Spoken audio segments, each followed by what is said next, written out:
every minute with the fever dreams. I push a mind to a limit where it needs to feed. I work blind, got vision I don't need to see. I'm picking mind over matter, I believe in me. I need to find more hours in the day to breathe. Need to find more power in the way I be. And when my mind turns sour with the painful scenes, I need to scream out loud, I can't stop me. I wanna be the greatest like Rocky. You know I leave them all hating like a hobby. I'm out here making moves like a lobby. And if you ain't with me, it's your loss. See, I got my mind on the facts, I'm a python, grab what I like real fast. Till until I have everything I attack, everything that I lack, everything that I want, and I see, matter of fact. Cause I'm my own worst enemy. Only if I let it be. I can control anything if I can just think carefully. I control my destiny.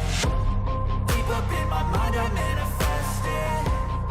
Every morning I wake up obsessed, and everything I do the best. And deep within my mind, you know I'll always manifest it.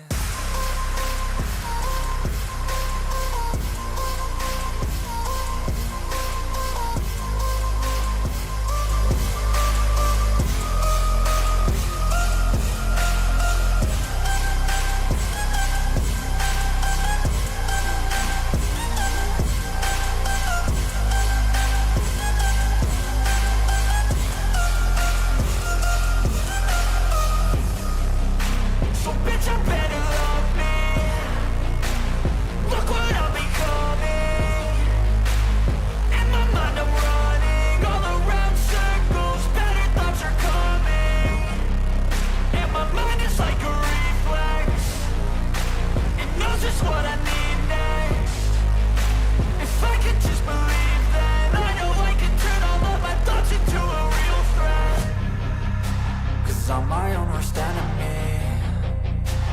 Only if I let it be.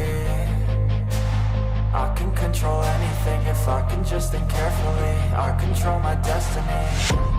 Deep up in my mind I manifest it.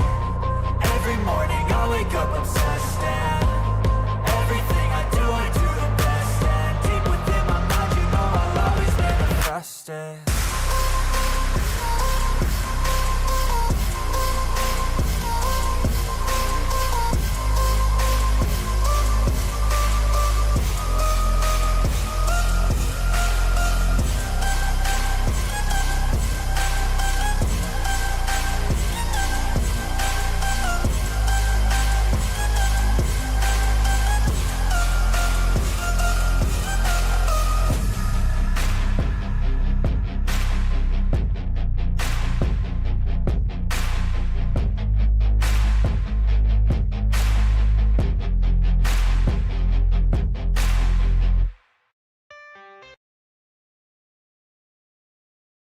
I had to be quick with that one because Amari is below that, and if that starts playing, the entire stream will be demonetized.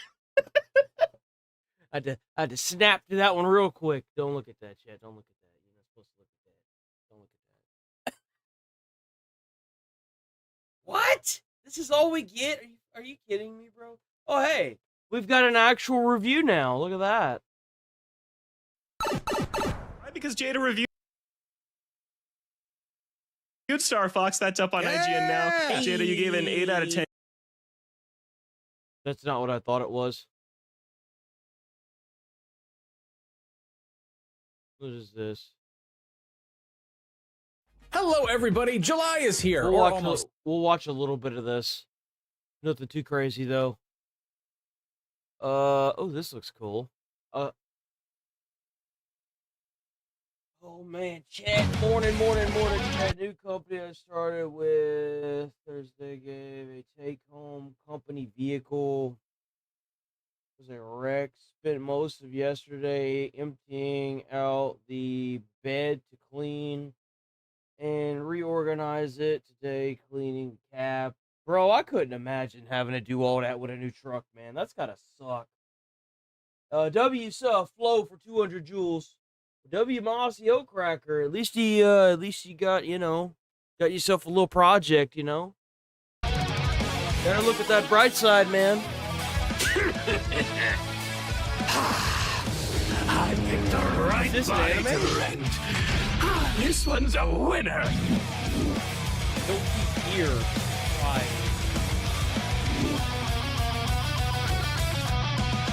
Oh, what is this? Sorry! Oh. I'm right at the rental shop. I don't only want to be some baker's errand boy. That's just a stepping stone. Getting my foot in.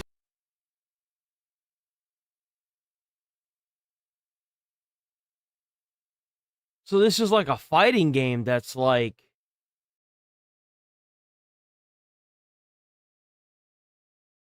Like this. It's like anime. What the hell? This is weird, man. Oh, what the fuck? Yo! This Hercules beetle to work nearly as hard as an entire video game dev team. Yo, that's actually legit. Hold on. Try harder. Allow me to explain. By forcing this Hercules beetle to work nearly as hard as an entire video game dev team. I actually think that's really cool. I really like that. I don't know why. Who wants a loser among losers? This has to be the most anime-y vibed fighting game I've ever seen. There hasn't been a whole lot of fighting games that have caught my eye. This one definitely has. I've never even seen this game before. Don't forget it. Bring it on. I love how he has like the wind up part of it as his ears. Like whoever made this character, they knew what they were doing. Don't forget it. Bring it on.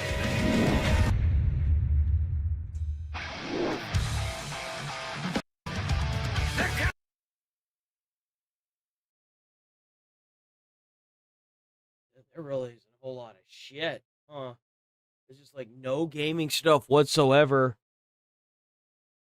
Is this? This is that new weird one. I don't care about that one. That was weird. What is that? Styx Blade. I didn't even realize this had come out. Oh, I've seen this. I've seen a lot of streamers play this game. This game actually is really fun.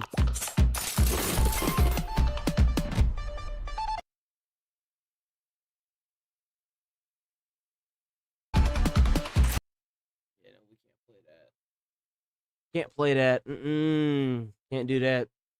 No, sir.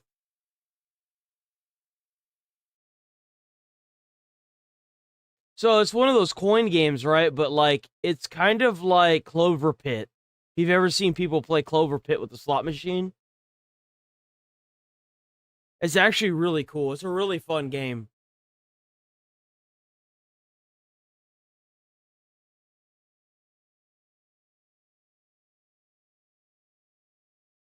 Raccoon, okay. Raccoon.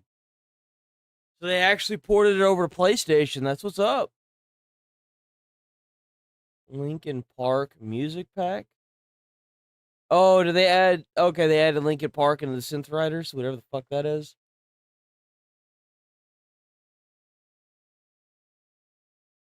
That looks like that's everything. There's really not a whole lot of gaming stuff today. It's here, or possibly the day of our Lorth. Underway already. Whenever you're watching this, hopefully you've got the time to play some video games because there are some brand new ones on the way. Here are July 2026's biggest game releases. So guaranteed Assassin's Creed and Grand Theft Auto. Oh, July. I don't know. I don't know.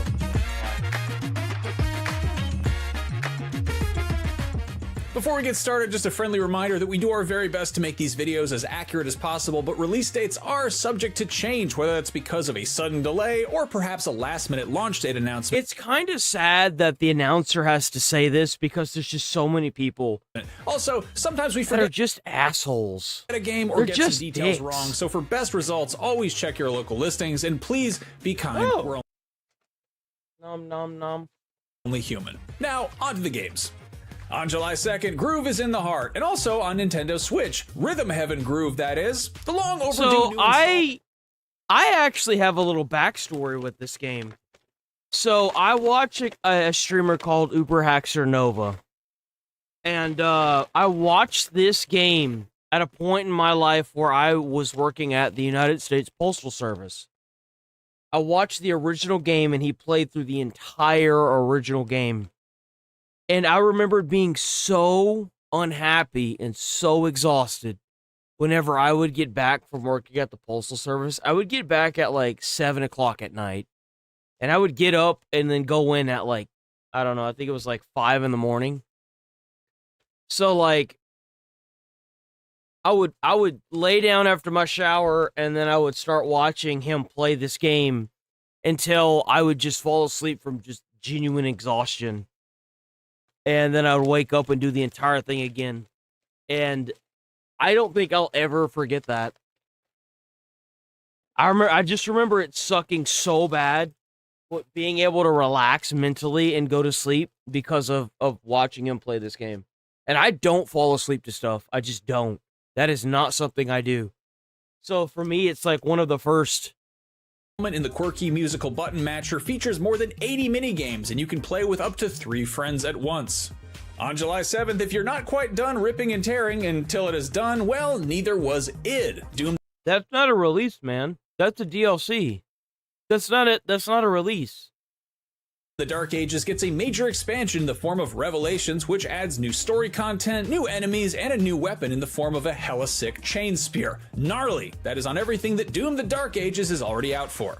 Still, that day is Moonlight Peaks on both Switches and we PC. always laugh This is about a everything. Sanguinarian spin on Stardew Valley in which you play as Dracula's kid, and I'm guessing the old man isn't If you can't get mad and fix it, you gotta laugh at it. Because if you don't, you're gonna go crazy. too thrilled on your career choice. Is there a bigger insult to a blood-drinking nobleman than to spend your time toiling like a peasant growing vegetables? Well, possibly falling in love with a backpacking doofus voiced by Andy Samberg, but that's a whole other story. Speaking of awesome, that cape thing is killing it! If being a vampire farmer sounds stupid and you think you're too edgy and cool for that, on July 9th, you can be a pirate ninja instead in Assassin's Creed. That's this coming up month? What? Is it really that close? Nuh-uh. Where's my fucking phone? Where's my phone? Hello? Hell, I do eat that bitch. Oh, here it is.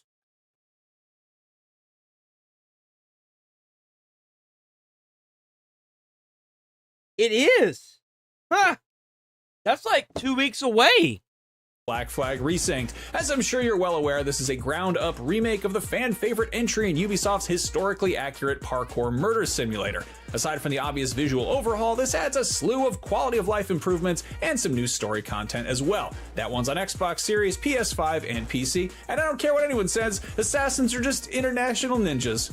Italian ninjas, Egyptian ninjas, they're just ninjas from different places that aren't Japan, except for that one. I'm so happy he said this. I'm happy I'm not the only one that thinks the exact same thing. Like, seriously. Is that Yajirobe back there? Yo, respect. I didn't even see Yajirobe back there. There he is. Where they're from Japan, in which case that's just a regular-ass ninja. Still, that day is Backyard Baseball, the first new entry in the Super Deformed Sports series since 2015, which lets you engage in that great all-American pastime by controlling a gaggle of barely humanoid avatars voiced by a star-studded cast. Bro, ain't nobody that want its mouth and Nobody want to see this shit. No one won't play this photorealistic shit. members of your animated by a relink. Endless Ragnarok is a major expansion that includes plenty of new content, and based on the title, it's also an all-you-can-eat smorgasbord of a Norse-styled apocalypse. Or maybe it's just a cool-sounding subtitle for a JRPG. I don't know. That one's on both places to Switch to. Digimon Storytime, and apologies if I've heard like good some things sort about of this suspicious game. interloper in the children's section of a public library, and apologies have already made that joke when this game was released last I haven't heard a single person play this game and dislike it. year for Xbox Series, PS5, and PC. Also I didn't know on it the was 10th is PlayStation 5. Echoes of Aincrad, an all-new action RPG based on the anime Sword Art Online, which ironically is a single-player game and presumably doesn't require you to be online to play it, so I guess it's more like Sword Art Offline. Either way, that is on PS5, Xbox Series, and PC. Usually roguelites cause time to speed up because you get sucked into a feedback loop and keep saying one more run, but on the 13th you can do some time meddling of your own in Ascend to Zero, an isometric action roguelite with some neat time manipulation mechanics. That one's I've heard good things about this one too. I've heard that people are saying that this one is how Hades should have been. on Xbox Series and PC. If you'd prefer something a little more grounded, there's Forensics Crime Scene Detective, which will let you carefully examine the ground. That's really cool. I like the idea of this. This looks like a lot of fun. and the walls and other surfaces in a place where something very bad happened. Are there bodily fluids on everything? Probably, but it's up to you to find out what kind of bodily fluids exactly, and also probably solve a crime or something like that. That one's on Xbox Series, PS5, and PC. On the 15th is The Mound, Omen of Cthulhu, a Lovecraftian first-person co-op survival horror that will mess with you and your friends' heads by distorting your perceptions of reality the further into it you venture. That one's on Xbox Series, PS5, and PC. If you want to distort your perception of video games about trains from relaxing simulations and— Oh no! It's this game again. enjoyed by mild-mannered railway enthusiasts into something completely extreme that should There's appeal a to boat? persons enjoyed by mild-mannered railway Yo! enthusiasts. Yo! That is not how a boat works! Yo! Something completely extreme that should appeal to loud people with backwards hats. Dense Attack is a literal training sim that is even more literally off the rails. I probably told you about this game last month, but it got delayed to July 15th. That's on the newer consoles and PC. If you want to play a baseball game that features realistic human beings playing in an actual regulation stadium, not just weird big-headed Morlocks waddling around in a vacant lot, well, you're in luck because eBaseball Pro Spirit looks like a no-nonsense sports sim that captures all of the thrills of the old ball game. That one's on PS5 and PC. A day later, there's Heave Ho 2, the follow-up to the hit 2019 physics-based party game, which now features online co-op. Heave Ho was really good. That was really a good one. Gadgets that should make the experience even more hilariously frustrating, or perhaps frustratingly hilarious. That's on both Switches and PC. Still on July 16th, also on both Switches and PC, is Coldcept Begins, the first new entry in the card battle. I'm no good at these card games like that, man. I fucking suck at those games. I don't know what it is. If it's like a roguelite, and I'm able to if I'm able to choose like what the character does, like for example, the Binding of Isaac, I'll do so much better. But if you put that into a card format, I just can't grasp it. I don't know. I don't get it, dude. It's weird. It's frustrating as shit too. Sega Saturn that hasn't had a new installment in a decade. It has nothing to do with like the style of cards either. I'm really good at Magic. I really like the Witcher game Gwent. It's just for whatever reason, my brain just can't wrap itself around like the whole roguelike card game theme. I don't know. Is Coldcept, you ask? Well, I looked it up and apparently it is a portmanteau of cold and concept. I cold it told you that. If you want to get some exercise or work out some aggression, how's it going, Mark? How you doing? Break a lamp for fun, there's Fitness Boxing 3. It's noon for y'all already? On Switch. Man, I hear y'all ain't got no AC over there no more, man. I'd be going crazy over there. Ain't no way in hell. Too. If you'd rather only simulate getting some exercise because it's too damn hot out to be jumping around breaking lamps, look no further than Instant Sports 2. That is a casual pick-up-and-play collection of 10 sports mini-games which can be played instantly by 1 to 4 players on PS5 and Switch. Meanwhile, on PC, there's Hyper Primate, which looks sort of like Donkey Kong 64. If Donkey Kong 64 was an ultra-violent first-person shooter about speedrunning levels using nauseatingly fast parkour skills. There's also Happy's Humble Burgatory, which looks sort of like Overcooked. I heard that y'all can't even buy that shit. It's fucking ridiculous, man. Was an ultra-violent first-person co-op survival horror game about running a fast food restaurant and also running away from that thing. If you want to go viral in the literal sense, Pathogenic is a roguelike shooter where you play as a germ trying to infect a human host. If you'd rather play as a human in a time before anyone knew germs existed, there's The Guild Europa 1410, an economic sim where you climb the social ranks in the Middle Ages without ever washing your hands. Both of those are on PC. Leaving early access on PC that day and launching for all the other new consoles is Ratatan, which is clearly know much about and all that was in it was a handle of rum way back in and Pawns. I don't really know much about Patapon, but when I started working at IGN way back in 2015, they gave me Greg Miller's old desk, and all that was in it was a handle of rum, a 2-liter bottle of orange soda, half a dozen PSPs in various states of disrepair, and a single copy of Patapon. What does it mean? Besides special effects, one thing that made Star Wars stand out when it was first released in 1977 was that unlike the sterile, squeaky clean look of earlier sci-fi films, this galaxy far, far away had a distinctively grimy, used future aesthetic. But if you're a neat freak and can't stand that disgusting mess, the Power Wash Simulator 2 Star Wars pack lets you blast the scum, villainy, carbon scoring, and midichlorians off a variety of greebly covered surfaces. That's on. Ma'am, if you had told me 5 years ago that Power Wash Sim was going to get a second game and they were going to be able to do things with Star Wars, I'd have told you were lying to me, bro. That's crazy. Everything that Power Wash Simulator 2 is already out for. On July 20th, there's Raccoons to Riches, a roguelike deck builder in which you play as a raccoon. Yep, this is where I would fail right here. Managing a business. I was about to talk some crap about putting clothes on a raccoon, and then I remembered that I've had a stuffed raccoon wearing a Hawaiian shirt and sunglasses on my living room wall for almost 15 years. So maybe I should make like the varmint in this game. Bro, that's fucked up. That'd be like if you hung your cat or dog up there, bro.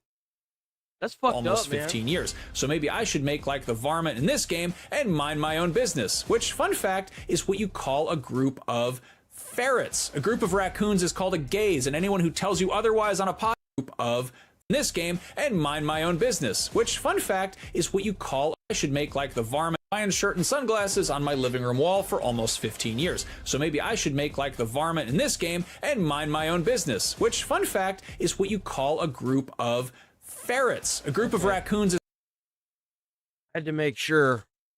I've got two boxes behind me that have ferret ashes in them, all right? I was about to say, bro, you better make sure that what you're saying is accurate. Yes. A group of ferrets is indeed called a business. It's called a gaze, and anyone who tells you otherwise on a podcast is a fool and a liar. I'm not going to name names here. On July 23rd, there's Disgaea Mayhem, which puts a real-time, action-focused spin on the combat in the traditionally orderly turn-based JRPG series. That's on PS5, both Switches, and PC. Exclusively on Switch 2, there is Splatoon Raiders, a single-player take on Nintendo's hit series about... Wait, on what? Switch 2, there is Splatoon. And we're in the realm of mostly black and white games. There's the boss rush side-scroller Gurei.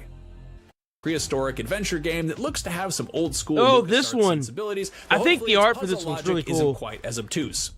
Those last two are just on PC for now. On the 24th, there's an extremely hard game, a co-op physics game that looks like a bro. I can already see friends shooting their other friends with this shit, dude. Oh my god, the infuriation. Yo, if I got my friend to play this with me, I'd be breaking shit. And he knows it too. He knows I'd be breaking shit. Shell of I'd a be good like, time. don't go that way. And he'd be like, I'll go this way, okay? And I'd be like, God damn it! Some feathers. Look, I'm clearly not having my best egg and bird pun day, so I'm let this one go. That's on PC. On the 27th, there's Skills and Raids, a party-based extraction RPG where you have to manage your team members' abilities and cooldowns in real time, and this game has some really cool art, but man, maybe workshop that title? I'm not sure if this is an SEO or algorithm play, but it kind of reminds me of those businesses that name themselves common search terms like breakfast restaurant near me. Anyway, if you want to play a game that has skills and also raids, Skills and Raids has skills and also raids, and it's on PC. If you'd like to revisit a classic game from the turn of the century with a fresh coat of current-gen paint, look no further than Halo! Evolved. Let's This go! is a complete overhaul of Bungie's seminal shooter, rebuilt in Unreal Engine 5 with a dash of brand new content and some features that weren't in the original, like being able to play the entire campaign in third person. As the title suggests, this is just the campaign, which is unfortunate considering how beloved that multiplayer was. That one's on Xbox Series, PC, and No. Wait. PlayStation 5? Halo's on PlayStation 5. I can't, that's weird. Yeah, get used to it. Your Xbox overlords have sold you out. They sold you out, man. That's right. It just feels weird to say. I lost something once. I lost something I couldn't live without. My identity. Congratulations, Halo, you're on PS5. I'm not against it, it's just strange. If you want to revisit another beloved game released in late November 2001 and that recent Gothic remake didn't cut it for you, you can also play the original RPG that day in Gothic I've never seen Classic. Close Combat. I'm sorry. What is that? What's Close Combat? I've never heard that.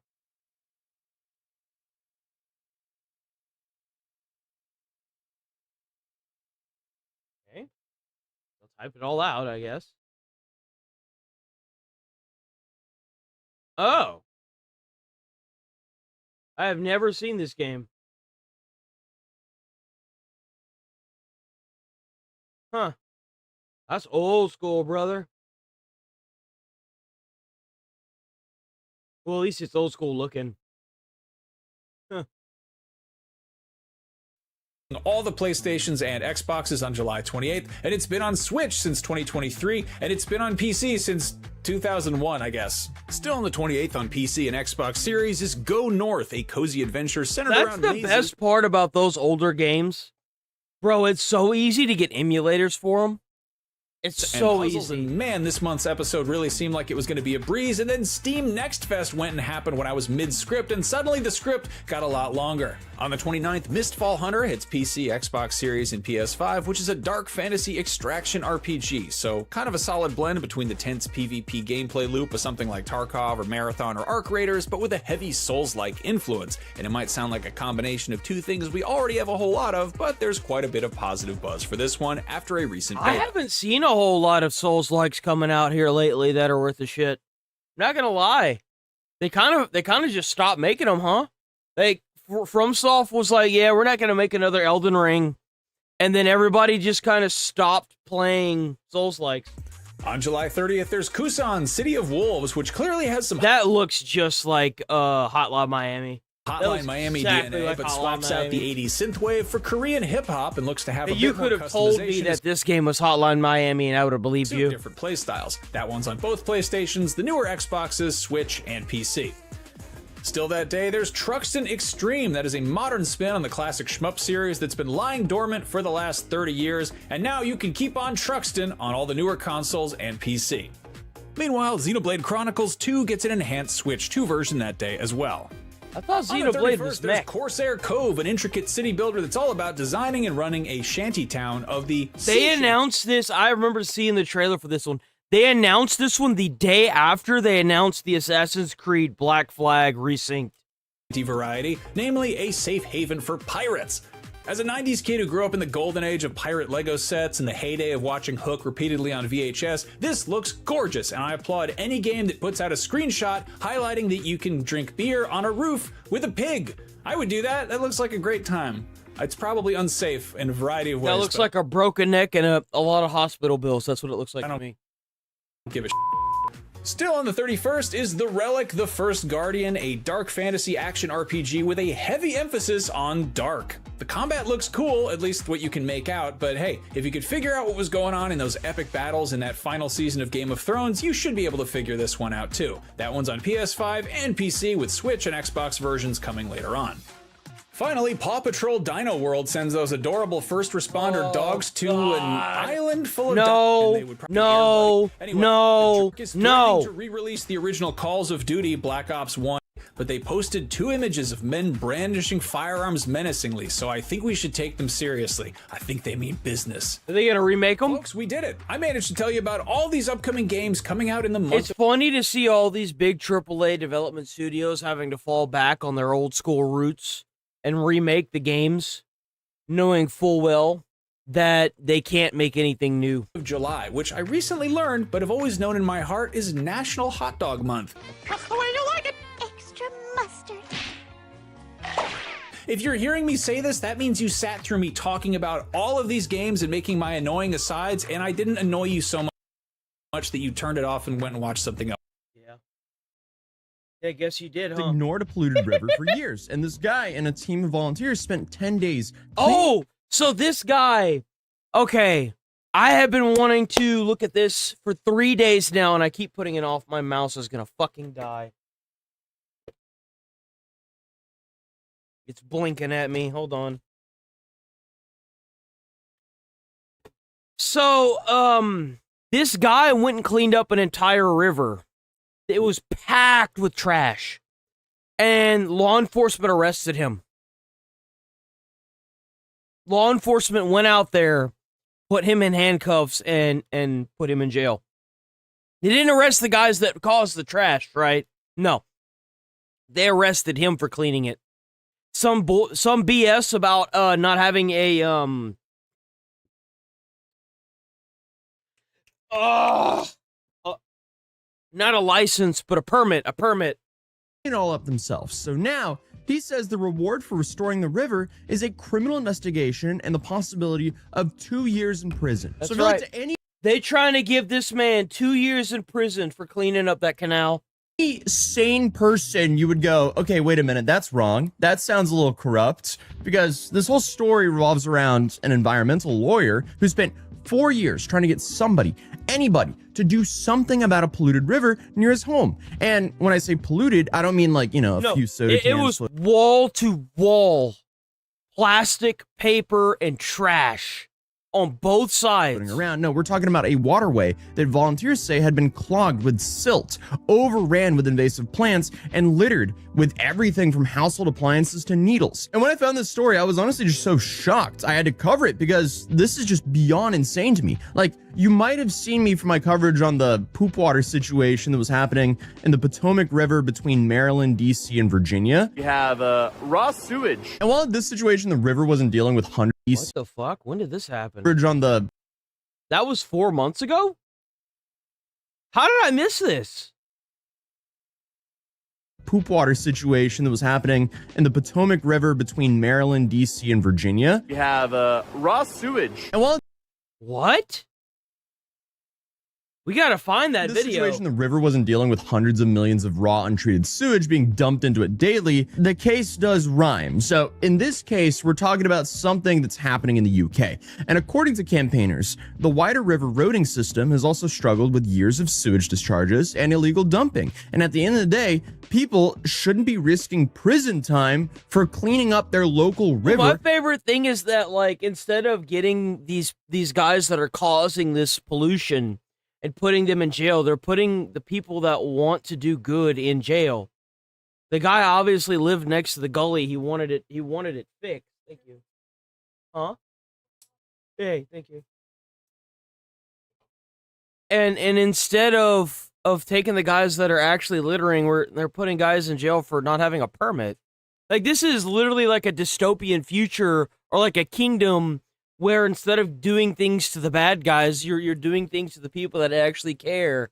In a reasonable way. But I guess for most people, it's like living in a damn movie. Just be a sad thing they would complain about once on Facebook before, I guess, immediately moving on with their lives. But Paul here, his name is Paul Prousland. He is apparently not most people. So Paul here is a British barrister who specializes in environmental law. And apparently barristers are a type of lawyer in the UK. And Paul, he funded a group called Lawyers for Nature. He campaigns for something called Rights of Nature movement, which argues that rivers and ecosystems should have legal rights of their own. The River Wye is really at the forefront of both river rights and river guardianship. And that's probably not a coincidence, because we know the river is in real trouble. But what's amazing is it has one of the most vigorous grassroots guardianship movements with the Friends of the Wye doing amazing work to protect and restore the river. To maintain its natural course and seasonal rhythms without obstructions or extractions. Now this piece is really quite incredible. It's the first time that a river rights charter has been recognised by 6 different official bodies. The council will reflect the intrinsic value of the River Wye and its tributaries within the new local plan. Really the key part is what comes next. Is it just words,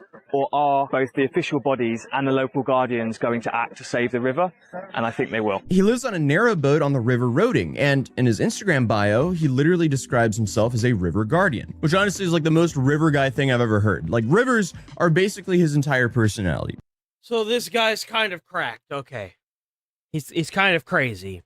But he's good crazy, you know? We need good crazy in this world. So in Alders Brook, a section of the River Roding in East London continued to get worse year after year. Paul says that he repeatedly reached out to authorities asking them to address the problem. And according to him, those requests went nowhere. Like, if you're gonna be an activist and you get arrested for protesting and throwing shit at police officers, that's one thing. But this guy got arrested doing the right thing. He didn't wait for the city to do what he wanted. He just went out and did it. He saw the problem and he went and solved it. And now the city is mad at him because they obviously didn't want to clean it up. He wanted to. He saved them probably a lot of money. Like, how's this a loss? Eventually, After years of this, he decided that if nobody else is going to clean the river, he should. And that So he even got elected officials out to sign petitions for it, and they still didn't do anything? Fuck them. It's not like he was going to their house and burning their houses down. He cleaned up the river. Is what turned a local volunteer cleanup into a story that's now making headlines around the world. So in February of 2026, Paul and a group of volunteers, they decided they were just done waiting. So over the course of the next 10 days, they would set out to restore a 250-meter stretch of Alders Brook. This was apparently serious work. The volunteers hauled out more than 200 bags of trash. They removed branches. That is crazy, bro. Holy shit. Weeds, invasive Japanese knotweed, and thick layers of silt that have been built up for over years. They also pulled out discarded household appliances, used needles, and even abandoned weapons. And at one point, the group even hired an excavator to help clear out the parts of the brook that have become heavily clogged. And according to Paul, the transformation was dramatic. Where there once was sludge that sat still, water was now flowing again. Native plants began actually reappearing, and Paul claimed fish returned to the parts of the brook for the first time in decades, along with dragonflies, herons, and even a nesting moorhen. So what nobody seems to be arguing here is the brook looked completely different afterwards. Yeah, it was fixed. It was the way it was supposed to be. I'd imagine areas that have been flooding are no longer going to flood. What's the problem here? Why did he get arrested? So, for supporters, that was proof that a small group of dedicated volunteers had accomplished way more in 10 days than authorities managed to in years. Yeah. Unfortunately for Paul, though, that wasn't the only thing that happened after the cleanup was finished, because within just days after, another group showed up at the river. And unlike the volunteers, they weren't there carrying trash bags. They were investigators, so the environmental agency didn't show up with a thank you card. No, they informed Paul that they were investigating the cleanup for possible violations of the environmental regulations, which is ironic that the taxpayer money is going— Wait a minute. Hold on. Hold the hell on. So you're there to do an investigation on environmental regulations? What about the environmental regulations that are now being were hauled out in 250 trash bags? Like, what is their goal, to clog up the canal with trash? I don't get this. Like, what the fuck is their job? Like, they want the trash to be there to clog up the river, and then they want to harass and put whoever cleans it in jail. What kind of message is that? For possible violations of the environmental regulations. Like, which what? is ironic that the taxpayer money is going to that rather than cleaning up the river itself. Exactly. Like, this just feels like a parody. Like, why is this reality? Because again, remember who we're talking about here. Not some dude dumping waste into a river. No, Paul is an environmental lawyer who had just spent 10 days cleaning up the river. And according to a letter later reported by The Guardian, the agency believed unpermitted works may have taken place. What does it matter, bro? Who the hell cares? You let unfucking permitted protests all the time. Dude, what do you want about? Environmental permitting regulations. Excuse me, what? So officials raised concerns about dredging activity, which is material being moved onto the floodplain, and whether the work could create flood risks. Now, any more so than the trash that was gumming it up? It could cause flood risk, bro. Are you kidding me? Glance, I mean, it sounds ridiculous, and the volunteers had just removed more than 200 bags of trash from a polluted brook. The river looked healthier, wildlife was reportedly returning. What's the problem? But yet, the people being investigated, no, they weren't the polluters, they were the cleanup crew. But this is where the story also gets a little more complicated, because the environmental agency, they weren't claiming that Paul hadn't done anything. Their argument was almost the opposite. They were saying that they had done quite a lot. And the issue was apparently the excavator, the silt removal, the physical change of the waterway. And I guess in other words, the agency's stance was basically, look, we're glad you care about the river, but you can't just show up and start modifying the river channel without permits and oversight. Okay, I kind of get that. I get where they're going with that. I get what he's trying to say. So the problem isn't that he cleaned up the trash. The problem is that he hired a bulldozer and bulldozed the silt and the dirt away, which could alter the flow and cause areas to flood that wouldn't normally flood. I get what they're saying now. Okay? I understand it. He's not being arrested for the trash. He's being arrested for using the damn bulldozer. site. And honestly, I guess like whether you agree with them or not, you can at least understand why those rules exist. Because I mean, like if everyone showed up with a shovel and started messing with the river, well, like things could get. It's kind of like if you're at a beach and you have a body of water that's on the beach that's not connected to the ocean. It's actually illegal for you to attempt to connect that body of water to the ocean because it could cause like a massive like there's like a term for it, but it causes kind of like a river effect where the water is being piped out into the ocean. Pretty weird pretty quickly because, you know, in theory that could lead to a bunch of new homes suddenly being riverfront. Regardless though, the problem for the environmental agency was that this wasn't happening in the pristine river full of thriving wildlife. This was a brook that, according to Paul and other local campaigners, had been neglected for years. And if the volunteers weren't supposed to fix the river, who was? No, I agree with this.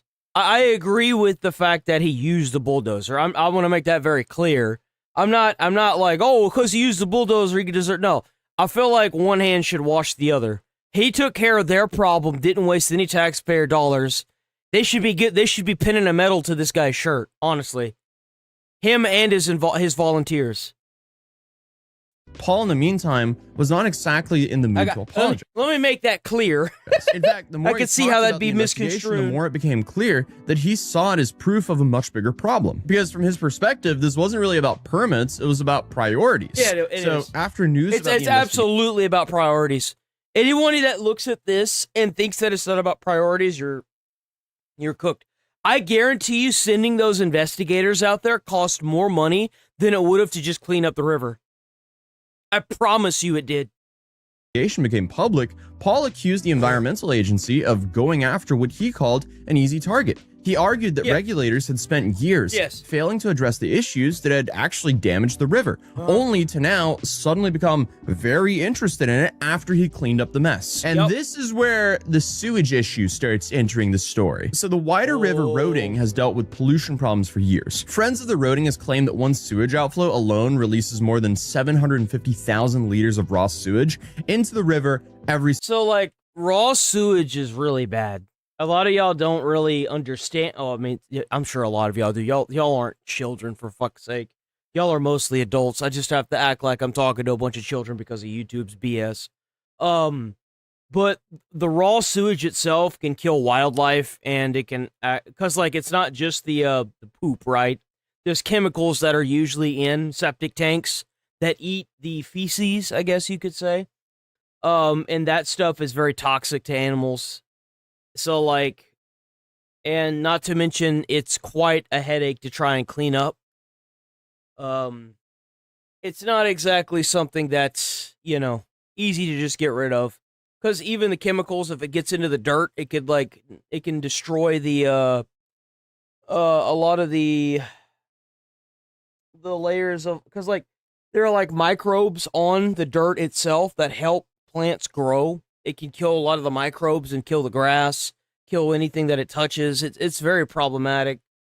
Single year. It's funny because whenever I was doing my firefighter academy, we had a section designated to this kind of stuff where you had to like bring in sandbags or like carve the dirt to make, they're called dikes is what they're called, to make dikes in the mud. Yes, we played with dikes. So, yeah, you know, it does kind of rhyme with the DC, Maryland, Virginia situation with the Potomac River. Thankfully, not as much, but this is not good whatsoever. But other groups have been raising concerns about illegal dumping and environmental degradation along parts of the waterways. So Paul's argument was essentially, you're investigating the people who remove trash while the river is still dealing with sewage and pollution. So wait a second, the dude who cleaned the river is under investigation, but the river still has sewage problems? Thankfully though, social media was quickly filled up with people praising the volunteers and criticizing the authorities. And people highlighted the risks volunteers took while pulling needles, debris, and... Oh yeah, no.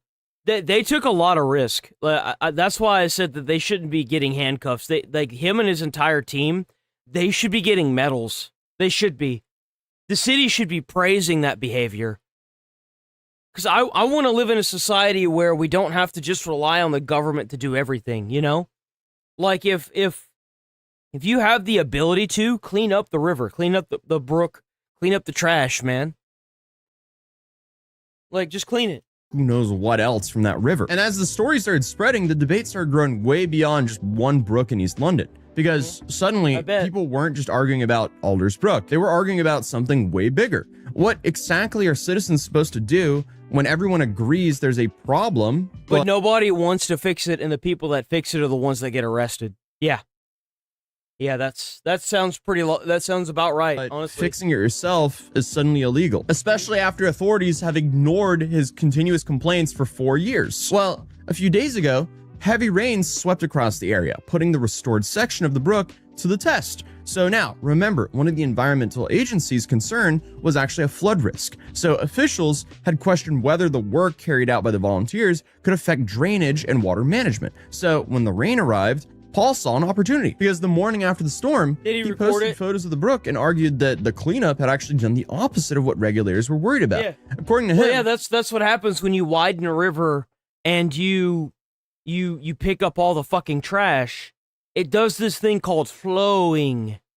And whenever a river flows, it's able to carry the rainwater that would typically flood an area out where it needs to go. And I know it's this crazy thing, right?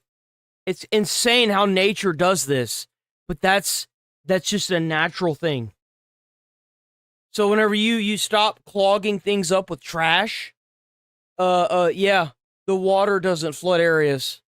The restored section was now capable I'm not pointing this towards a Tozy. I'm just saying that very sarcastically to the jackasses that are trying to do an investigation on some dude that decided to finally take it into his own hands to clean up the trash. Hundreds of thousands of liters more water than before, because, you know, the years of accumulated silt is now removed. His argument was, instead of rainwater rushing straight into the river eroding and increasing flood pressure downstream, the brook was now acting more like a natural sponge. So water was now being temporarily stored, feeding nearby marshes, trees, and wildlife before gradually being released. In other words, Paul wasn't just saying, look how nice the river looks now. He's kind of saying, look, the thing you might say caused problems just helped during a major rainstorm.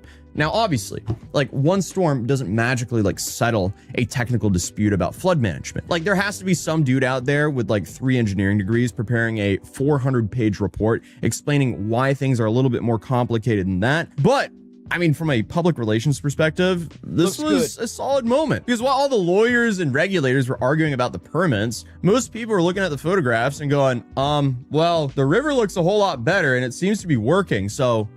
I'm actually kind of shocked with that river being plugged that they didn't have problems before this. Like, actually, I'm really surprised that they weren't, like, literally making a lake out there with all that settled water. I'm genuinely shocked.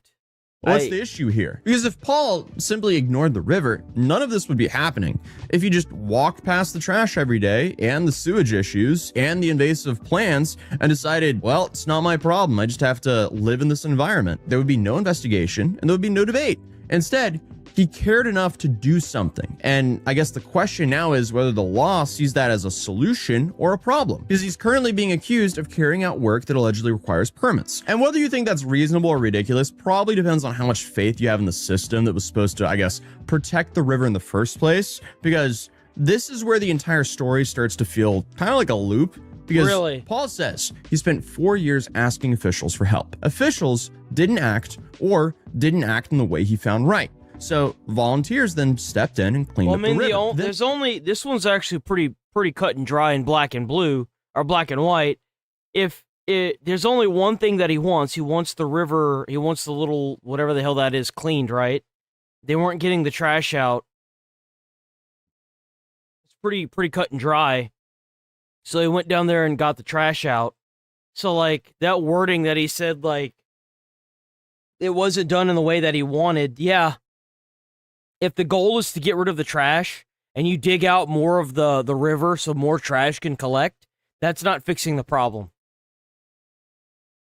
Yeah, I'd assume that's correct. The officials who allegedly didn't fix the problem, they showed up to investigate the people who did fix the problem. Okay, so now they care? It's kind of like the now sort they of thing care, that right? sounds like a joke until you realize everyone involved is just being completely serious. So the sad part is that we've created an ecosystem where bad people that throw trash into the gullies are trash that is thrown out of windows that get washed to like a little river is perfectly fine, even though it's illegal.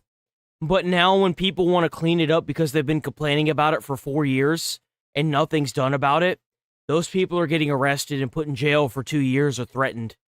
You should never be threatened for picking up your community. That's just disgusting. It is. It's awful. I mean, like, come on, guys. What are we doing?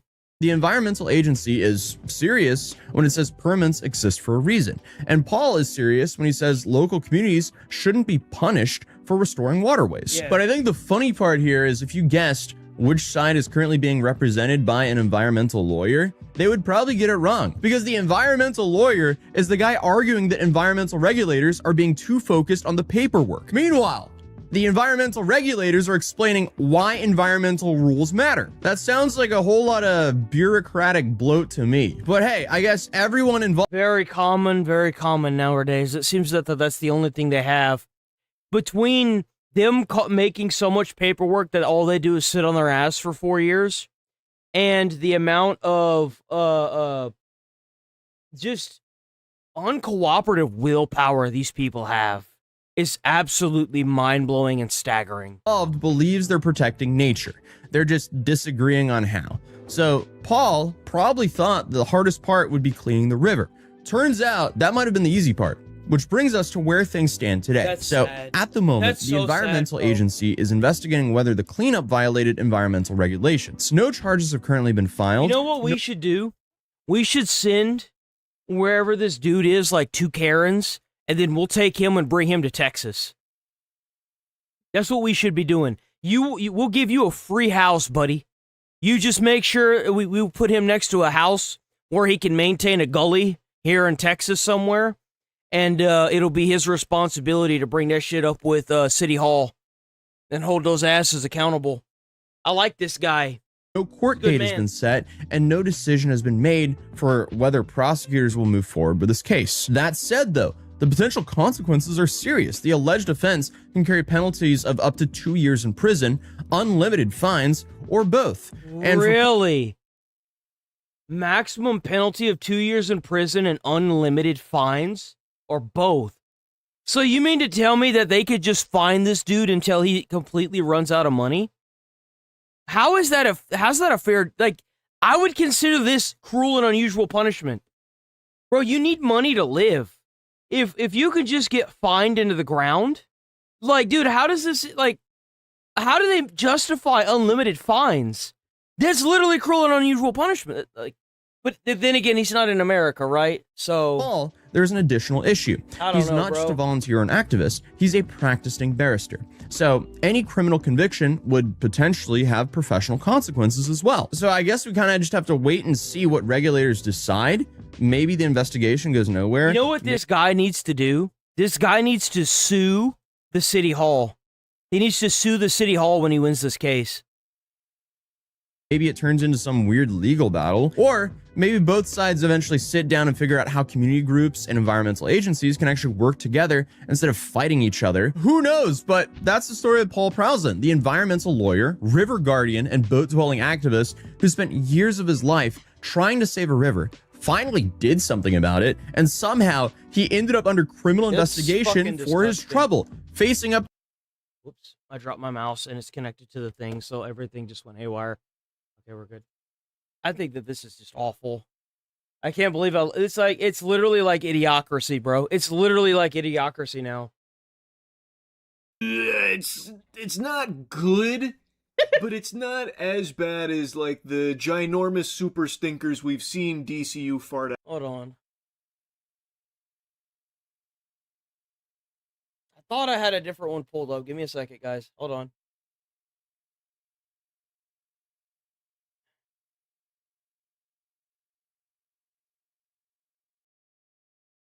I don't know what's going on. Maybe couple yuck. been a subject of more speculation than the fate of DB Cooper. For a long time, there was a lot of people spouting a bunch of hoopla about how it's going to be $100 or more for What the hell? That was weird. What the fuck? your family, your friends, your pets. This is the one I wanted to see. Are not safe. AI data centers continue to steamroll across society, pounding and pillaging, beating you into submission and obedience. So we learned from Charlie that last time we watched one of these, there is a state that is going to have 50,000 residents go without power because the power company wants to supply the power to the data center. So it is going to be cutting off 50,000 occupants, which is mind-blowing to me. Genuinely. They're popping up everywhere. They're showing no signs of slowing down, even if one of them gets stopped. The data centers also drain your water pressure. They also, I don't know about polluting water. We looked into that. I didn't see anything that looked kind of crazy with it. It doesn't seem like it pollutes water, but it does draw a lot of water pressure. And another thing is that it will cause more widespread blackouts from the power consumption. And also the power consumption itself will cause the electric bills of the people that is there to go up along with the water bills. Even town halls are passing like bills to make the water and the electric bill higher to make it more beneficial for the data centers to be there. Which doesn't really happen. It's like a Hydra, 50 more take its place. It's just a weed, a plague for which there is no cure. They are being built in your backyard, in your front yard, taking away your house to build them. They're putting them in your dreams. There's nowhere AI data centers won't get put. And there is nothing that it won't butt fuck. The cost of pretty much everything has been to the moon recently. It will get worse the more data centers they add too. And that's going to continue to happen. But take solace knowing that even if you can't afford shit anymore, at least your sacrifice is helping to put more clams in the piggy bank of people that are likely in the Epstein files. And isn't that something to be proud of? And the thing is, it's not like people are just going quietly into the night. There are constant, massive turnouts at they're local... like people are turning up at the city halls. Like this isn't they're doing it quietly and they're not realizing until it's too late. They are there in the town halls with like their 5 elected officials for the city in front of them actively protesting with mass crowds, and they're just passing these laws blatantly right in front of their face. It's really sad. City council meetings and people doing their best to petition and try and stop their communities, their elected officials in their community, from approving these massive data center projects. But the people that are elected to lead them don't care because they make a lot of... They don't care because they're most likely getting paid by the big business owners. And the thing is the big business owners, they know what these data centers will bring. Unlimited, effortless work, employees using AI robots that will last for generations. They will subsequently completely abolish the working class. That's exactly what they will be doing. The doubloons off the deals. There is a complete lack of accountability. They get away with it, and it's just a trend that's unfortunately no brakes on this train. All fart and poop. You get the whole kit and caboodle here when it comes to AI data centers.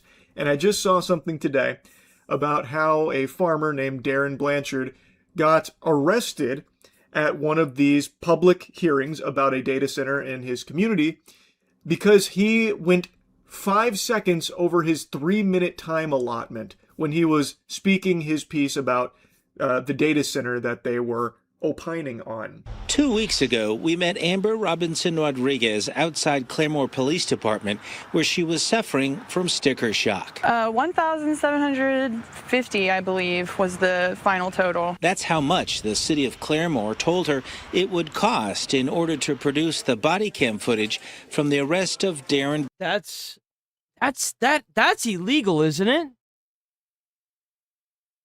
No, that's public information. They can't hide that, can they? Nuh-uh. Do people actually have to pay to get body cam footage? Is that legal?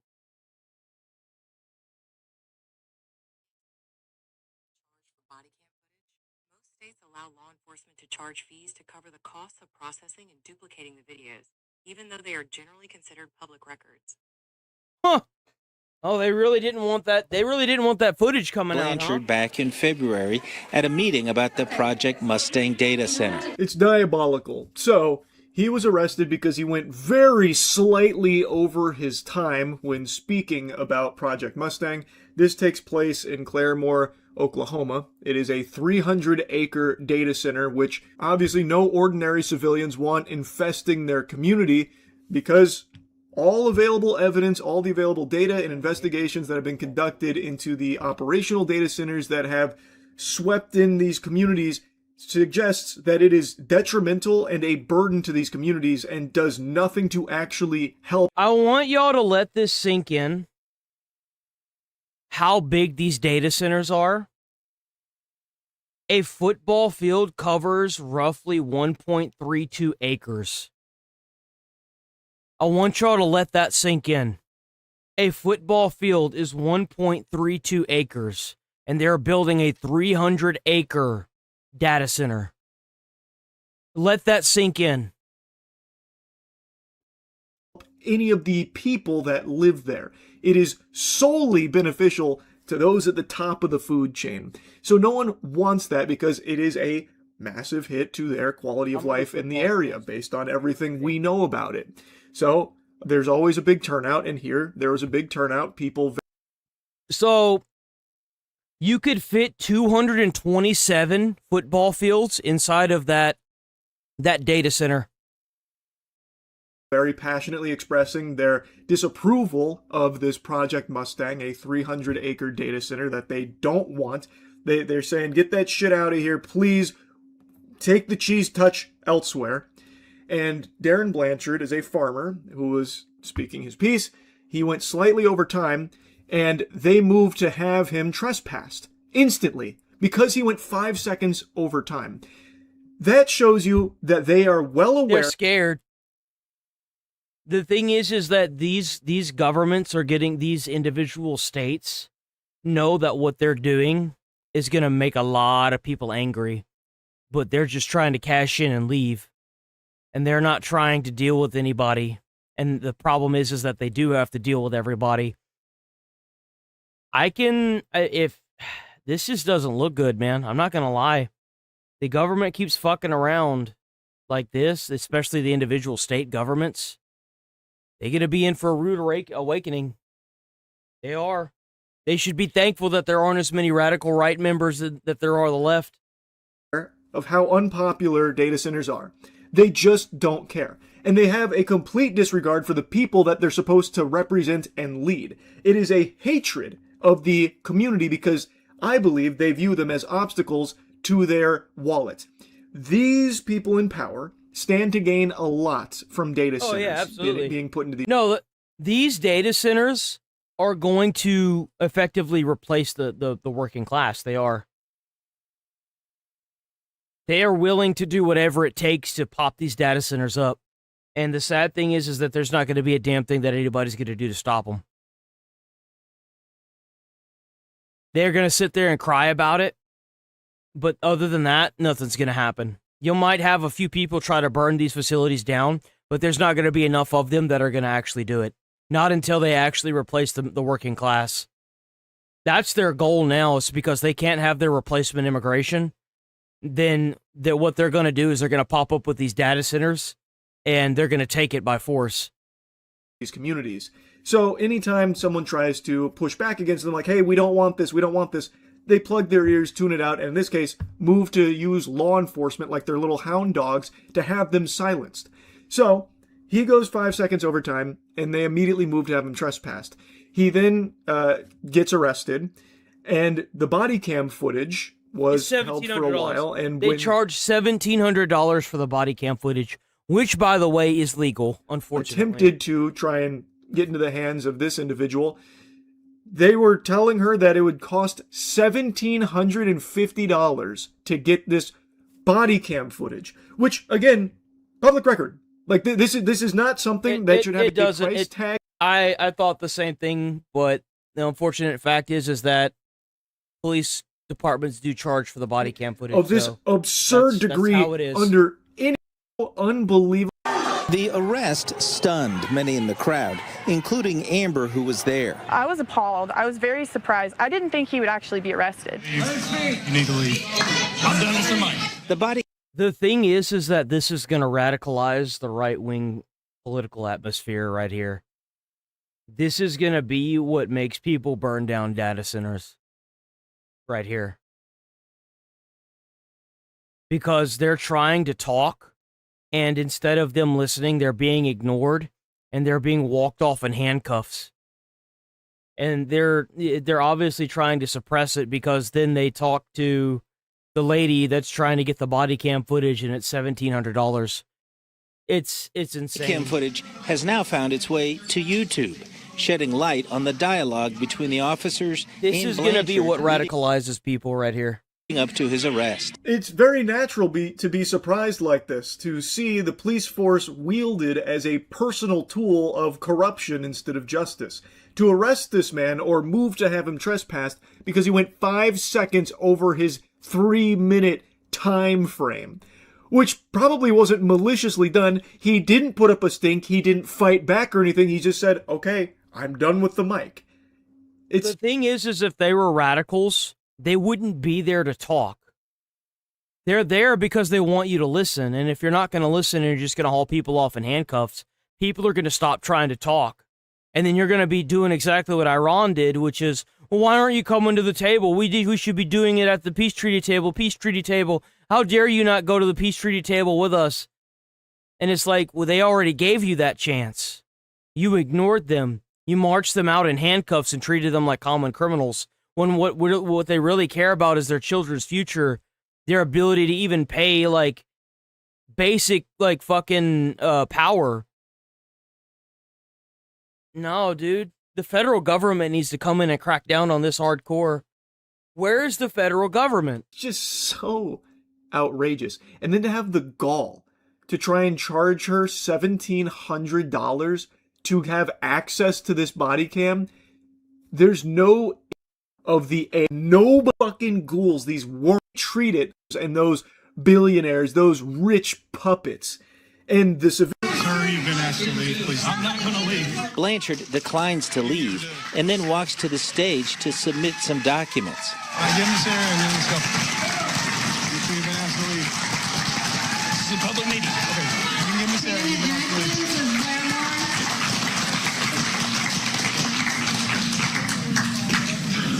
On what grounds? Right now. I said on what grounds? Arrested. Doesn't put up a big fight about it, walks away from the mic, and then walks towards the officials to deliver these papers, which he is well within his right to do. The officer even says, all right, give them to Sarah, then let's go. So he is presenting these documents to those officials. He inquires, what grounds is he being arrested? And then you can even hear one of those fucking vermin up there say, arrest him. And of course, they follow his demands, of course. Absolutely. Yes, sir. Would you like me to come over there? Man, it's a good thing that we don't have a dictatorship, am I right, guys? Whoa. Damn, it's a good thing we don't have a dictatorship, guys. You need that? Instead, we have 5 people that are all getting paid out to do this. Because, you know, that's so much better. We send this innocent farmer away in cuffs? Okay. Just let me know for that about that later. You have corporations that have effectively made their own government inside of the government because the government itself didn't want to regulate them. Sickening, man.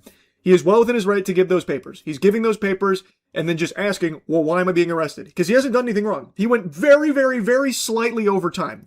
5 seconds, I guarantee they didn't even know. 1,000 really over time. All right, it's light on what transpired. I don't know what the I don't know how their system works in whatever county or state this is in, or what city, but depending on what they have for these town hall meetings, it may or may not be illegal to walk up to the people like this. I don't know.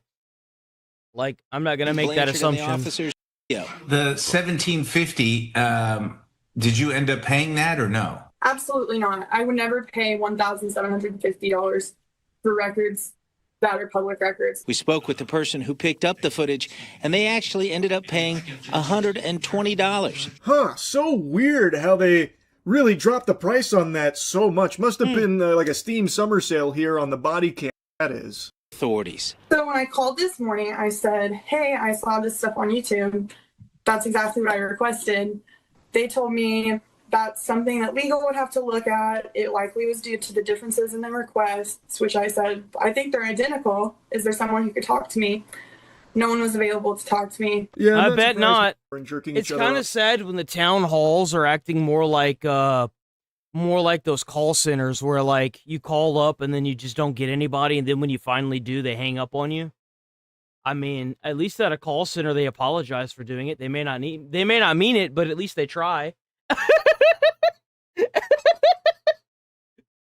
Oh, we got another Daily Dose of the Internet. Let's go, Daily Dose of the Internet. Check out Daily Dose of the Internet on YouTube, guys. Come on. There we go. Shaladoop boop. Science videos ever. That's right. This teacher has a fun way of demonstrating static electricity to his... You gotta be careful with these damn things, man. If the ball breaks off of this, or it becomes unconnected from the frickin' from the pole that's here, dude, it'll shock the hell out of you. A fun way of demonstrating static electricity to his students. I know because I dated a science teacher, and I accidentally broke one while it was on because we were trying to, like, I don't know if I broke it or if it was already broken or what, but she was like, I'm just happy that you broke it now, as opposed to when the high schoolers get a hold of it. You know? Generator. They are ready, and you can tell by the hair. We've got hair sticking straight up on just about anybody. Frankie, whenever you are ready, man. Yep.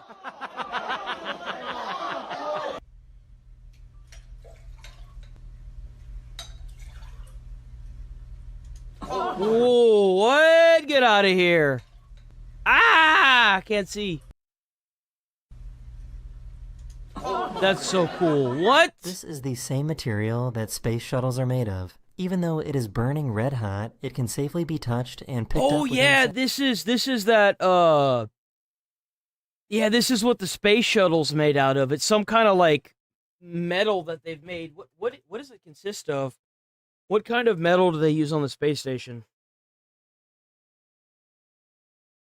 Aluminum alloy. No.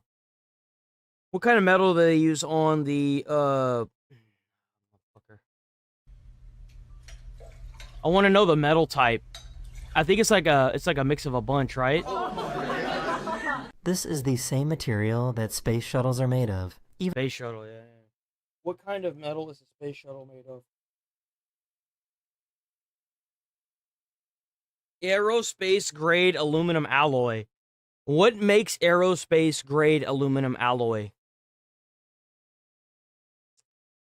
Exceptional strength to weight ratio, high fatigue resistance, fracture toughness, and rigorous manufacturing certifications.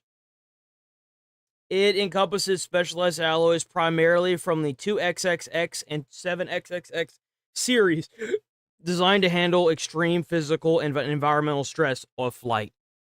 Even though it is burning red hot, it can safely be touched and picked up within seconds. Now these have been in there at 2200 degrees for hours, so you'll see they're blazing hot. If you put in metal, it may, if the metal did not melt, at least it would. Look at that, dude. That looks crazy, right? Look at it. The heat and keep the heat for so long that you couldn't get near it. Well, within hours. Well, look at that. I mean, you can take this off. It dissipates the heat. Here's an X-ray of... That is so fucking crazy, bro. You can take this off. You see how he's touching the corners? Here's an X-ray of a dog eating food. Hold on. That's creepy. That's creepy. You can see how these white blood cells suddenly swarm and attack this parasite. Yeah, get fucked. Get fucked, loser. That's what you get. That's what you get. He fucked around and found out. On a human finger. Oh, there's so much music here. What's What going on? develops? There's so much music. This is how sweat develops on a finger? That's creepy, bro. Oh, that's creepy. I didn't sign up for this. I want funny videos. What the hell is this? Like, oh, this is what it looks like when you rub your eye. Bro, what in the hell? Oh, finally. Hold on. Fall. On the table. You drop something on it, it's gonna fall. Yeah? But if you put an ordinary piece of paper onto the ruler like that, and then you drop something on it. Oh, the paper has suction, right? this is what it looks like That's to put your weird. hand in hot ice. It's a mixture of baking soda. I actually have something for this. Hold on. I have something for this. I got y'all. Hold on. Why is this here, dude? Get the fuck off.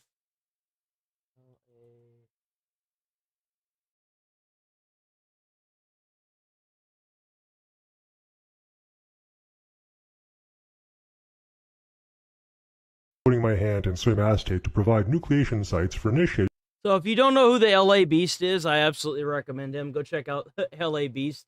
Go check him out. He's fucking funny, dude. He's hilarious.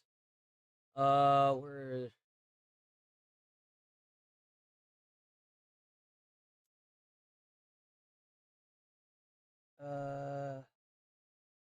Go check out the LA Beast on YouTube.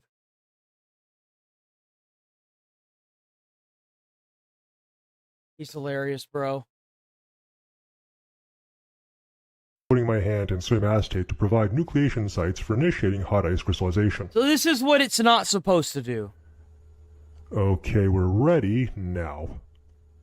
Oh wait, this is what. Have a good day. This is what it's not supposed to do. Putting my hand in swim acetate. Oh, dude, there has to be a better one. I mean, we could watch this one here. By sticking my entire hand. He fucked it up. He fucked it up. This giant jar of sodium acetate trihydrate. Have a good day. Have a good day. His face. Oh my god! This is hard. Okay. Oh, my head is burning up. Yeah. Oh man, this guy. Vinegar and water. Please do not try this at home, as the water can get very, very warm. Bro, what is with all the damn music today? He's doing a science one, bro. Full demonstration Oh, these are viral science videos, that's on why. the effects of liquid methane.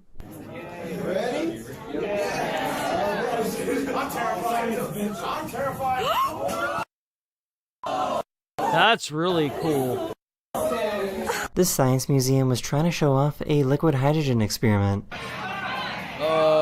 Trying? Oh, Lee! Damn!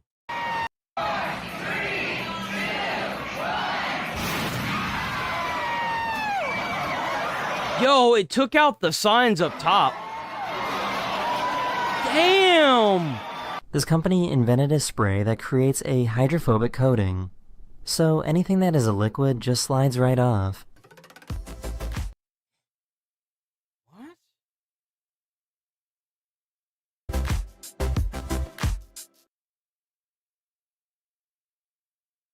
No shot. Look at that. Huh. Why aren't all of our clothes hydrophobic?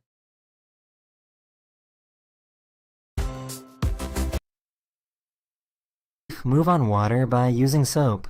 The soap lowers the surface tension of the water, which makes it harder for the water to stick to the leaf, which causes it to move around. What? Really? There's no way that really works. What? Does putting a leaf with soap on one side make it move in water? Oh my god, that's a real thing. What the fuck? When you shake and open a can of soda whilst 15 meters underwater. Cola carbonated beverage here at 2.5 atmospheres, somewhere deep below the sea. This you should never try at home. Shaking up your Coke, because you know what's bound to happen when you take your Coke and you open it up and it sprays all over the room. Didn't happen. Look at that. This What? Really? What the hell? Didn't happen. Look at that. This company developed a fabric that has the ability to repair itself. What? Get the fuck out of here. What? Yo, we doing things in life wrong. I don't know where and I don't know when it started happening, but we doing things in life wrong. It's about to die. When it dies, it doesn't stop moving, but instead falls apart into little pieces.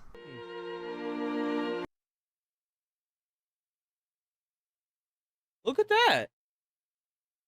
He like blows up everywhere. Huh. And put it in hydrochloric acid, you'll discover a secret beneath the aluminum. The reason why your drink doesn't taste like metal is because there's a thin layer of plastic. This plastic is extremely fragile and will break when touched. I did not know that there was plastic inside of the Coke cans. Get out. Really? Huh. Well, shit, guys. We've been To a lied glass, it will reverse the image of whatever's behind it. That's cool. That's cool. This spray has the ability to form a solid, flexible bond to keep this stack of blocks together. Even when the blocks start to break, the wall remains strong and sturdy. That is crazy. So we got like spray on Kevlar now. Look at that. What? Yo. Ability to test out their rocket engines. Every time they conduct a test, an enormous amount of hydrogen and oxygen gets mixed together. As a result, these engines are basically pumping water vapor into the atmosphere. After about an hour, this water vapor will eventually fall back down as rain. That's really cool.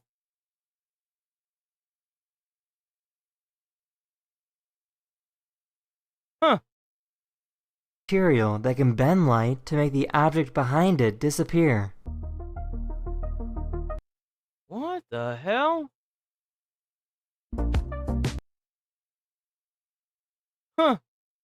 It's just gone. There he goes into the void.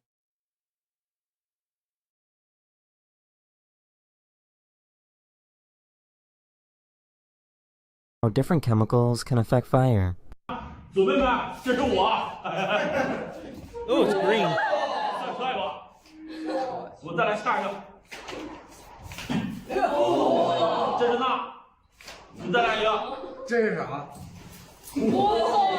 It's red. The Andromeda Galaxy is on course to crash directly into the Milky Way galaxy. Don't worry though, there's still 4 billion years until this will happen. That's right, 4 billion years. Boop. And then this process will take like another billion years to finally complete.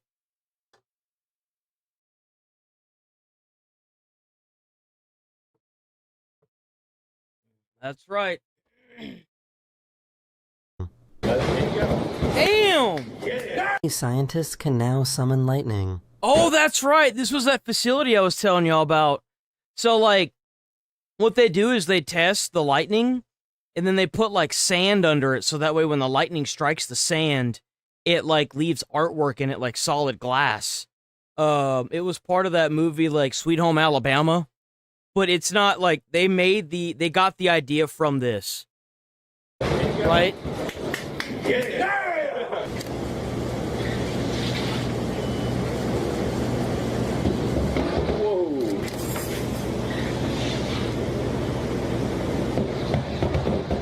crazy. Oh, yeah. What you're looking at right now is water freezing, melting, and boiling at the same time.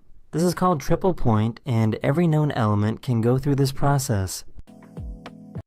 Huh. But why, though?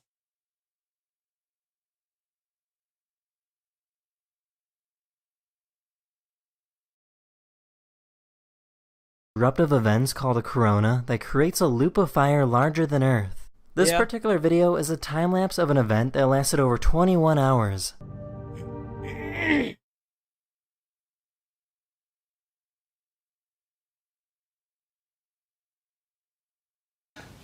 Turn it over. Oh no. And again, where's the air pressure? Upwards. Pushing upwards in all directions, but pushing upwards to hold the liquid in, right? Yes. And if I take this off, what should happen? Pushing upwards. The water Should come out, but that's not fair. Witchcraft. What is this? John, no, Gabby move, Jonathan move. Yeah, okay. Move for a second. He's taking a. That's not a way. I bet it took her so long to figure out how to hold that jar just right during that.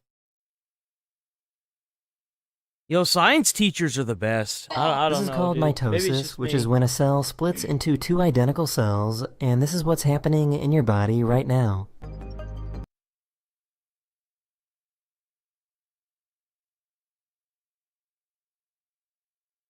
It is also called the North Star. What makes this star so special is that it hardly moves in the night sky. The North Star is positioned almost directly above the Earth's northern axis and as a result stays still while the other stars move. Oh, that explains a lot, okay.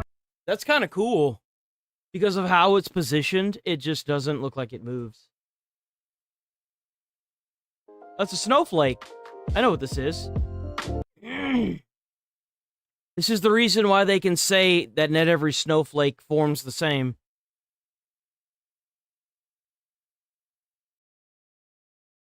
That can survive even after being eaten.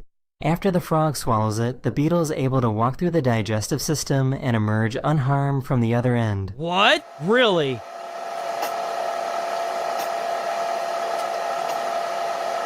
Gross. Sunset's blue instead of red like on Earth. Wait, what is this? Mars makes sunsets blue instead of red like on Earth. Actual time-lapse footage of a sunset on Mars. The Oh, it's atmosphere a sunset on makes Mars. That must have been whenever we lost the rover boy. That was a sad day. in our stomach. Bro, he just went all music in on this one. I'm not gonna lie. I'm not really liking this one. Let's find us a different one. The science one is a cool idea, but I'd rather the viral videos. In my honest opinion. Let's do this one here. Or daily dose of internet. Oh! What the hell is that? I thought it was orange juice. Oh no! Yeah, dude, I bet he's feeling good right about now.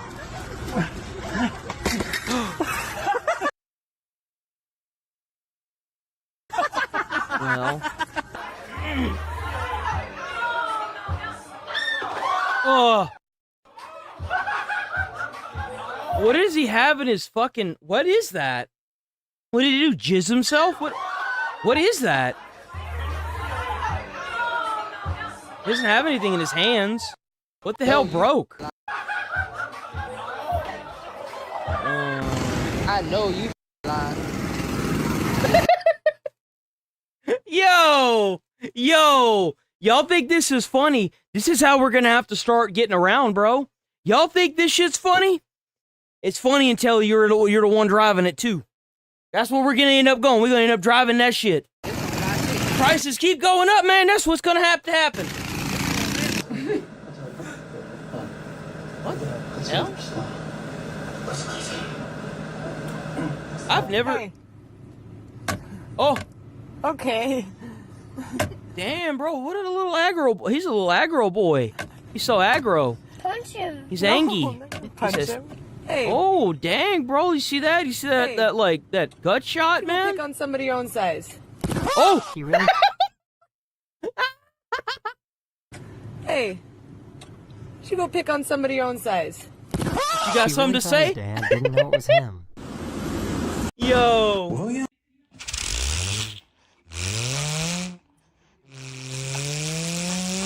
That's fun. Oh!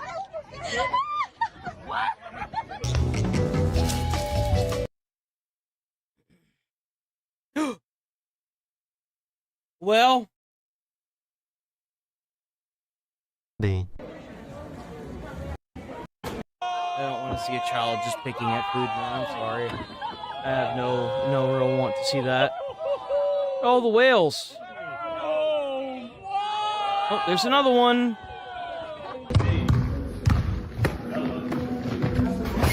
Oh! This guy can simulate an echo with his voice. Circus, Bing.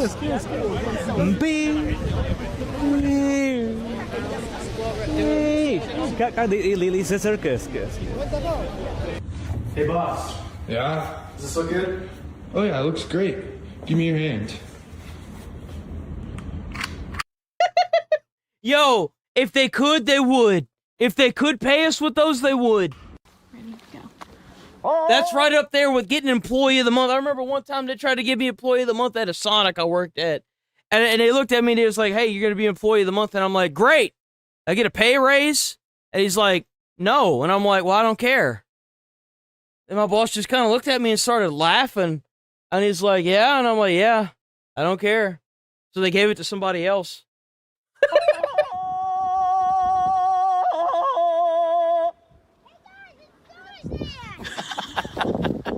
They thought they dropped her birthday cake. Oh! Damn, is she good, bro?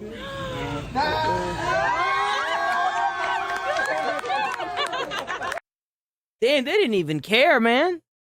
They didn't even care that man fell. It could have, it was a trick, but man, that's fucked up. They didn't care. That's mean. He could have been hurt.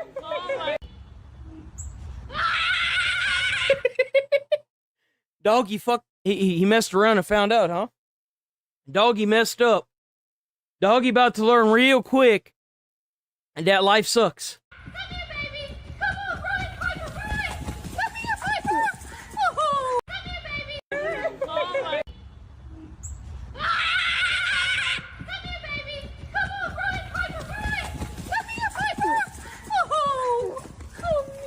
Ooh, them birds wanted a piece of him. I said, bring him back over here. Oh, bring him back over here. Hey, get. Oh, no. Come on, bring him back over here.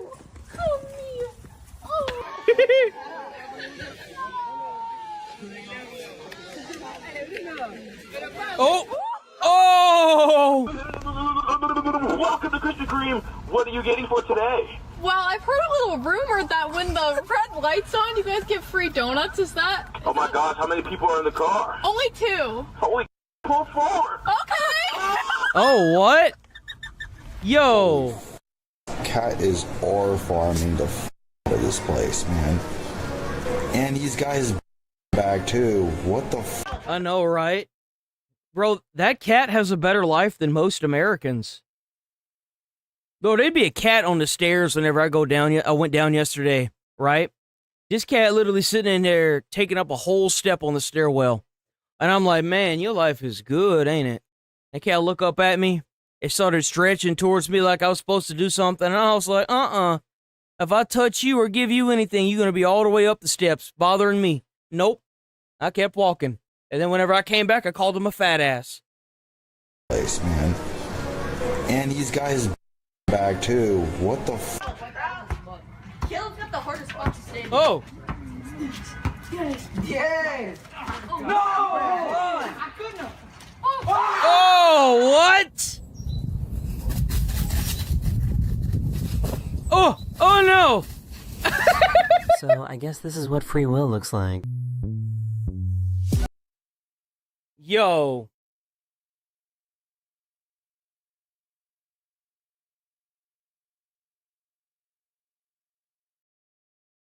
Cry in the car. Wait, what the fuck? I really don't have time for this right now. I'm trying to cry in the car. Bro, how the hell? Dude, you sitting there trying to have a moment, and you see this dude on this tall unicycle. How can you possibly? Exactly. Oh! What the hell? You know what's funny? You know what's hilarious about this? The guy didn't even care about the door. He immediately looked over at the people and it's just like, oh man, this. Hey, look, watch. He didn't even care about the door. He's like,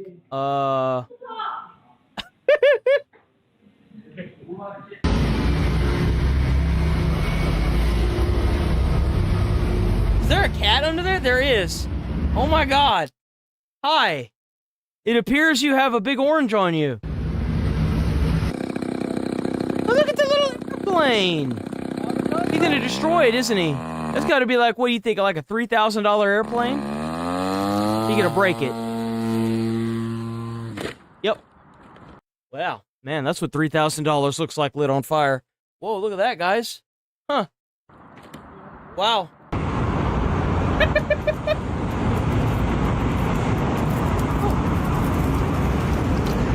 Bro, he's way too good at that. Damn, bro. Gonna give that little girl a heart attack. She ain't even out the house yet. You already trying to kill her.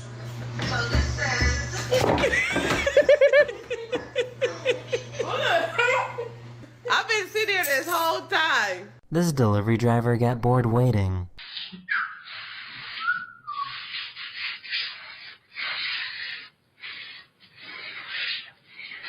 Oh! Bro, what the is Spain on? What? What the fuck? You could just hold her a foot, huh? Man. Dude. It's not bad enough you had to make the ice creams look like dicks. But now you're just gonna go all in, huh? Not real, bro. Who the like buys that in Spain? He bought it. He bought it. He bought a foot. Real, bro. Who the like buys that in Spain?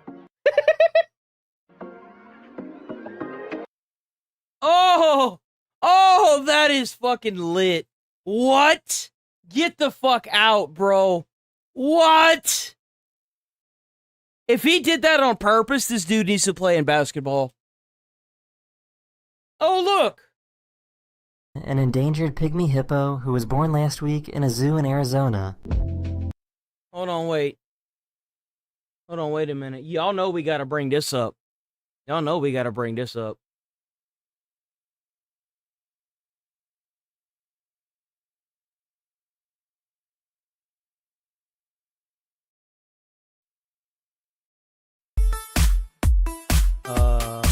Hi? Can you not? This is just an... What the fuck is going on, dude?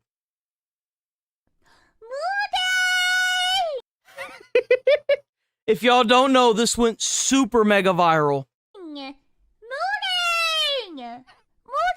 Oh, not this one. Not this one. Not this one. It's a different one. Where's it at?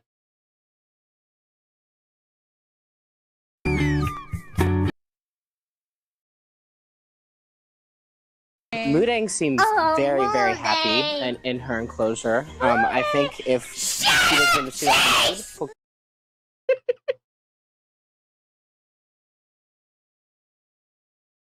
Oh no, I'm not gonna be able to find the original one. No!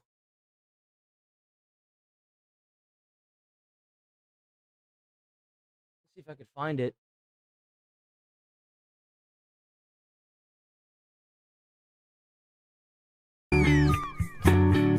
It's not this one because of the fucking music, man. Where's it at? Why do people put like songs on this stuff? Mudang seems very, very happy. It's so annoying. Where the fuck is it?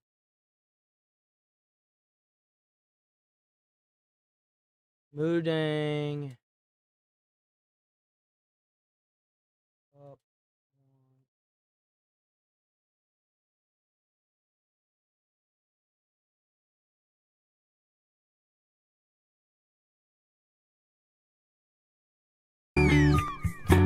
Fucking music. You see she's cutting carrots. Whatever.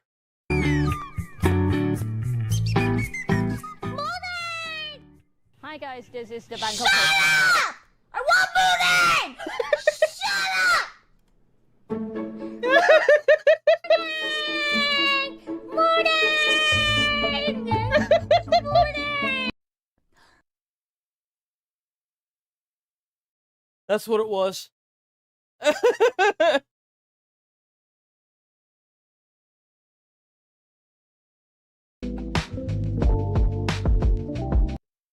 This music, dude. Fuck off with this music.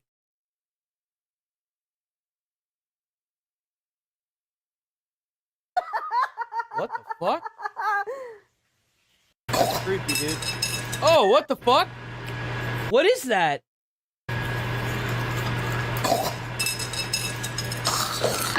Yo, she's salivating like crazy. What the hell did she just put in her mouth? Oh, that's so cool. I'm so jelly right now.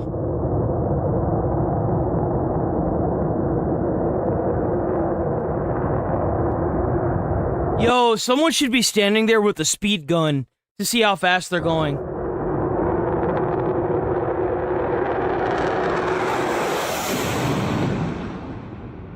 This might be one of the most perfectly formed rainbows I've ever seen. What the hell? Yo, man, there's a pot of gold right there. Hi, kitty. Hello, kitty. Oh? Oh?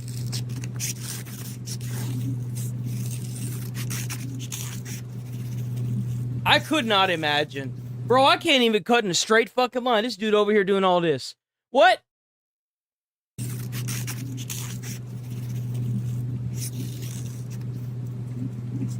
He made a butterfly. What? Every year, millions of sardines gather in massive bait balls in the Philippines.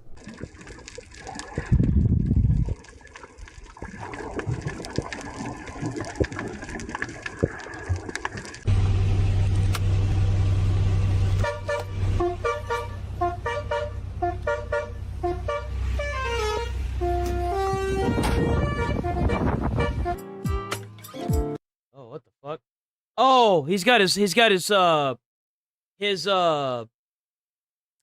shins buried in the ground. Yeah.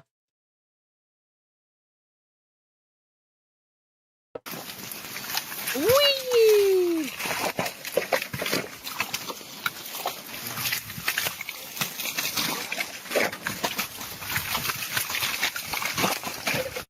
Держи. На, очень. Fox. Держи. Oh, he took the camera! Yo, he took the camera! Yo! Yo! Yo, that dude, that fox was like, snatch? Yo! Yo! He's like, it's my vlog time now.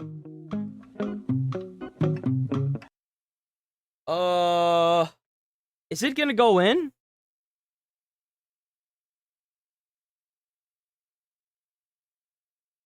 I think he just lost though. Cause like if he didn't call this pocket, he just lost. I am almost 100% certain. Cause that means that he scratched on the 8-ball. Waymo cars still have some bugs to work out. Waymo? That's a Jaguar. What you mean it's a Waymo? Jaguar's not Waymo, is it? Is Jaguar Waymo? No. I didn't think so. Oh my gosh, it's like inching slowly. No, it's gonna go after this car. It's not. It better not, because... Oh my god. Oh my god. Oh my god, oh my god! What the fuck is this thing doing? Hello? Oh my god! Oh my god! Oh my god! What the fuck? Yo! Oh my god! They need to get their money back. What? Oh my god! Oh my god! Oh my god! It literally trying to turn left too. What the fuck are you doing, bro? Oh my god! Oh my god! Oh my god!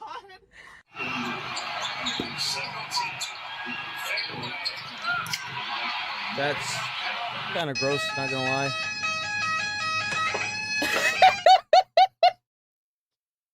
You know what?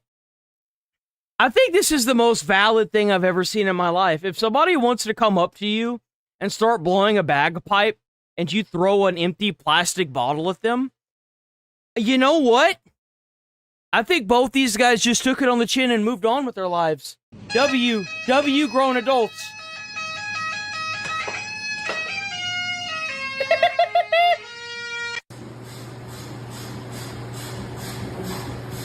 Oh! Oh! You know he's gonna hit it. Oh! Oh, damn. Damn, he actually hit that ball. Boom!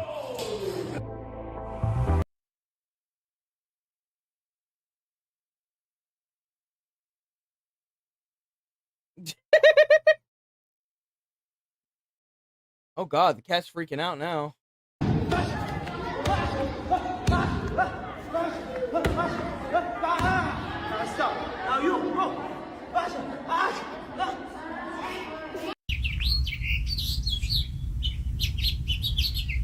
You know, look at him go. Look at him go. Down at the break against Alan Ooh! Suter. Oh! Oh! It bounced off! 6-4 down at the break against Alan Suter. I wonder how often that's happened. How, dude, like, I wonder if anybody's actually managed to pluck themselves in the eye with that. Look at, like, That is oh the my most gosh. violent bounce out I think I've ever seen. It was a magic trick from Shindy. I got finished watching a SpongeBob movie. Oh! I got finished watching a SpongeBob movie. Oh! Are you okay? Oh, you know what? He hit his fucking funny bone, too. He hit his funny bone to fucking boot. Yo! Oh, he landed on it. Are you okay? Oh! Abaixa essa mão agora. Abaixa. Abaixa a mão. Huh? Isso, ó. Ó, ok. That Abaixa. cat's about to mess you up. That cat is about to eat you alive. Não. Não pode. E. Sepa. Oh, que isso? Oh! Para. Vai, desce. Vai, vai, vai. Nelson. What? What is that?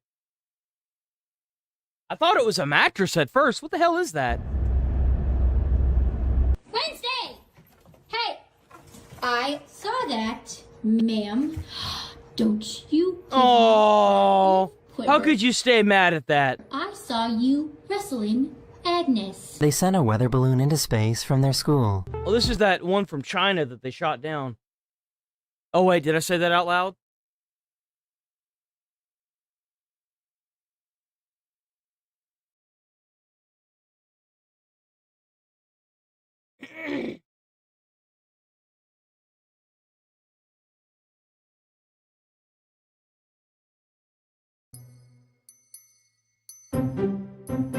Oh. Working. Yo. Yo. Yo. Y'all see the one where, like, the dude had it hooked up to a generator?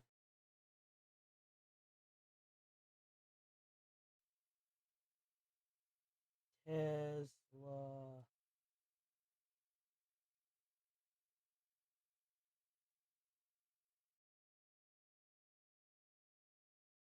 I don't know how to fucking spell that. Up to a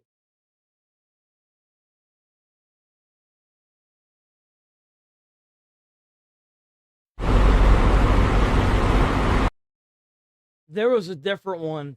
There was one that was like a flatbed. There was one that was a flatbed and he was waiting in like traffic. He had that shit hooked up to like the flatbed was like a small generator on the back of the flatbed, and he had it hooked up and it was running connected to the Tesla. It was funny as shit ever. Brother. Oh, yeah.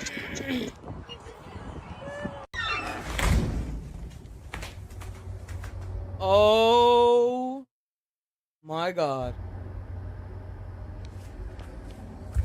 Oh, Hazel. Hazel. Oh, dude! On the white furniture, on the blankets, the chair, the floor. Oh! Oh my god.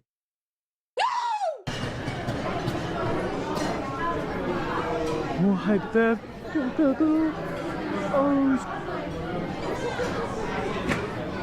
What? Damn!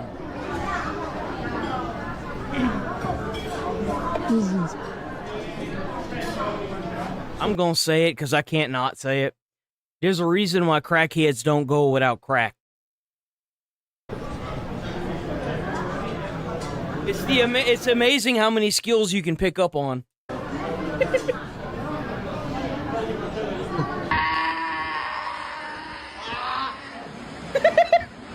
Look at all the cars! He managed to stop just in time.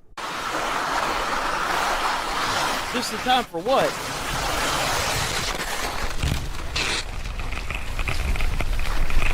Oh.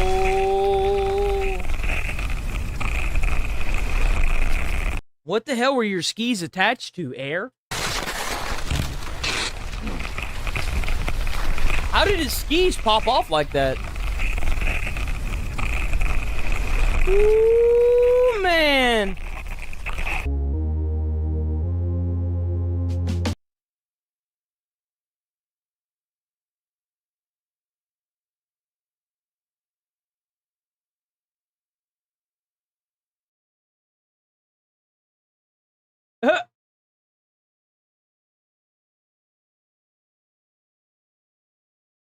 Go on. What you got? What you got? What the fuck? What? Oh my goodness. Yes, I know. Yo, why can't all humans just be blessed with this amount of excitement for everything? You know what I'm saying? Like, I wish I had that kind of excitement. Oh. What we got here?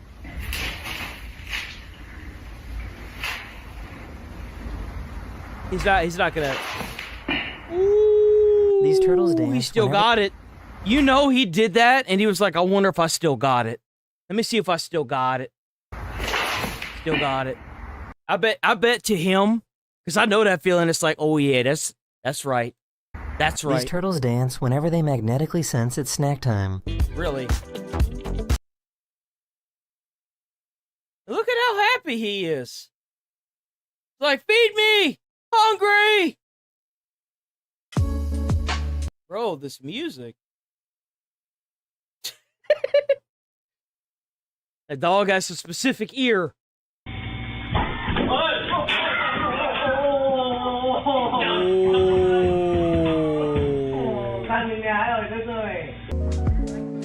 Lucky catch. Is the cat stuck?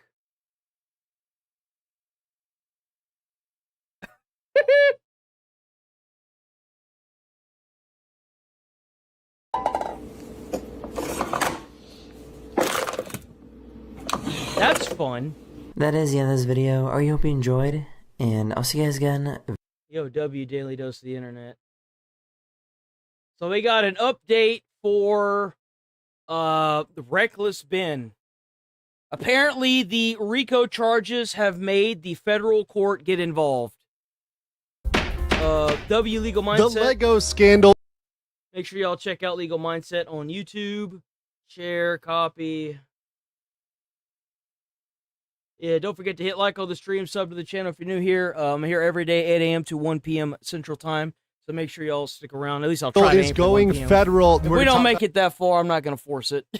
Today on The Legal Mindset, we teach you to be your own judge. I'm Andrew Esquire, American attorney, and I've been covering this bricks and minifigs scandal, the Lego scandal. Gotta cover really them bricks and mini dicks, you know what I'm the saying? beginning, and we have a new massive turn here today as the case appears to be heading like the from RICO charges are used for like organized crime and like the mafia, like gang members. So like I'm really curious to see where they thought the RICO charges were going to go. State court to federal court. So first of all, some background here. On June 26, Ben, that is Reckless Ben, and Victor Wynn filed a notice of removal in the U.S. District Court for Utah. That is the federal court. So essentially, that is the one that covers all of Utah. There's one district in Utah, so it's not like Florida where there's several districts, like a North or the South district. There's just one for Utah. So they filed it in that district and said, hey, we want to remove this to federal court.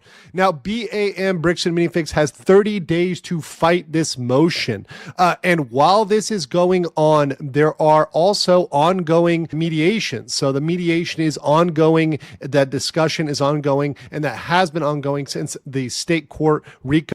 I hope that Ben is able to get it to go to federal court. If it goes to federal court, they're going to completely crack down on Bricks and Minifigs. I can already see case it. was filed by Bricks and Minifigs Corporate against Reckless Ben. So they're allowed to keep talking. They're allowed to keep going through the motions of trying to settle this outside of court. And that's very, very important. But what's also important is this message. Recently, a jury ordered an accountable code removal. So this just came down. Obviously, you see the in this post here, the lawyers for Ben Schneider, his company, and Victor Wynn have filed a notice of removal in the district court, saying here, generally this freezes all proceedings until the federal judge decides whether they will take jurisdiction or remand the case. So this is accurate. So essentially, they're going to need to decide what to do now with this removal. So now that they're saying, hey, we want to remove this to federal court, the judge now has to say, okay, is this permissible? Is this not permissible? Are we going to allow that? So what are some of the facts that lead us to this being something they can do? Well, if you look over here, Victor Wynn is a resident of California. Brian Mansell, who agreed to this and consented to this, which is very, very important here, is a resident of Oregon. So there's diversity of citizenship between the plaintiffs and defendants. Diversity means they're not from the same place. They're not all from Utah. This is not a case where everybody is in Utah. They're all. That's why I'm saying, like, if you can take it outside of that state and push it up into the federal legal system, it would make winning that much easier. All Utahians. Sorry, people from Utah. I probably said that wrong. But you see, that's the primary reason, and that's a very good reason to remove this to federal court. And there are several advantages that do come along with that. We'll read some other reasoning here. Plaintiff Baker Bricks, LLC, alleges in the complaint that it is a Utah corporation. A corporation shall be deemed to be a citizen of every state and foreign state by which it has been incorporated, and the state or foreign state which has principal place of business. Baker Bricks, LLC's principal place is Utah, and its certification of organization is filed in Utah. Plaintiffs allege that the verified complaint that Baker is a Utah limited liability company. Taking this as true, which we will assume that's true. I don't think they're going to fight that they're a Utah company. The actual plaintiff entity in this lawsuit is Baker, the Utah LLC, not the now dissolved Oregon entity whose trade name Baker is using. Okay. Salem Baker Bricks itself was administratively dissolved on January 15th before this lawsuit was filed. Okay. In addition, the members of Baker Bricks LLC appear to be Brandon Best and Josh Johnson, who are citizens of Utah, and as shown in the application for reinstatement they filed. But we're going to try to get diversity here. And this is a massive advantage for Ben for multiple reasons. First of all, I mean, like, if they've got corrupt police officers that are pulling this stuff that they're doing, like what we saw in that body cam footage, if Ben can take it out of state and get it appealed in an actual, like, federal court, the likelihood that this is going to get thrown out is going to be great. There's stronger First Amendment and anti-slap protection. So First They Amendment, need to get free rid of speech, slap suits altogether. It's bullshit. that's going to be very strong at the federal level. And all those anti-slap motions, that's a slap motion is a strategic lawsuit against public participation. So anti-slap is essentially protecting free speech, saying, hey, you can't try to silence Ben with a lawsuit. This can't be a strategic lawsuit to silence Ben. So like slap suits could, the thing is that's different about slap suits. It was back whenever I was still watching John Oliver. He talked about slap suits and how detrimental they can be to people like Ben, people that want, or for that matter, even Nick Shirley. Nick Shirley, I'm kind of surprised hasn't been hit with a slap lawsuit yet. It's a way to oppress their freedom of speech and keep them from saying anything further and letting the situation die down. And the thing with slap lawsuits is that they can be filed from any state that you live in towards anybody in the U.S. So, like, if you live in, let's say, Texas allows slap lawsuits, you can slap lawsuit somebody like Nick Shirley who's not even in Texas, right? And they could last in court for years. So they effectively force the silence. Anti-slap laws will apply in federal court, and there'll also be very strong First Amendment protections there.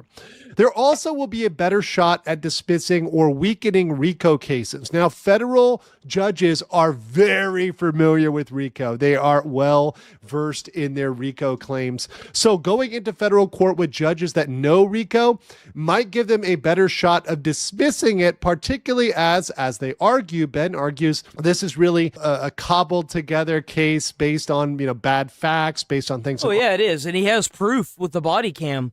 They were literally trying to find anything they could not to accept the papers. It's blatantly obvious and it's glaring everybody in the face. Aren't true. So weakening and dismissing the RICO claims might be something that would be more advantageous at the federal level. Also, it's perceived as a neutral forum. So federal courts are often perceived as more fair because of their procedures, because of the judges. Well, it's because the people that are most likely pocketing the judges in a place like Oregon won't be able to have that leverage in a place like, I don't know, wherever they decide to hold this with the federal judge, because they don't know who the hell he is. So, sticking their neck out to try and bribe a federal judge usually doesn't blow over very well. To be somebody who's perceived as a local judge who might be beneficial to the local Utah business against the foreign Californians and other people from other states. It's going to be a perceived area where the procedure, the judges are used to people from other jurisdictions, are used to people from other states. They're used to other states pulling BS. Or it's somewhere that is perceived as more fair. And generally, I would say federal courts are very, very fair when dealing with diversity cases. Also, they would get a chance at a fresh review of the TRO. Now, we're going to go into the temporary restraining order and what happened with that on a separate video. So make sure you like this video. Is that it? No.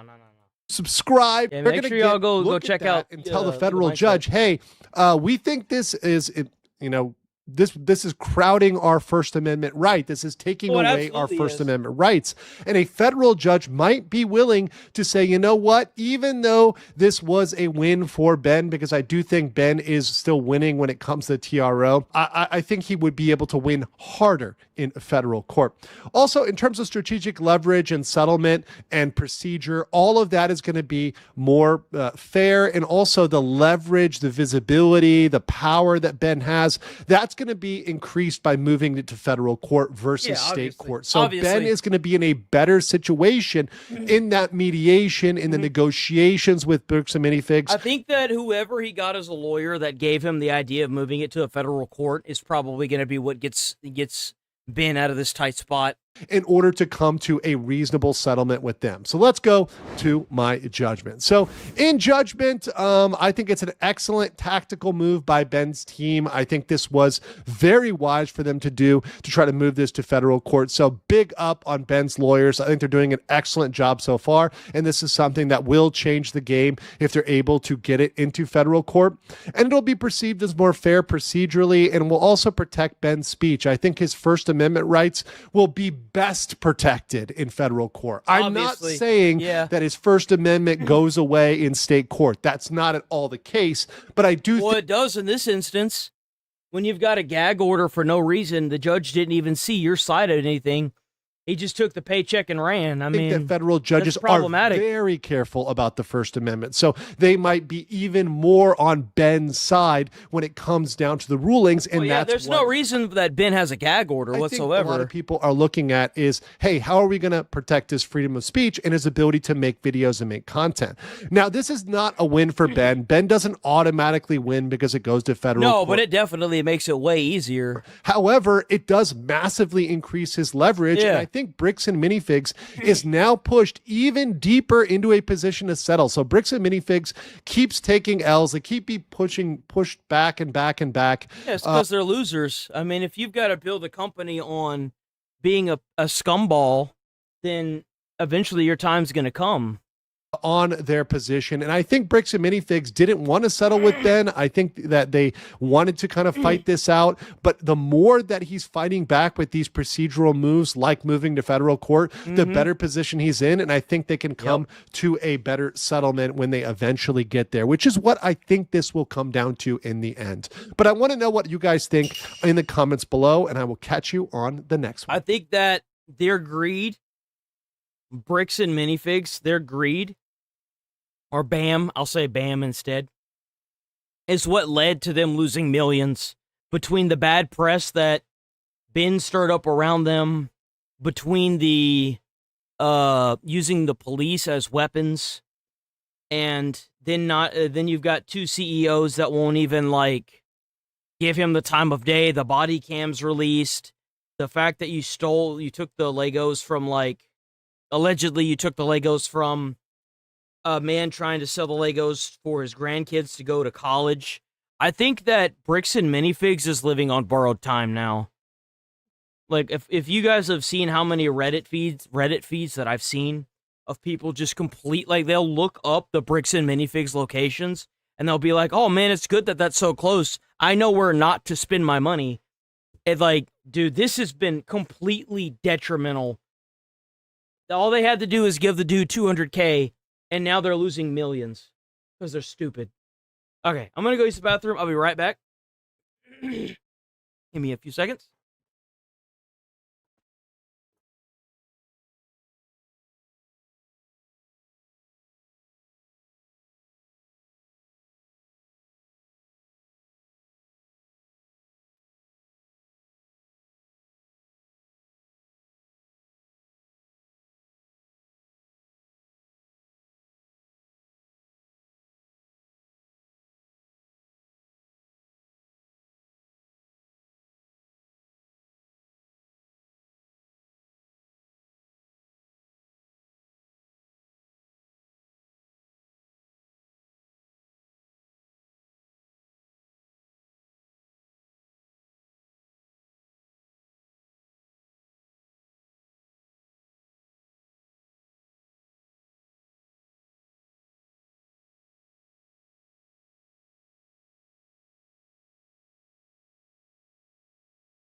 Okay, sorry about that. All right, let's get it.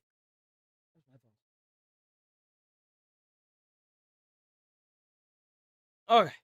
Wiener, okay? Oh Showed yeah. up to the So trans apparently, march for the Anthony Weiner Scott Weiner, I mean, is in a lot of trouble. first time, and we kicked his ass out. It's sad because he's written some good legislation for queers. Things like, for example, lower penalties for sexual relations with underage kids. Yeah, Really? he's done a lot of really great things for queers. He's ultimately a genocidal supporting center-right shill. Trigger warning, broken man walking away defeated.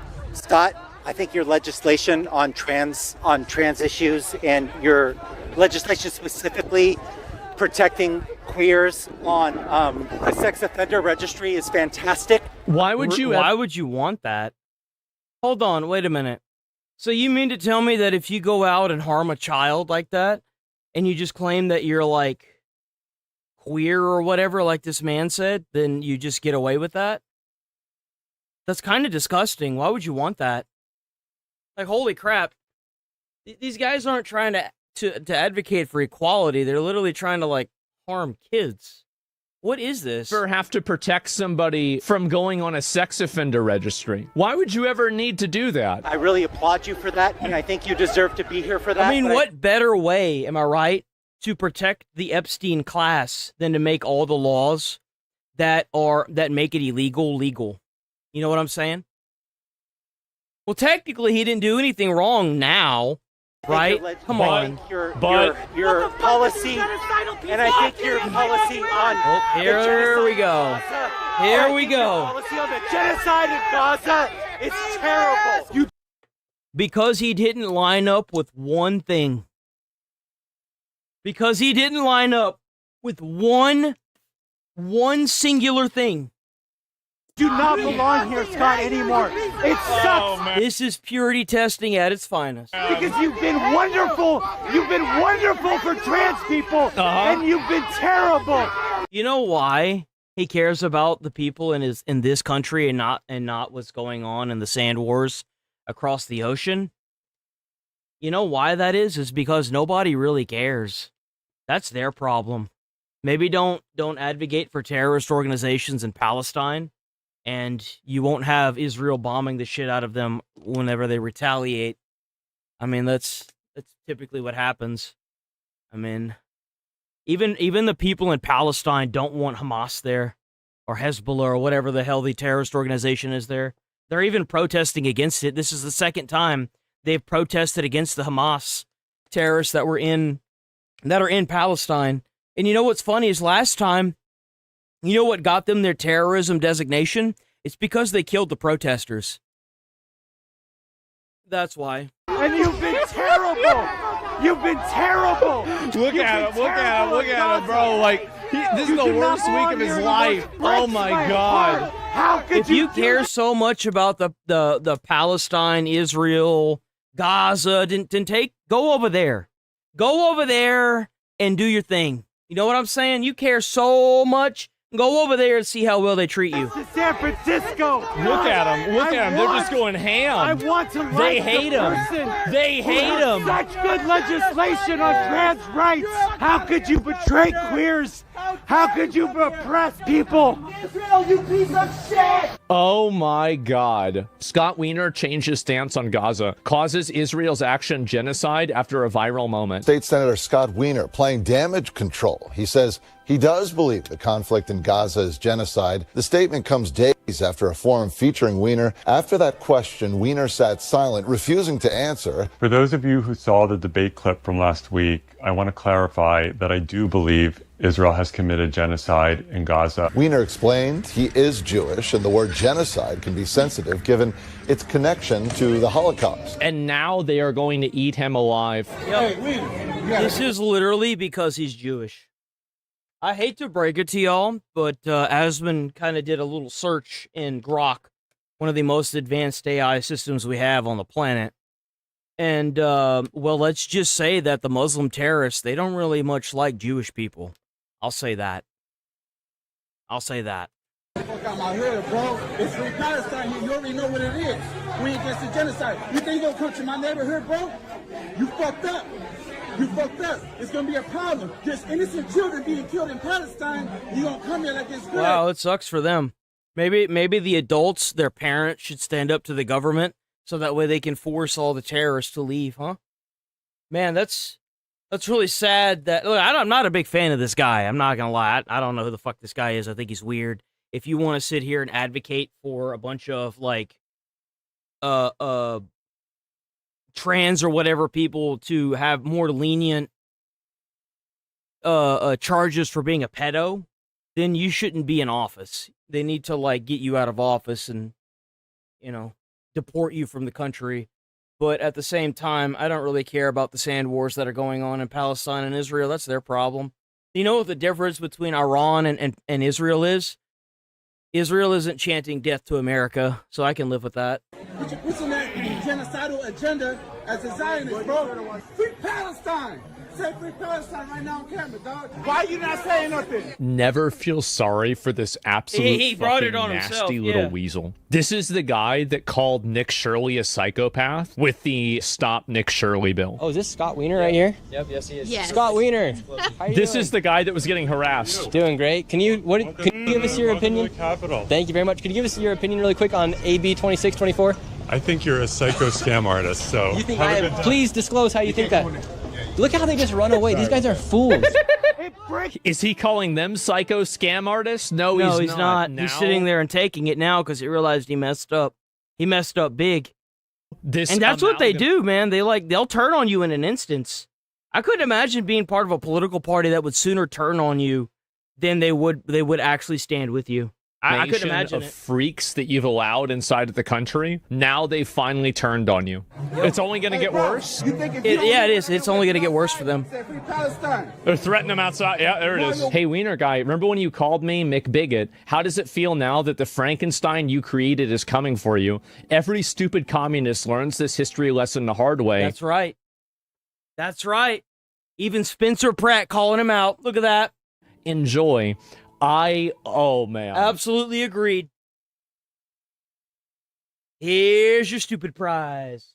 An individual made a video about me. His name is Noah Sampson. The video is called Asmongold's Terrorist Propaganda. We're going to take a look and we're going to watch this. This is the guy, by the way, he already is being sued by Ethan, and he did some stream to beg for money. But he's already being sued. That's hilarious. This is what another one is, right? You should sue him like Ethan? Well, I don't know what he's saying. We're going to find out. Let's watch it. Here we go. I'm absolutely picking a side. Like, if I have to pick, like, I would pick Israel over Iran every day of the week. Yeah, like, absolutely. Okay, what's the problem with this comment? I know that people have like this Israel fatigue and they hate Israel, but yeah, anybody who doesn't want you to do that is probably listening to terrorist propaganda. That's the reason why. Absolutely. This is Asmongold. Asmongold is one of the most viewed live streamers in the world. With a daily viewership of over 5 million viewers, this is roughly 10 times the viewership of CNN. And apparently, Asmongold is concerned with peace in the Middle East. How does he... I'm actually You know how you attain peace in the Middle East?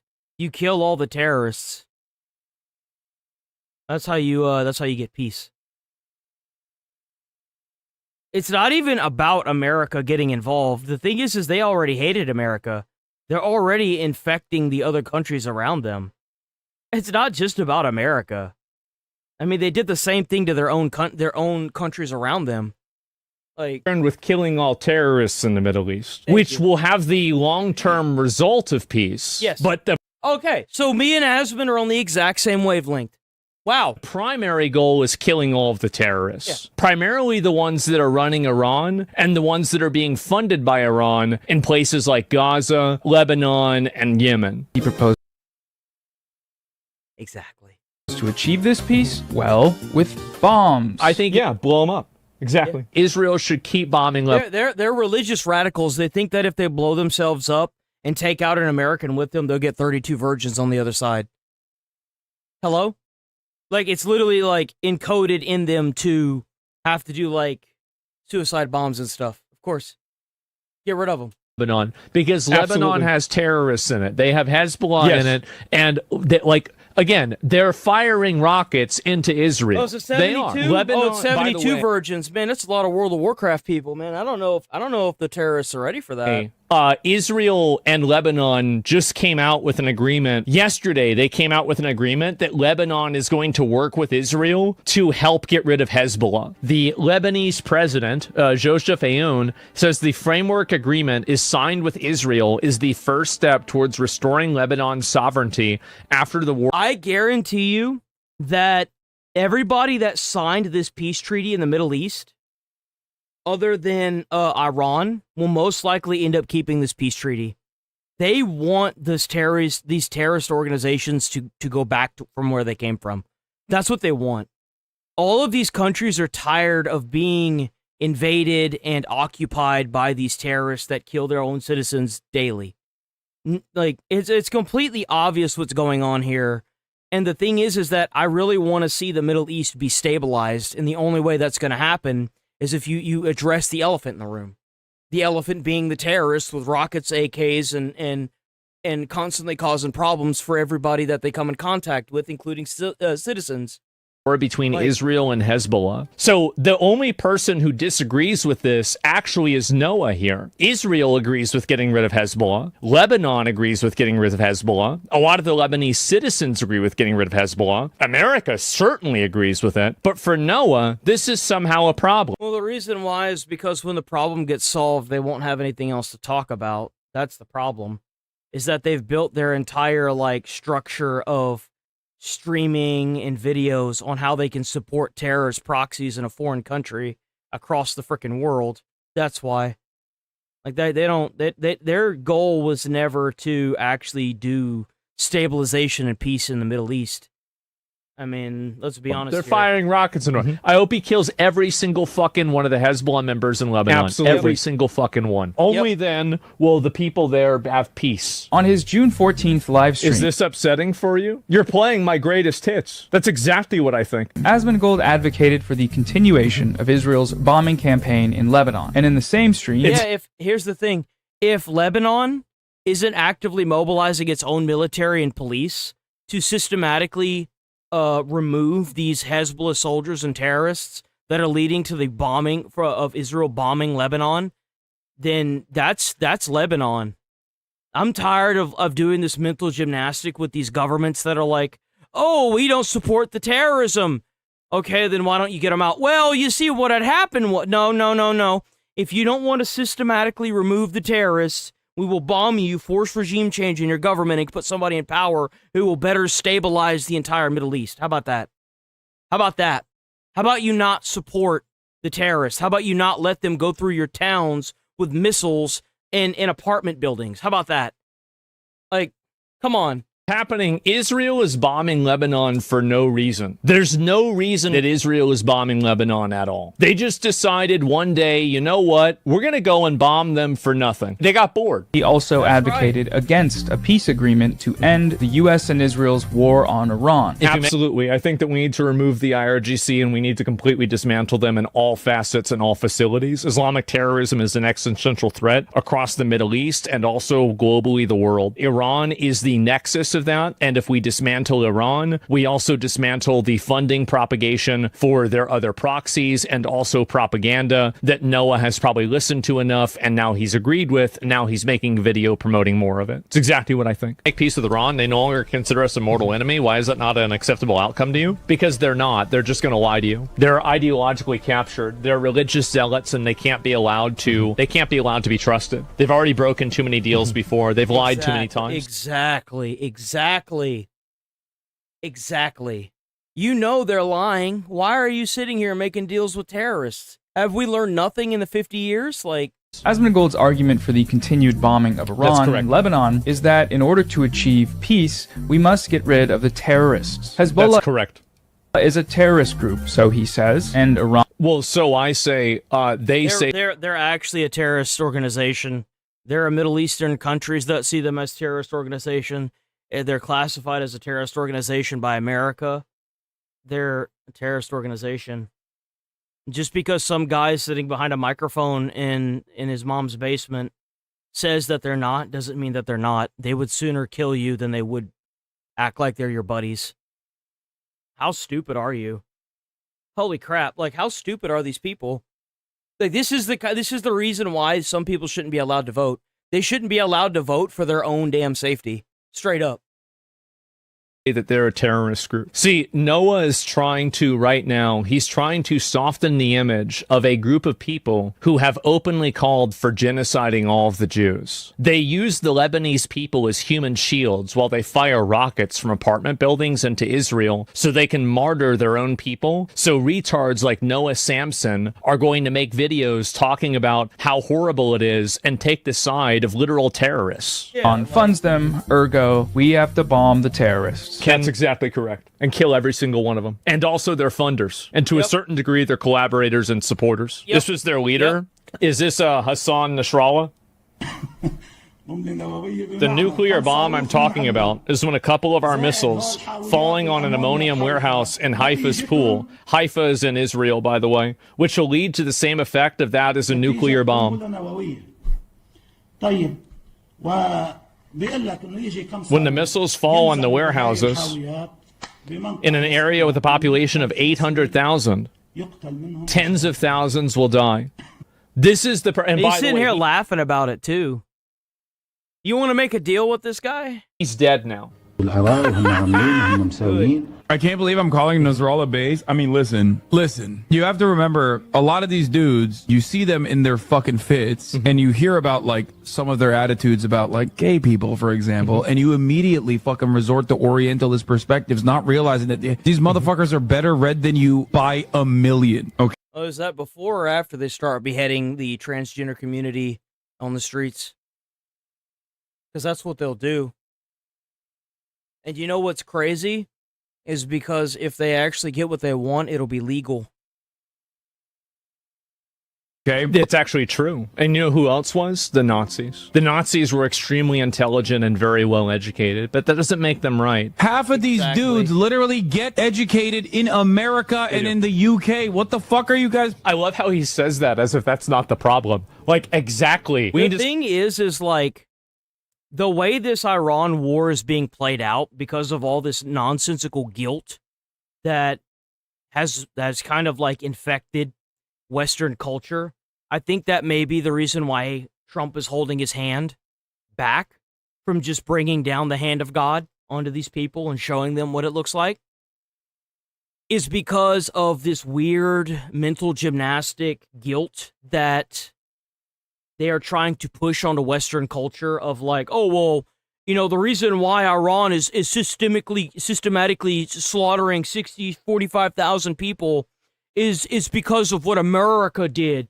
Because America did this and then did that. And it's like, well, how many more treaties do we have to make with these guys that they violate before we realize that we just can't do business with them?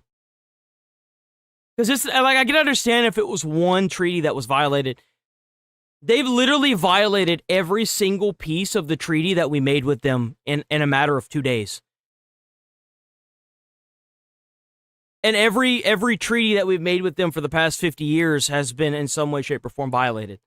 Like, what are we doing here? Stop letting terrorists come over here. So ultimately, he is regarded as a pretty brilliant person in terms of like... He's dead now, by the way. Everything that he's done. You might not agree he's a with really his smart methods. guy. You might not agree with his attitude overall in terms of like his opinions on civil liberties and shit like that. But ultimately, this motherfucker has read a shit ton of books. I just showed a video of this person saying that he wanted to target and blow up tens of thousands of people. This isn't a theoretical projection. And it's not even like it's a military target. This guy's talking about killing civilians. That'd be like if you were to detonate a nuclear power plant in Texas and you're part of like the Mexican cartel. It's crazy that you even have to tiptoe around this to justify what he's doing. Just like them trying to mentally gymnastic their way into saying that America deserved 9/11. Go fuck yourself. Like, no, dude. No. You don't get to just take out a bunch of citizens. They're citizens. They're just going about their normal days. This is literally what they say. This is a designated terrorist group, and we just played a clip of them saying how they wanted to commit terrorism at a mass scale. Yeah, exactly. It's not a question about this. It's obvious. They said it clearly. They say it. You tell your just argument? like the nukes. They said that they had enough enriched uranium to make like 8 nukes. Like, what do you? Well, it's not. This isn't some like crazy scenario. They've been saying this. They say what they want to do. Why you They consider just them say it. terrorists? Because they fund people that attack and kill civilians on purpose and target civilians to kill them. Exactly. Yes. In order to achieve political goals. Groups like Hezbollah and the Houthis and Hamas. It's that simple. There are a few issues with his analysis here, though. First Okay. among them is the premise. Asmongold repeats the IDF's line that they are targeting The IDF's line. Hezbollah in Lebanon, but that's not what's actually happening. What the evidence shows is that targeting Hezbollah is just a pretext, one that Israel Well, then used. why don't you go there since you're such a big shot independent journalist, and why don't you tell us what's going on there? I see a whole lot of people advocating for this weird like mental gymnastic war on the other side of the world. Well, if you're just so sure that that's what's going on, then why don't you go there and start recording in Palestine? Why don't you go and record the Hezbollah?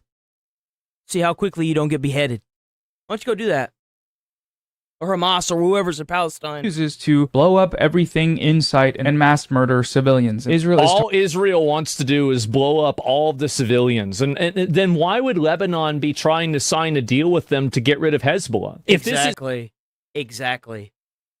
It's because everybody knows that they're infested with terrorists. The government doesn't want them there, and Israel wants them gone as well. And it's also part of the American treaty that we made with the Middle East. They need to get rid of the terrorist organizations in Lebanon. That was part of the deal. Get rid of them.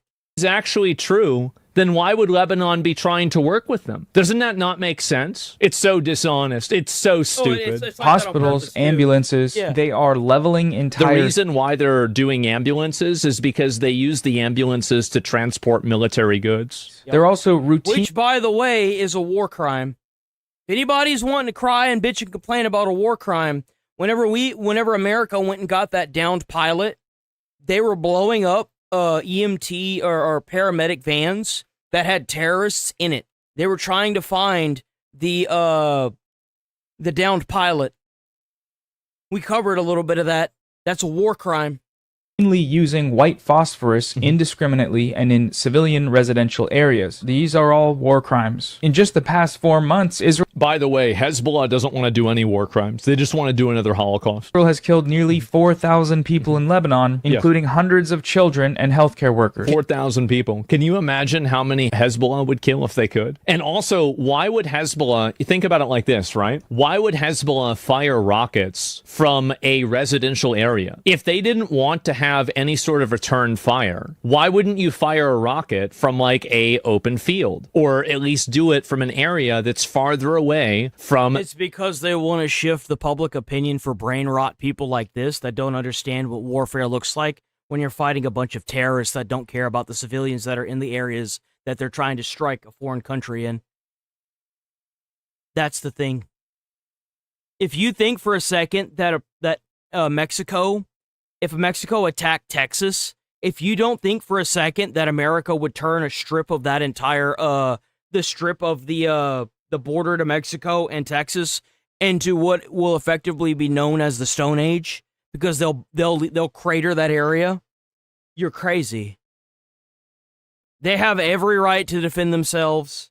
And it doesn't matter how much mental gymnastic you try to do with this. It's ridiculous. The civilians. The reason why they're firing rockets from residential areas is so they can martyr these people. They're using these people as human shields and getting them killed and martyring them for a jihad. And you're eating it up and thinking that this is a good thing. Using ambulance to transport military personnel is a war crime. They don't care about war crimes. They are literal psychopathic terrorists that are killing their own people. On average, Israeli... they kill their own citizens if they go against the terrorist organizations. Like, it's not... These guys aren't on your side. If you're not with them picking up an AK and firing at anyone they deem as a threat, you're gonna get killed. They'll kill you. Forces have killed more than one child every day since April. On October 3rd, 2024... You know why there's been a child that's been killed every day? It's because whenever you lower the age to 12 for them to join this, and you have children picking up AKs at the age of 12 to fire at enemies like what we saw in Iran, Iraq, and Afghanistan. Yeah. That's what happens whenever you get children involved in warfare. Yeah, it happens. That's what happens whenever you have terrorist organizations that are huddled in apartment buildings, launching rockets out the window. Yeah, it happens. Maybe the government that is allowing this should step in, get involved. I mean, there's a reason why we don't have terrorist organizations attacking Canada and Mexico. Hello? Like, what is this? Israel bombed a medical center in Beirut, killing 9 people and injuring 14. Yep. 7 of those killed were members of the medical staff. All of this is just emotional slop bullshit. Hezbollah wants to operate as a paramilitary organization with impunity from the government. They want to be the government. They want to use these people as human shields, get people killed for international clout. That's what they want to do. And you are eating it up like a retard. Israel destroyed a he's acting like true goyim. That's what he's acting like. True brain rot boy. Portion of an entire city. Tyre, one of the oldest cities in the world. They damaged over 400 apartments, completely destroyed Well, maybe they shouldn't have allowed terrorists to set up camp inside of that capital, huh? Maybe they shouldn't have done it. Maybe their government should get more involved and stop acting like a bunch of pussies with their dick in their hands, huh? Maybe they should do something about it, so that way more of their own citizens don't get killed in this crossfire. Buildings and if you expect Israel to not retaliate because the missile that the terrorist organizations launched, the warhead that they launched inside of a Israeli city into an Israeli city that killed a bunch of citizens, if you don't expect them to retaliate because they managed to set up shop inside of some civilian housing, you've got another thing coming. Like, these guys aren't even trying to strike military targets. They're actively going out of their way to bomb just normal citizens in Israel. They're terrorists. They're trying to terrorize these countries. So this is the problem, is that he frames everything as if this is just a random attack. It's happening because Israel is getting bombed. They're shooting missiles over to Israel. The only reason why Israel doesn't look like this is because they built the Iron Dome. Yep. If Israel didn't have the Iron Dome, Israel would look like this and worse. Demolished a number of ancient historical sites. On March 12th, 2026, Israel bombed a beachside tent encampment housing people that they had displaced from their bombings, killing 8 and wounding 31. The strike came in the middle of the night, and it was a double tap strike. The first missile landed and killed 3 people near the beach, and when people approached to help the victims, the second missile landed. No evacuation warning was issued. This was in a safe zone. In all of these examples that's not Israel's fault. That's Lebanon. If you got people that are near a strike like that, the issue comes from Lebanon. That'd be like if we're mad at freaking Louisiana because water came and washed away a children's camp, and their sirens in Louisiana didn't tell us. That doesn't make any fucking sense. Like, hello?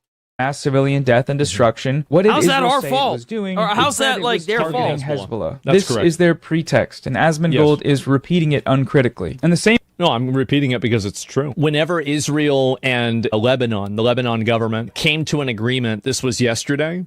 Civilians. That is the conclusion. Of course. This guy that's is just... oppressing the fuck out of them in their own country. Oh yeah, here you go. Here are the protests in Lebanon. People that you're. This isn't the first time. The first time that this happened, the terrorists that were in Lebanon killed everybody. Time they did this, they killed the organizers. Yep. So you have to look at like these people right here, and I'm not trying to like glaze or anything, are some of the most profoundly. These are Palestinians that want Hamas out of their city. They want them gone. Brave people that you're seeing in the world right now. Yep. This is on the same And level. Iran needs to do the same thing. Is like the Iranians that were protesting against their government. These people are stuck between truly a rock and a hard place. They have Israel that's bombing the fuck out of them, and they have fucking Hamas that's being empowered by Iran that's oppressing the fuck out of them in their own. And it should be the Lebanon government or the Palestine government that protects them. It should be. Palestine should be protecting these guys. Country. And they're the ones that are being used as human shields so Hamas can look like Same they're thing with Lebanon. Lebanon and Palestine need to completely get rid of all of the terrorist organizations that are in their countries and focus on trying to help their citizens. Being victims whenever now is the time to do it. Use these people as collateral damage. I think everybody should support these people. And they did vote in Hamas. Palestine voted in Hamas 20 years ago. Think about what the Democratic Party was 20 years ago. Think about what it is now. Shit changes. And I think these people are realizing it. Still denying it in 2026 Simple. are Israel and the United States and the content creators online that I'm sure. I'm sure you have the one piece of information that nobody else has that will change the entire course of the war and make America and Israel look like bad guys. And man, you know what's weird is I keep hearing this defense, this mentally gymnastic made defense for a bunch of terrorists that are killing people. And I just don't see it. Sorry. I haven't really seen any actual evidence of anything. No. The World Cup, and the police actually removed them because I guess you can consider this to be offensive. It is a giant foam ice officer with a giant two-way tool, army helmet. It's kind of funny. It's kind of funny. I mean, and he has in chains, which appears to be somebody brown, scared, and afraid. And there's a guy inside of this. And they're like, okay, look, no political messaging. They weren't even allowing you to wear, like, the workers were complaining they weren't allowed to wear Nike shoes that had to cover. Oh, this was at FIFA? Oh, yeah. No. They're stupid. No, dude, FIFA is, like, cracked down like crazy this year. They even gave XQC a copyright strike on Twitch, bro. Like, hell no. You gotta stay away from FIFA, man. The Persian they making like the workers put tape on their like logos that are on their shirt and on their shoes. Bro, they are not messing around this year. Iran couldn't have their flag out there because it was going to be controversial, and they're saying, okay, get this out of here. And I do understand. You don't want to have this type of stuff there. This is about going to soccer, not seeing this insane monstrosity of a display. Like, it's terrible. It's terrible what it looks like, but honestly, maybe this is controversial. You're looking at this? I kind of feel like this goes hard if you just swap out the... Well, that's what I'm saying is, like, I think it's kind of funny, the floats and stuff that they make for Trump. I'm sorry, but that stuff is funny. It really is to me. Kid with, like, the Agua gang from trafficking people, went into a neighborhood to do with buddies for it, but again, we don't... Trump's the greatest president of all time. I don't even necessarily want to hear that. I would like to see the American flag and fireworks and the national anthem, but don't give me politics as to why this guy's better than the other. I want to be able to sit next to the person in the bleachers with me. We're going to disagree on things politics, but we both love the Dodgers. How about that? But again, I think this kind of goes hard in the idea that this is what we want, them arresting illegals, but just with one minor adjustment here. But the one thing we'll say is anti-ICE activism is pretty much failing, because you see this over here. Remember back in the day, they had exploding fireworks outside the Prairie Land facility. I believe it's in Texas. Yeah, North Texas. Captured by surveillance cameras. They just say, F you pigs. They vandalized Prairie Land, including graffiti on a guard building, punctured the tires of a facility van, and broke a facility's surveillance camera. Again, fireworks, slashing tires. It's kind of become commonplace. Like, I almost sit here and say, that's not even as big of a deal as other stuff you've seen. Like them using a sniper to try to take out an ICE officer, but actually accidentally hitting several people that were being deported. But this is still bad. You can't throw fireworks at ICE federal agents. You can't graffiti, vandalize their building. You can't knock down their cameras or slash their tires. So it's good because they say one of their Antifa members got 100 years in federal prison. 7 additional defendants get sentenced for the 1-year anniversary attack, and combined 450 years in prison. They're finally finding out, and it is glorious. 8 defendants convicted in the Prairie Land ICE detention center attack case will be sentenced today in federal court in Fort Worth. So far, only... And honestly, it's like, you don't want to say based on opinion and judge people. Like, I'm not going to make fun of people. Oh, you're ugly, you're pretty, or whatever. Like, oh, I want to, like, whatever. But why is it they all kind of have the same glare? I don't know what the word is. Like, they have the same kind of defeated... I don't want to call it evil. Are you saying it's substances? All 8 of them... I was just looking at my Xfinity bill. Those motherfuckers went up, dude. I was paying, like, I think 120 something. They at like 150 now. What the fuck is that? had this look where it's like, you don't want to be like this, but it's like none of these people just got a great promotion at their job. None of these people are out there saying, "Oh, I had a crush." Well, no, they're not doing any of that, because instead of holding down a job and being productive, they're out here living off of mommy and daddy's money, getting on paid this to girl do weird forever, shit. and finally asked her out on a date, and we're going out on a date, fancy restaurant, super psyched about it. But you know what? First, this is what it looks like when you fuck around in Texas. By the way, knockdown forward. You guys wonder? This is what it looks like, and this is what they get. Center attack case will be sentenced today in federal court in Fort Worth. So far, only 3 have learned their fates. Benjamin Song was sentenced to 100 years in prison. That's right. That's right, big dog. Cameron Arnold and Zachary Evans were both sentenced to 50 years. It comes more than 3 Maybe you shouldn't have done it, huh? federal jury found. What did I say would happen if they did this in Texas? I said that from day one. I was like, there's a reason why. There's a reason why these idiots aren't in Texas causing problems. It's because, number one, you ain't going to get any views for it. Nobody's going to see it. And number two, Texas don't play. Texas is not playing. They don't get this bullshit like in California. You serve 1/4 of your time with good behavior and you get let out. No, you got 100 years, you're serving 100 years. That's right. The group guilty following a 12-day trial stemming from an incident last July 4th outside the detention center in Alvarado. 8 defendants were convicted of And you'll charges. never see like a song, Korean people crying, "Why the Asian guy get the longest sentence?" I don't care. He's a scumbag. He was out there. He was committing the crime. He didn't want a century in prison. Maybe don't commit the crimes. It has nothing to do with race. Even if the jury saw the Asian guy and were prejudiced against, by all means, have at it. But there's certain types of cultures that say, I don't mind the Peter mentality. Related offenses. Jesus. Benjamin Song was also convicted of attempted murder in the shooting of an Alvarado police lieutenant. Oh, okay. It was the shoot. It wasn't just a fire. Possible Yes, they're getting this sentencing, but it all starts off. We kind of from looked at that. Oh, we looked at that already. Funny enough.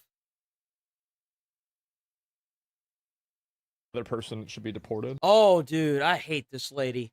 Oh, I hate this lady. Oh my God. Oh, Ilhan Omar. Oh, don't like So is this lady, the bro. yes? I assimilated all the way to Congress, and this idiot tells me to go back to where I came from.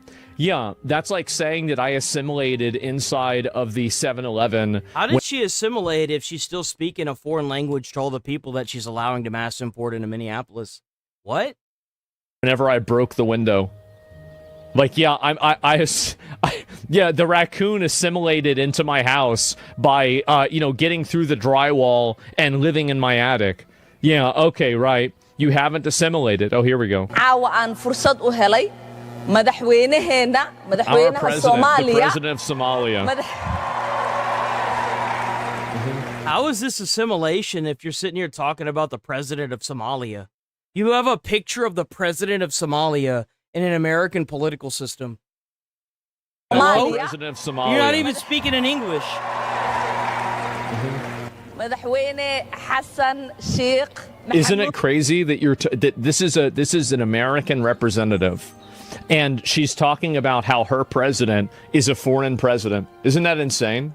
inaan maanta ku soo dhaweyno Minneapolis aniga iyo madaxweynaha special relationship aan qabnaa aniga adeeraan ugu Deport? I know. gabarteeyu idhahaa That's crazy. What the fuck is she even saying? Who cares? mininkaaga waaye ku soo dhawow Minneapolis aad iyo aad aan ugu faraxsanahay in maanta madaxweynaha Happy that Hassan is our president. aad tahay Remember, this is the same person that wants to defund the Department of Homeland Security. Isn't this crazy that Americans are putting up with this? It's really insane. Soomaaliya It sure is something, isn't it? meeshaan wada Somalia is our home. That's the problem. joogo dhan It's home to all of the people gathered here. We do not feel that it's that far from us. I think that we should make sure that you're right. Soomaaliya wadnaheenay ku nooshahay qalbigeenay ku jirtaa maalin kasta aan ka We fikirnaa always think about Somalia. Well, then why don't you go live there? Why are you in America? If this is what you call assimilation, you need to go back. Because you obviously don't even know what the definition of assimilation is. You need to go back. This isn't melting into the melting pot. This is actively trying to change it. This is ridiculous.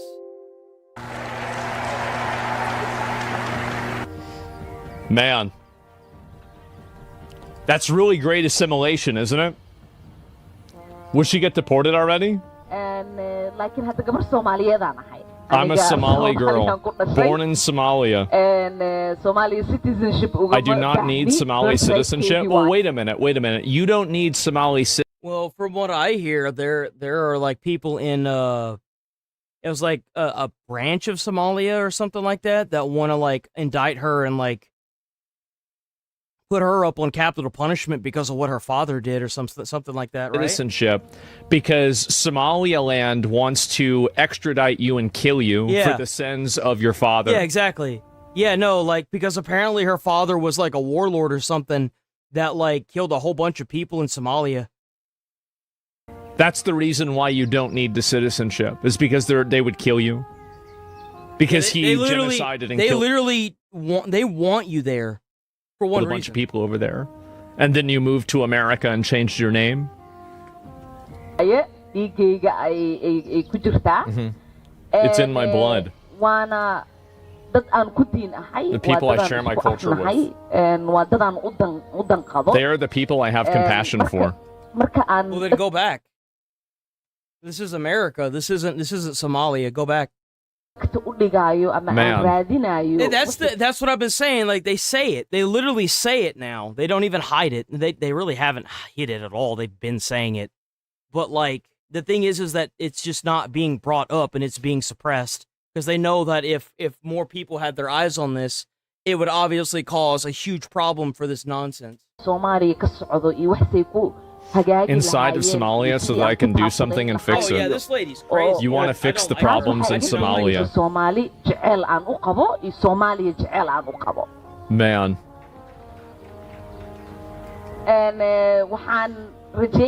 I hope that we can get far as long as I am in Congress. waxyaalo badan aan isla qabanno waan ogahay aniga mas'uul weyn inuu iga saaran yahay wadankii aan ku dhashay oo aan ka imid. You feel like you should help the country you're from? Well, why don't you help the country you're from by going back to that country and trying in their politics instead of trying to import yours here? If it was up, let me finish it, right? Let me finish this. Mareykanka laga doortay. I'm an American migrant. And Congresska Mareykanka ku jirto. In the U.S. Congress, but I'm a Somali girl. A girl with your lineage, a girl with your language, a girl with your religion. And based on her saying that, she's violating the Constitution, by the way. Because she is putting her, like, this is no different than somebody being paid in, like, Congress, right? Like, they obviously don't care about America. They're trying to push their narrative for their blood wars in their own country. They don't, like, they say it. It's not something that it's like, oh, well, alleged. No, she's saying it. She's literally saying that her entire, like, she doesn't care about America. She cares about Somalia. And she would easily turn her back on America and go and help Somalia the second, like, let's say we ever got into a war with Somalia. Like, there's no reason that this person should even be in our politics.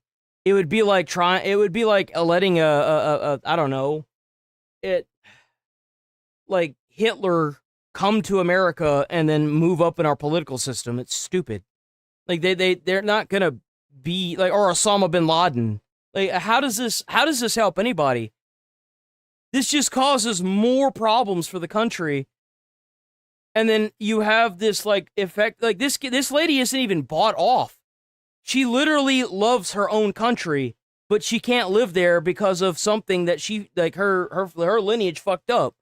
And we're the ones that are having to deal with her bullshit now. How does this help anybody? Taken as a young Oh, child from her country by her genocidal father who was fleeing war crimes and conviction from being killed for killing a bunch of people in that country. Yes, that's correct.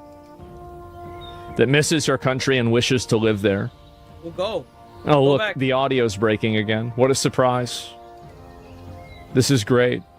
Oh, I can fix it by doing that.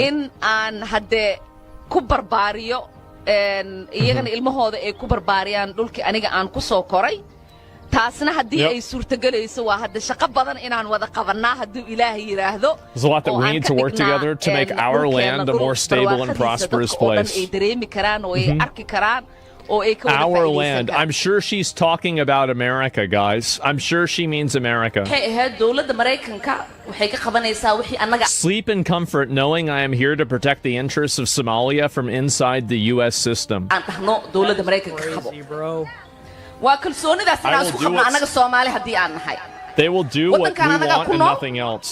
We Waddankan Somalians must waddankii have aan annaga confidence in tax ka ourselves. dhiibno waaye We live in the waa U.S., waddankii pay gabar taxes in idinka the dhalatayne U.S. ee Congress-ka Well, not fadhiso really, though, right?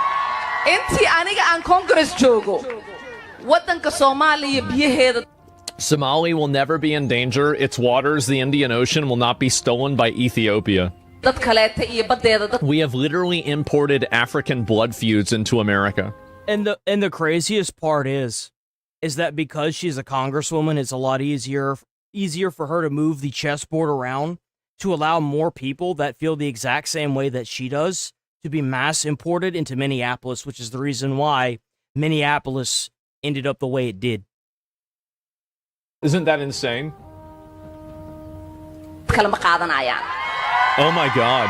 waddanka Mareykankana kuma taageerayo dad kaleeta in annaga ayna dhacaan Is this real? marka taas ka seexda jawaabteeda They need to play this more. They need to talk more about this. Like, this is, I mean, this person's so clearly and obviously not an American. waa qof cadow sare ah When a Somalian person becomes an Dadkaasoo enemy, kaleetana they're a serious one. magaaladayna la dhex- There are nool people yihiin. like that living Waan in our aragnaa country. anagu In our dhan. country, qaar waxaa jira city. dhahno qofkan wuu iska hadlaa Some of us try to dismiss it, saying, "Oh, that Ino person male. talks too much. They don't kanina know adeerkay anything." waaye biliis waxa dhihin waxaa laga yaabaa ka fishaabyaalkeen waa taqaaniin dadkan ka hadlaayo No, exactly what Starbucks-ka la people I'm talking fadhiistinay, about. masaajidka You marmar sat inay with them at imaadaan laga yaabaa. Starbucks. xafladaha isla tagtiin waa taqaaniin dadkan ka hadlaa anigu guriyaan la deganahay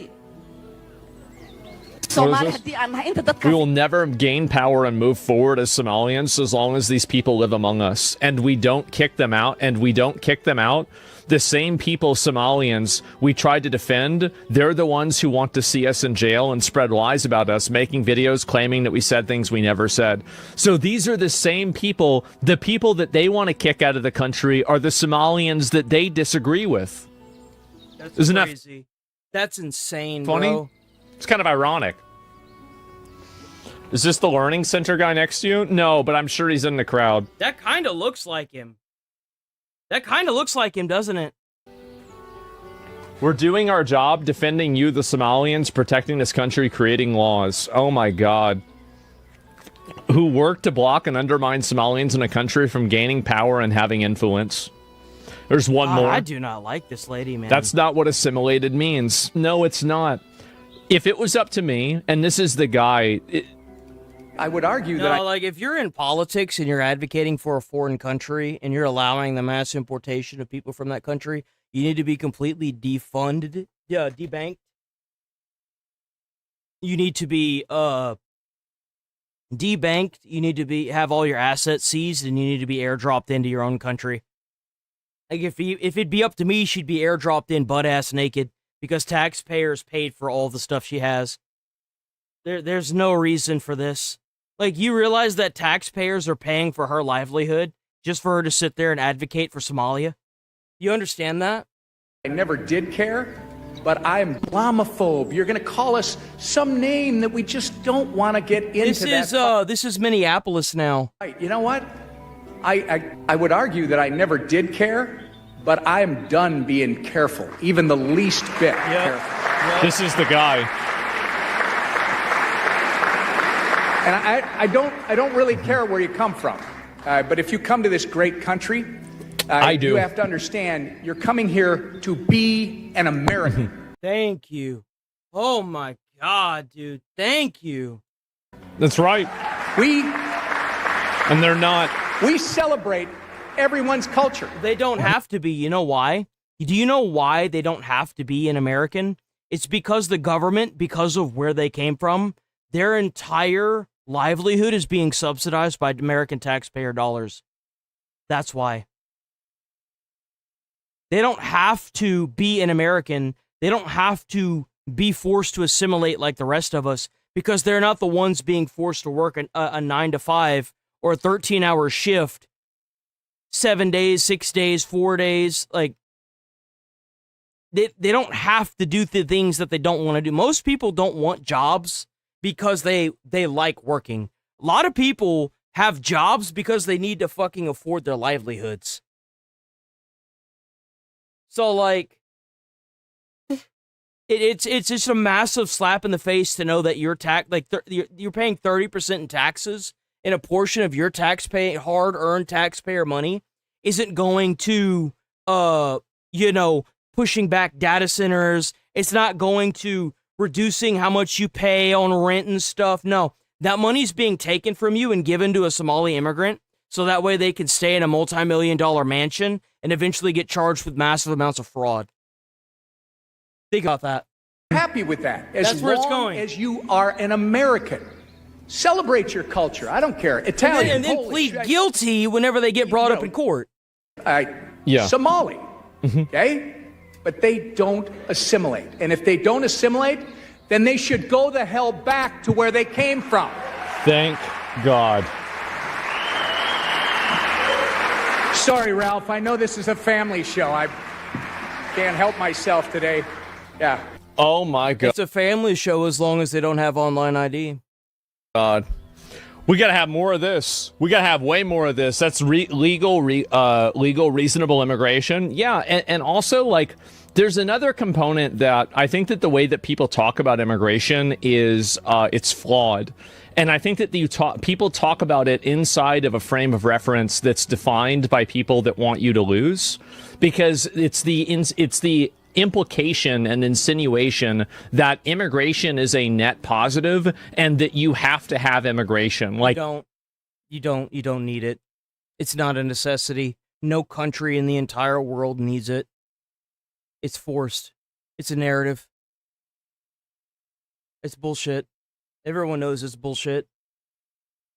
That's just the fact of the matter. There's some sort of obligation for you to have immigration. There's not. You have no obligation to do that. There's no reason to have that happen. Yeah, exactly. Guy's a piece of shit. He co-wrote a bill that made it easier for them to send money out of the country for Somalia. Yeah, I'm sure he's not perfect either. I don't know, but I'm just glad to hear something that I agree with. I mean, that doesn't mean I co-sign everything this person's ever done or said, right? I mean, duh. So anyway, yeah, if it was up to me, people like her would be on a boat back to Somalia on the first day. Right? You literally go in the middle of the night, round them all up, put them on a boat, and send them all back. Yep. And that would be the end of it. I don't know why we're not doing that, honestly. We're not doing it because Trump doesn't have the brass cojones to. That's the thing, is he's a talker, not a doer. We don't. It's so annoying. That's kind. Yeah, just do it in midday. Well, I mean, do it at night. It's easier. It's harder. I'm a nice guy, say send them back, right? That's it. They're willing to accept what... So, of course, she's hating America. Americans are waking up, and Europeans, too, are waking up. I mean, yeah, if you're here and you hate America, then go back. No one asked for you to be here. Just go back. Stop trying to bring in your blood wars, bro.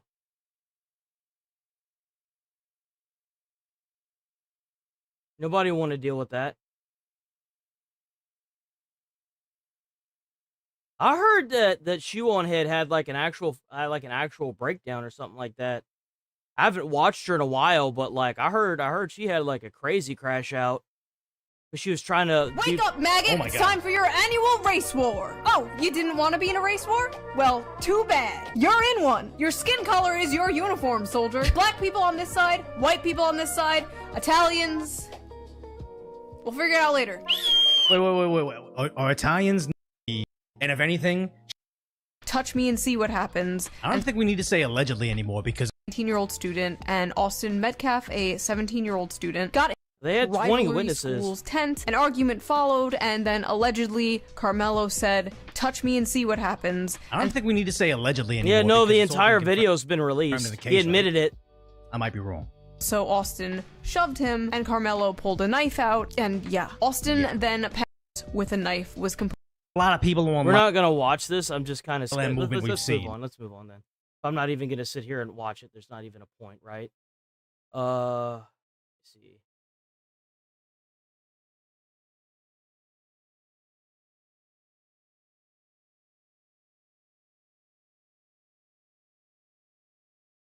Okay, there we go. Hezbollah after a diplomatic breakthrough with Lebanon. Meantime, let's head back to the Middle East, where Trey Yingst is live in Tel Aviv with the very latest on the war front. Hey, Trey. You guys are making me miss the United States, and we're tracking developments out of the Middle East today. The United States conducting a new round of strikes against Iran. Hey, we're back to blowing up terrorists, guys. Let's go. In response to the IRGC targeting shipping vessels in the Strait of Hormuz. According to U.S. Central Command, a variety of different targets were hit, including military surveillance sites, radar systems, communication systems, drone storage facilities, and mine layer capabilities. Now, the president posted to Truth Social shortly after the strike, saying United States aircraft just struck Iranian missile and drone storage locations and coastal radar sites for violating the ceasefire agreement again. It is very possible that they will never learn. The president goes on to say there may come a point when we are no longer able to be reasonable and will be forced to militarily complete the job that we very successfully started. If that happens, the Islamic Republic of Iran will no longer exist. Now, in response, Iran launched missiles and drones toward Kuwait and Bahrain. This was the second exchange of fire this weekend between the United States and Iran. Vice President J.D. Vance posted to X over the weekend saying, and then Israel also made a deal with Lebanon to remove the terrorists, so it's all kind of falling signed apart, a ceasefire agreement. We have honored it. If they have disagreements about how the MOU is being applied, they can pick up the phone, but violence will be met with violence. Right. The new military action comes as the situation between Israel and Hezbollah plays out on a separate but parallel front. The Israelis They're launched just mad that all their terrorist organizations are getting completely obliterated in all these countries that they've. Like, you realize that the IRGC, the organization, has been systemically taking over all of these countries for the past 50 years, and they're getting completely pushed back after all this time and effort. They're literally getting cooked. Airstrikes against Hezbollah this weekend as Hezbollah continued attacks against Israeli forces in southern Lebanon, killing at least one soldier overnight. Late last week, there was a diplomatic breakthrough in Washington as the Israelis and Lebanese signed a framework agreement aimed at normalizing ties between the two countries and disarming Hezbollah. These were intense talks, difficult talks, but we arrived at an agreement, the framework agreement, which will allow for the achievement of a full peace agreement between our two countries.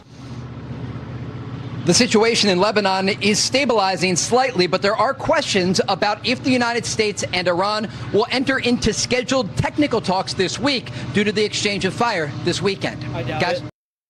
What's the point? Why? Why go to the table and try to talk to them again? Literally got them to sign a document that said that they wouldn't terrorize, and they're doing it, so why? Like, how many more times do we have to get them to sign a piece of paper that they obviously don't care about? Like, come on, guys.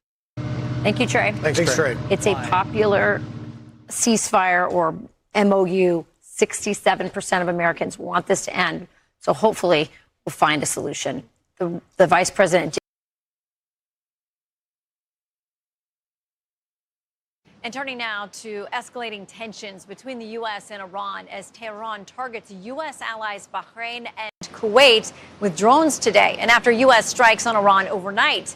In just a minute, we're going to bring in the U.S. ambassador to the United Nations, Mike Waltz. But first, we go to Fox News correspondent Alex Hogan at the White House. The latest from there. Hello, Alex. Hi, Shannon. The U.S. military carried out another round of strikes on Iran last night, hitting as many as 10 targets at the president's direction after Iran hit an oil tanker. President Trump posting on Truth Social, quote, earlier, United States Air... Oh, man, look, it's like what we all been saying in the chat.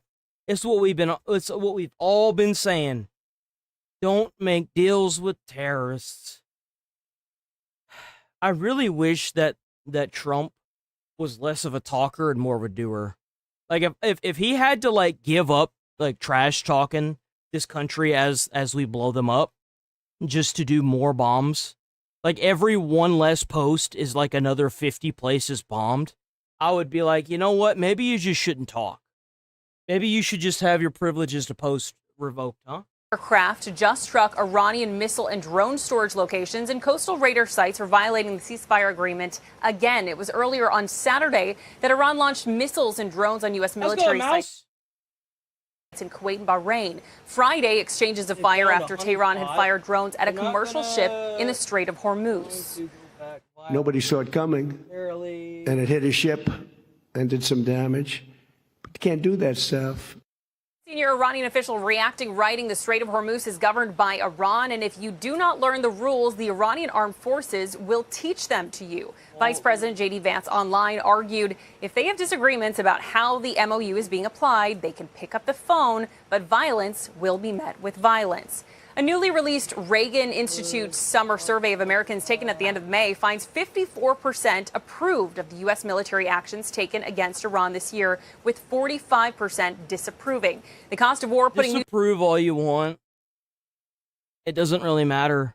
Just imagine a world where we can live in where Iran is able to take down the Iron Dome and they're able to live in peace and not have to worry about being bombed by terrorists. Then all the countries in the Middle East continue to push back these terrorist organizations, and Iran gets freed because the IRGC steps down, and the price on gas plummets because Iran is giving us oil.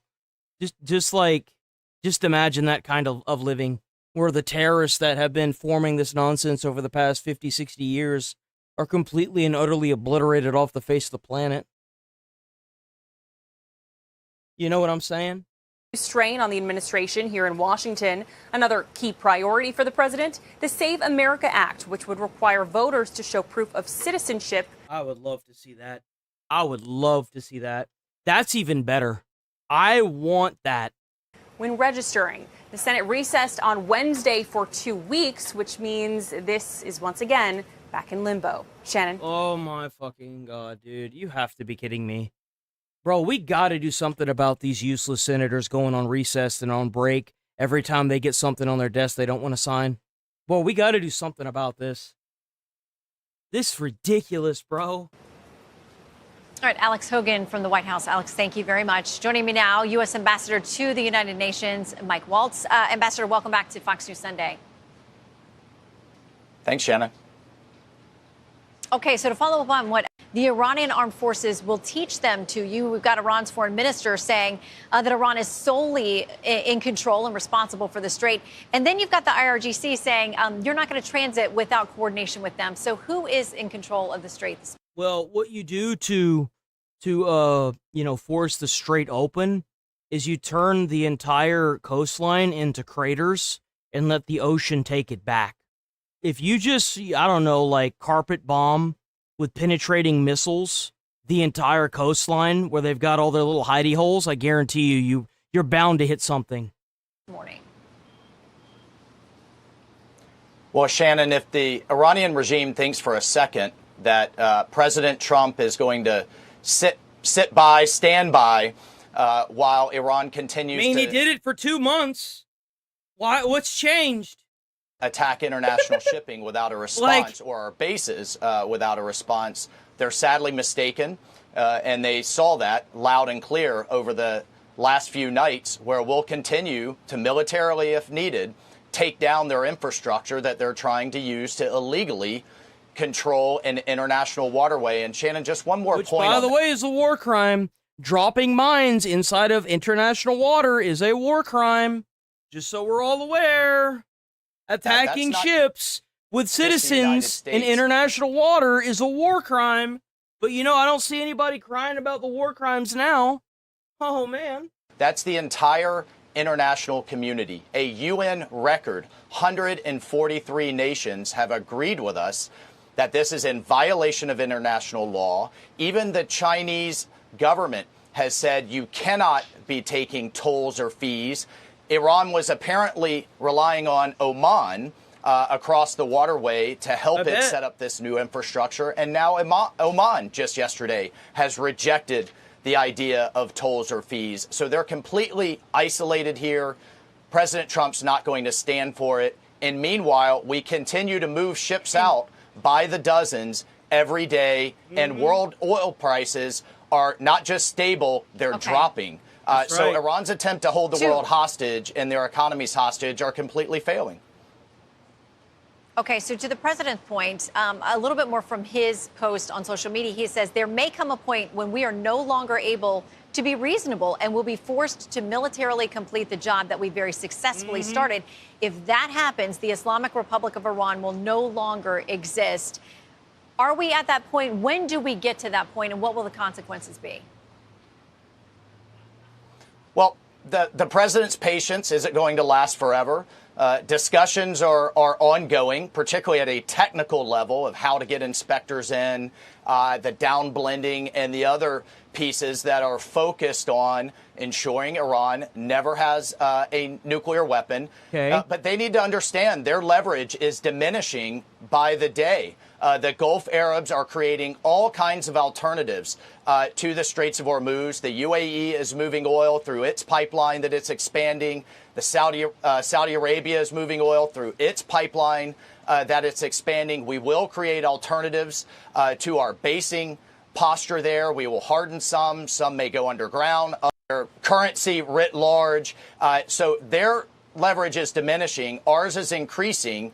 They would be especially with Iran, Israel making a deal with Lebanon to remove the terrorists there.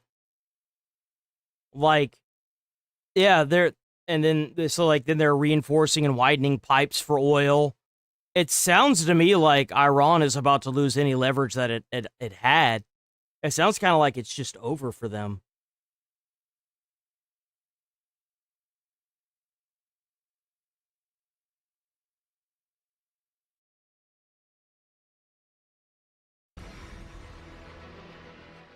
U.S.-Iran ceasefire is under pressure this morning as American forces launch retaliatory strikes near the Strait of Hormuz.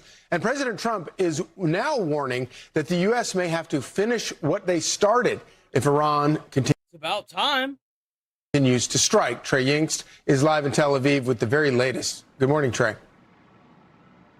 Charlie, good morning. Overnight, the United States launched a new round of strikes against Iran in response to the IRGC targeting yet another oil tanker. According to U.S. Central Command, a variety of different targets were hit, including military surveillance systems, infrastructure belonging to their communication systems, air defense sites, drone storage facilities, and mine-laying capabilities. The president posted to Truth Social shortly more of those little fast boats then.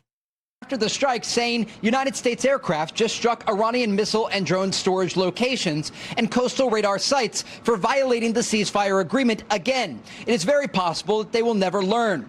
The president goes on to say there may come a point when we are no longer able to be reasonable and will be forced to militarily complete. Oh yeah, when is that point going to happen? Is it going to be another 50 years? Holy crap, the job man. that we very successfully started. If that happens, the Islamic Republic of Iran will be no longer. Now, in response, Iran launched missiles and drones toward Kuwait and Bahrain. This was the second exchange of fire this weekend between the United States and Iran. Vice President Vance posted to X over the weekend saying Iran signed a ceasefire agreement. We have honored it. If they have disagreements about how the MOU is being applied, they can pick up the phone, but violence will be met with violence. The new military action comes as the situation between Israel and Hezbollah plays out on a separate but parallel track. The Israelis struck over the weekend a number of Hezbollah positions in southern Lebanon in response to attacks on their forces. Now, late last week, there was a diplomatic breakthrough in Washington as the Israelis and Lebanese signed a framework agreement aimed at normalizing ties between the two countries and disarming Hezbollah. These were intense talks, difficult talks, but we arrived at an agreement, the framework agreement, which will allow for the achievement of a full peace agreement between our two countries. Now Israel needs to go around and do the same thing with the rest of the Middle East. They need to do the same thing with Palestine, so that way Palestine can remove all of its Hezbollah people. They need to do the same thing with Kuwait, UAE, Bahrain, and then go through each one of these Middle Eastern states. Middle Eastern countries, and then they can go through and fix this. If they can start removing the terrorists from the Middle East, things are going to be a lot better.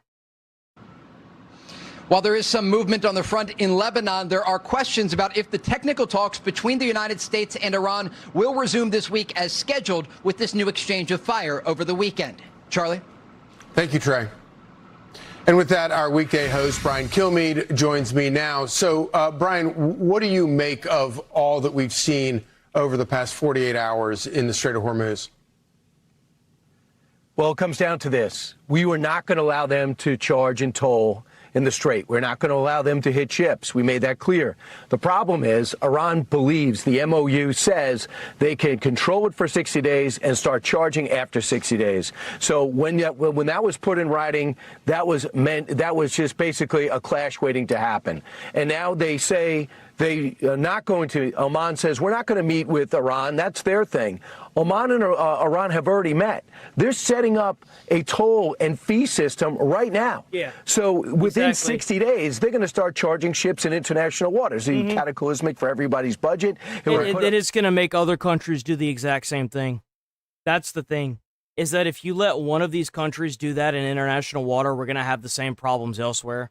Give Iran something almost equal to a nuclear weapon. So they'll be able to control what comes in and out of the Strait, the price of gas, and they'll be able to leverage that. Now, the Gulf states got to make a decision. Saudi Arabia and Qatar are setting up a meeting of reconciliation with Iran. Really? They were just bombing you for no reason at all. Now, Bahrain and Kuwait and UAE is saying, no, we're with the U.S., and they're being targeted because of that. Looming out there also is Israel, ready to go if we need them. I think that by Tuesday, Wednesday, this is going to be nonstop escalation, and that's, I think, where we're heading. And fundamentally, it's because in the MOU, there is so much gray area. Iran is taking advantage of that. I want to get to some questions about soccer, but real quickly, is it your feeling that we may not actually get back to the negotiating table? If they can. What the hell is there to negotiate?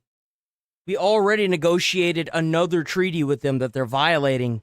They've violated every single section of the current treaty that we just made with them. Every section. What is there to sign?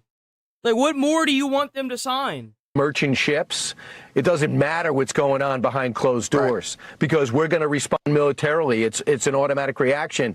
They were the last ones to hit Bahrain, and they said they hit 9 targets. That has not been confirmed. As you know, Iran is great at making things up. Right. So we're in a situation where they could be saying what they want, but if that strait it gets hindered and things get stuck, it doesn't matter what they're saying behind closed doors. Right. Okay, I want to turn to this. So the next knockout round for FIFA has been set for the World Cup. The USA faces Bosnia-Herzegovina, I think, on Wednesday. So what are you looking for, and who in this round is going to be our biggest challenge? I don't care about this. I could care less about that.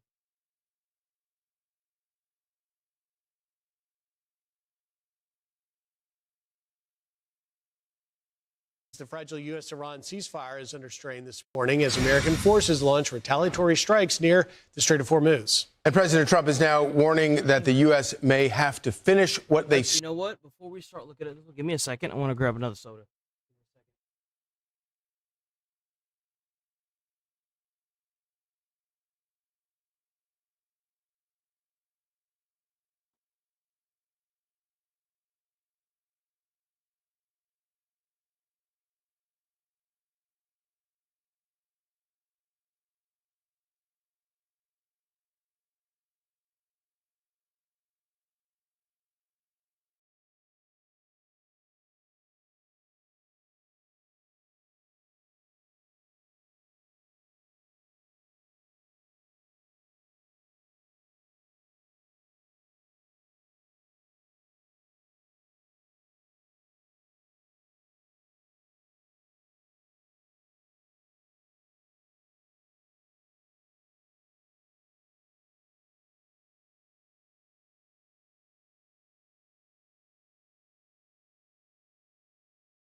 Sorry about that, guys. I need to get a little drink. Ugh. I had like a sleep aid last night, and man, it fucked me up. I fucking hate sleep aids. They suck. It's the fragile Bro, U.S. Iran. whoever the asshole is that decided to thought that marketing sleep aids was a good idea should just go away and never blatantly infest humanity ever again. Sleep aids are garbage. I've tried melatonin, I've tried other sleep aids. They all do the same thing. Even after you take them, they just mess up your whole day. Like, I would rather just go without the sleep than to take a sleep aid. I don't understand how so many people try to hype up sleep aids. They're Ceasefire is under strain this morning as American forces launch retaliatory strikes near the Strait of Hormuz. And President Trump is now warning that the U.S. may have to finish. I'm just going to say it because it's not illegal. It's some kind of like gummy that my fiance got at a not a dispensary, but it's like some kind of THC thing. I don't even know. And it supposedly makes you tired. I don't know why the fuck out of all the ones she could have gotten, she decided to go with the one that had a fucking sleep aid, but she did. And it's fucked me up completely. And you know what really sucks is that it was supposed to get you high, and it didn't even do that. I didn't even get high because of my insane tolerance to the medication I take. I didn't even feel anything. I just feel like shit now. I just feel like mentally I'm okay, but like physically it's like I'm struggling to keep my eyes open. And I took this shit like last night around like 10. What they started. Sleep aids I feel like are just a fucking scam. Straight up. Like, sleep aids are for people that believe in medicinal stuff, that have no idea what science is, that don't want anything to, like, these are the kind of people that, like, will keep their child out of a hospital because they think they have, like, because they have cancer and they want the Lord's Prayer to, help their child. If Iran continues I don't to understand strike. it, dude. I don't get it. Madeline Rivera is live in Washington with those details. Madeline? Hi, good morning. U.S. officials say Iran had a chance to stop shooting, and they did not take it. Instead, they attacked another ship Saturday morning, a Panama-flagged tanker traveling through the Strait of Hormuz. As a result, CENTCOM says U.S. military aircraft targeted Iranian military surveillance infrastructure, communication systems, air defense sites, drone storage facilities, and mine layout capabilities. Yeah, but I'm not going to put that much effort in anything. I mean, I would think that y'all would know me by now, but like, I'm very big on efficiency. So if I don't have to cook it, sounds good to me. Commercial vessel transits through the Strait of Hormuz continue. I don't even have a problem with the THC because I've done marijuana once in my life, right? It was back whenever I was in high school, in my own apartment. And like, I hated it. I hated everything about it. Didn't like it at all. And then, like, the problem here isn't that I got high, because I didn't feel shit other than, like, exhausted. That's the problem that I have. That's the only problem that I have. Forces remain vigilant, lethal, and ready. A senior U.S. official tells our Jennifer Griffin the strikes were larger than the ones the U.S. forces carried out on Friday, but they had to hit areas where Iran has regrouped some military assets. An official tells Jennifer, in the time since the ceasefire on April 7th, Iran has reconstituted thus the targets around the Strait of Hormuz. There's a lot that is damaged, but they moved things around. Iran, in retaliation, launched missiles and drones on U.S. military sites in Kuwait and Bahrain. They're promising more action if the tit-for-tat continues. What matters is that whatever action the enemy takes, we have responded and will continue to respond. We have repeatedly said that if the enemy once again breaks its commitments or violates the ceasefire, our response will be stronger than before. But you're the ones violating every aspect of the ceasefire. What do you want about, man? The Strait of Hormuz is supposed to be open, and yet you're still firing upon the ships. You're supposed to get all of the terrorist organizations out of Lebanon, yet Israel's being forced to do what you won't do, and so is Lebanon. They made their own pact together to get rid of the terrorists in Lebanon because you won't do it. Like, what do you want about? Seriously. We stress once again that it will be stronger. This exchange raises questions over whether the U.S. and Iran can reach a lasting peace. No, obviously not.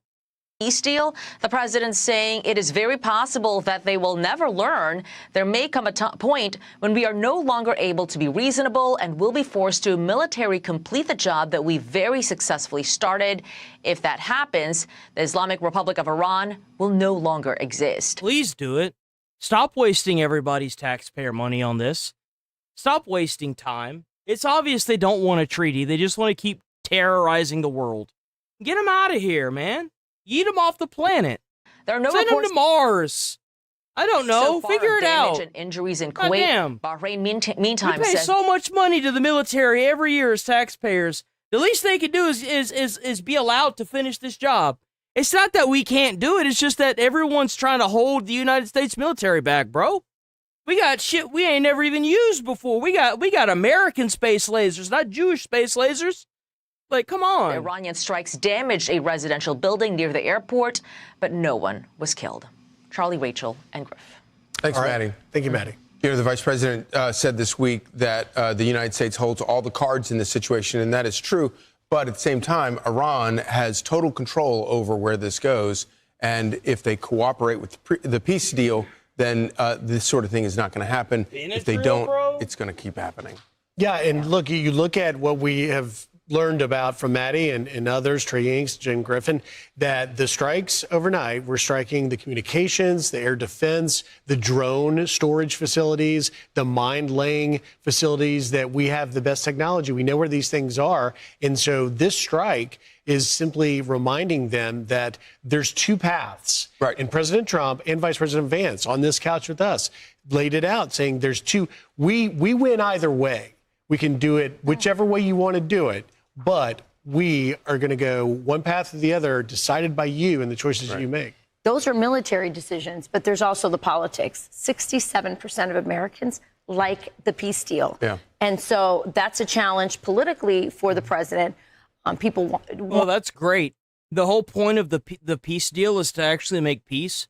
If they're going through and bombing citizen vessels, obviously the only ones that are keeping the peace and the ceasefire is us. We're the only ones ceasing while they fire. And any American that thinks that this peace deal was a good idea is stupid as fuck. You're stupid and you shouldn't even be able to vote.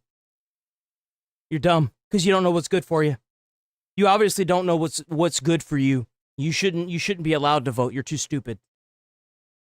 Want this war to be over. They want their gas prices done. And also, there's a lot of candidates that are running for office right now on the Republican side who would like. But how could you say that? That's obviously not true. If these guys are able to take down Israel, where do you think the next place they're going is? Where do you think they're going to invade next? You think they're just going to stop? They didn't stop for the entire Middle East. What makes you think it would be different? Put two and two together. This to end so gas prices can drop and they can start talking about American issues ahead of the midterm. So there's a military question here, but there's also you can never take the politics out of it. Yeah. And of course, nobody wants that more than Trump himself. Of course. That's a good point. Overnight, the Iran terror regime striking Bahrain and Kuwait in response to U.S. strikes on Iranian sites near the Strait of Hormuz has continued Iranian aggression, tests an already shaky ceasefire. Well, I don't know about us being Israel. I don't know about all that, but I do know that, like, if their goal is to kill America and Western culture, one step of that goal would probably be to occupy Israel and use the nukes they have there and launch them at America. I mean, if I was a terrorist organization, that's probably what I would be trying to do, which is probably the reason why they surrounded Israel.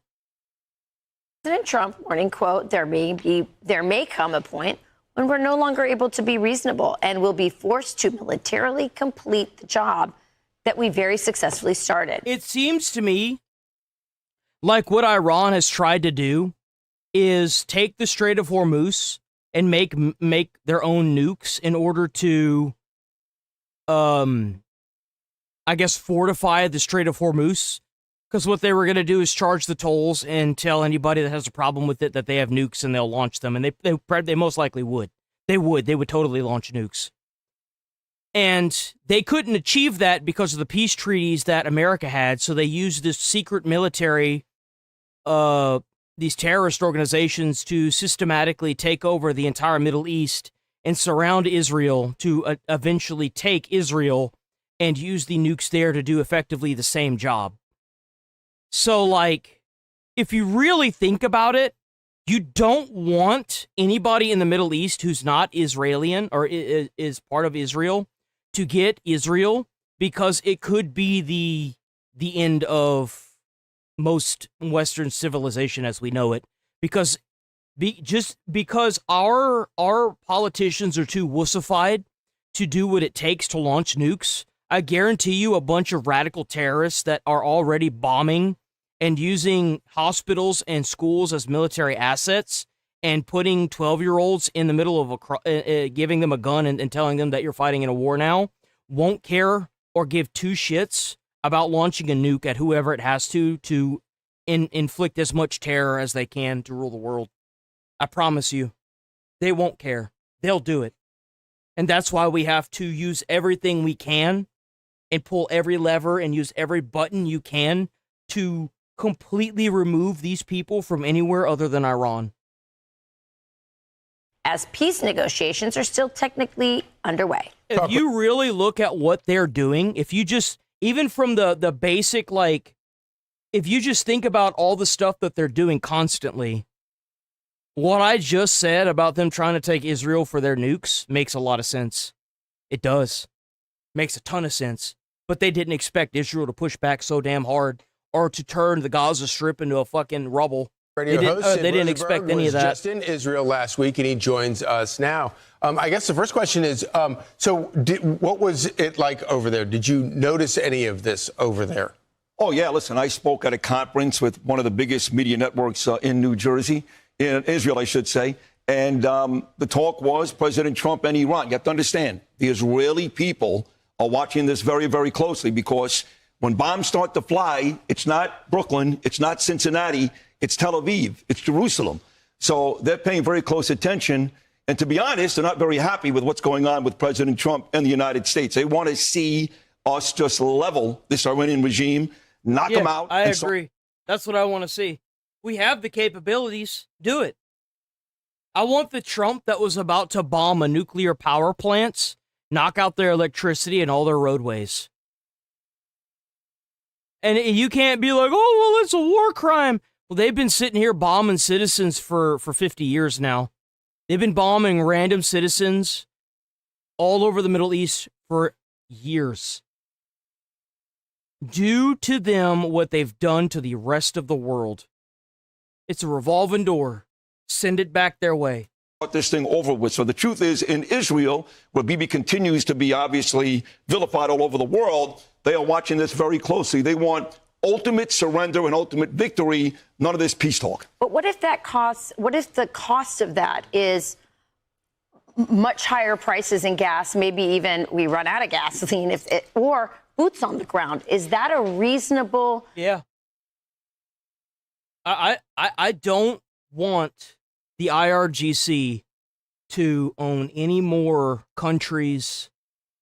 I would, if I were president, use everything from napalm to biological warfare, and nukes would definitely not be off the table.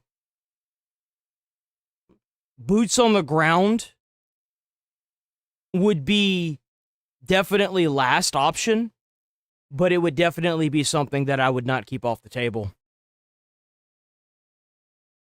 I 100% think that if you want to sit here for 50 years and continue to lie, and then if eventually move your narrative to control the rest of the world through the Strait of Hormuz and use nukes to back you, you don't need to be on this planet.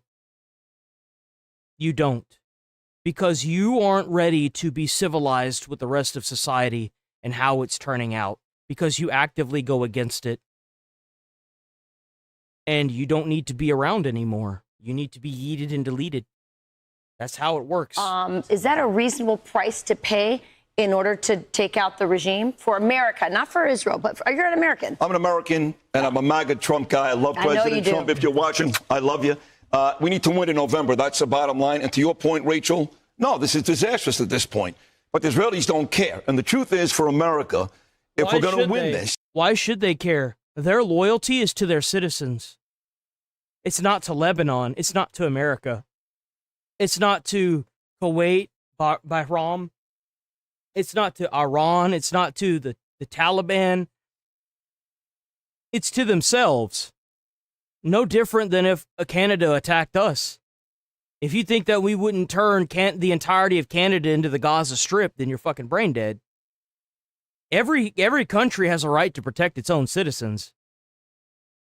It becomes a problem whenever that country starts mass killing their own citizens. And then immediately bombs every single civilization around them the second that they get called out and bombed themselves for being a bunch of schizo terrorists. There's only That's one where way the to problem win. is. You know, I keep hearing, well, diplomacy, let's have an honest conversation. That's not going to happen. I'm guaranteeing this audience right now, Iran will never agree to a They're deal. already planning what they're going to do tonight. I guarantee you. They're already got plans in motion to bomb another ship, to bomb something else, to blow up some other ally that can't defend themselves. They've already got it all planned out. And if they do, they will never comply. Not in a million years. We can threaten them all we want with economic sanctions. We're going to blow you up. They don't care. But you know what you do is you take all the banks that they have, that we have frozen, you take all that money and you use it to build bombs to drop on them. All that frozen bank money that they've been receiving, we should turn that into USD and use it to build bombs that we can drop on them. We have their banks. We have all their money. Answering the question about boots on, because then we have to make a decision. Do we put boots on the ground? Because it will take that. We know may that. have to in terms of getting to that uranium, right? It's going to be difficult to get it there from the air. And look, my child is not in the service, so I don't want to come off as insensitive to people children, they do serve this country, and they're heroes. And they're I don't know how to tell you this, but if you have a child that's serving the country, they are a bigger hero than anybody sitting at home saying that they don't want boots on the ground for a terrorist organization that would just as easily send a drone in for no reason to kill them. If you can't come to terms with the fact that if you join the military, you're supposed to be a combat war machine, then you never should have joined the military. You join the military to become killers, to serve the country that you come from. And in some cases, to serve the country you want to be a part of. If you're an immigrant, there's nothing wrong with that. What better way to show patriotism for your country than being on the battlefield and fighting and dying for your country? The only apology that I have towards those soldiers is that we didn't fucking treat them better. That's the thing that makes me sick to my stomach. Their loyalty has never been in question. But I can't stand this mentality of, well, my family members are part of the military and I don't want a war. Nobody wants a war, man. But you got to be ready to step up to that plate when it's time to hit that home run ball. And if you're not, you never should have joined, period. Period. That's their decision. That is their decision to join the military, not yours. They're old enough to know what's good for them. Courageous, but look, you can't start this thing and not finish. Rachel, Griffin, Charlie. That's the bottom line. We started off great. Epic Fury was amazing. It was fantastic. So was Midnight Hammer. Right now, we're stuck. We're stuck. And even though we call the shots, I'm not sure we really do. I'm being honest here. So if you're going to start this thing, you got to finish it. And right now, we're not finishing it. So if it means getting some boots on the ground, do what you got to do to win this and end this. To challenge you a little bit, Sid. I'm speaking from experience. I told somebody at the academy because I found out that he didn't get a Charlie horse. He was scared of tight spaces at the fire academy. Bro limped out, acting like he had a Charlie horse. Came out of the little obstacle area we had as firemen and screaming at the top of his fucking lungs. I kid you not. Screaming. His, one of his people, because he was supposed to be the captain of a team, went over and started taking his gear off, right? And then I asked him later, I was like, what happened with old boy? And he's like, oh, yeah, he tried to say that it was a Charlie horse, but he's like, I looked at his leg, and his leg was fine. And apparently he admitted that it was because he had a fear of tight spaces. I walked over to him, I was like, you shouldn't be here. You shouldn't be here. Because you're going to get somebody killed. And you know what happened? He finished up the academy, and he didn't even bother getting his EMT because he knew that. Being on a battlefield isn't just about your own protection. The weakest member of a team will define that team. Everybody's expected to pull their fucking weight, and if you don't, you can get everybody killed. There are other people that want to go home to their families, and if you're the weakest member, you need to be doing everything you can constantly to be the strongest member. There's no excuse for that. You're in the military. We're expecting the most elite people to go out and protect the country, and if that ain't you, and you didn't join up for that, you're in the wrong place. You know what I did? My first fire that I caught, I was on that shit. The fire was so big that it had caught the power lines above me on fire. And all you heard bzzz, bzzz, bzzz, bzzz, until they cut the power. And you know where I was? I was directly below that shit looking up at it with the nozzle in my hand putting out the fire. That's what I was doing. You ain't ready to die for that cause? Then don't join the fucking military. Don't join a police service. Don't join the fire service. It ain't just about being a keyboard warrior. You gotta do things not just for yourself when you're in that situation. You gotta make sure that what you're doing also affects the people around you in a positive way, because if you don't, you're gonna get somebody else killed. Is it a bit over exaggeration to say it's that not just about you. It's about protecting your country, which is everybody in the country, and your fellow servicemen. Stuck because President Trump is showing patience to say he's going to play this out. But as J.D. Vance, Vice President, said here, that we've already won because we've put this decision in their hands. Everybody knows, and President Trump and J.D. Vance are well aware that the IRGC commander, Ahmad Vahidi, is complicating things when Ghalibaf sits down at the negotiation table. But the way the administration sees it, and President Trump, is we can go as long as we want, and ultimately finishing it for good is on the table. We can't go for as long as we want. Clearly, the gas prices are too high. Midterms are coming up. Look, let's have an honest discussion about this. Shut the hell up. It's not even the highest they've been. Bush had the highest gas numbers. This shit would have been like, y'all realize that if Bush was still in office, we would have $7 price a gallon on gas? That's what it was adjusted for inflation in the year 2005, 7, one of those years, right? I don't fucking remember. It's been so long. The years before Obama. There, how about that? I'm a sports guy, Griff. I worked on WFAN for many, many years. The game is not over in the sixth inning. We haven't won anything yet. I'm sorry, Mr. President, to break the news, but we haven't won anything yet. There has been no end to this. We're kind of in the same exact place we were a couple of months ago. They're still striking us. We're still striking them. Israel is still nervous. And quite frankly, American voters are still nervous. So how do you claim victory when the game is far from over? We're in the sixth inning. Not claiming victory, just saying we're not stuck because no option that we had going into this are off the table. The Iranians are the ones that, at the end of the day, are either going to take this or not. So we keep threatening them, and they don't care. So how are we not stuck? What are we doing that's provoking Iran to make them do what we want them to do? You tell me, Griff. I don't know, but 67% of Americans like the deal and want us to get out of the war. So how do you deal with that? Well, there is no deal. There's a memorandum of understanding. We know that. There's no deal in place yet. It's the first step, right? Yeah, listen, nobody wants people to die. President Trump is one of the nicest men you'll ever meet. You know this. All three of you are friendly with him. He doesn't want people to die. Voters don't want people to die. But this is war, okay? A 47-year war. We didn't start this, but President Trump showed the courage. Keep saying it, big dog, because it's the truth. Keep saying it. Every time y'all talk about it, y'all need to be saying that.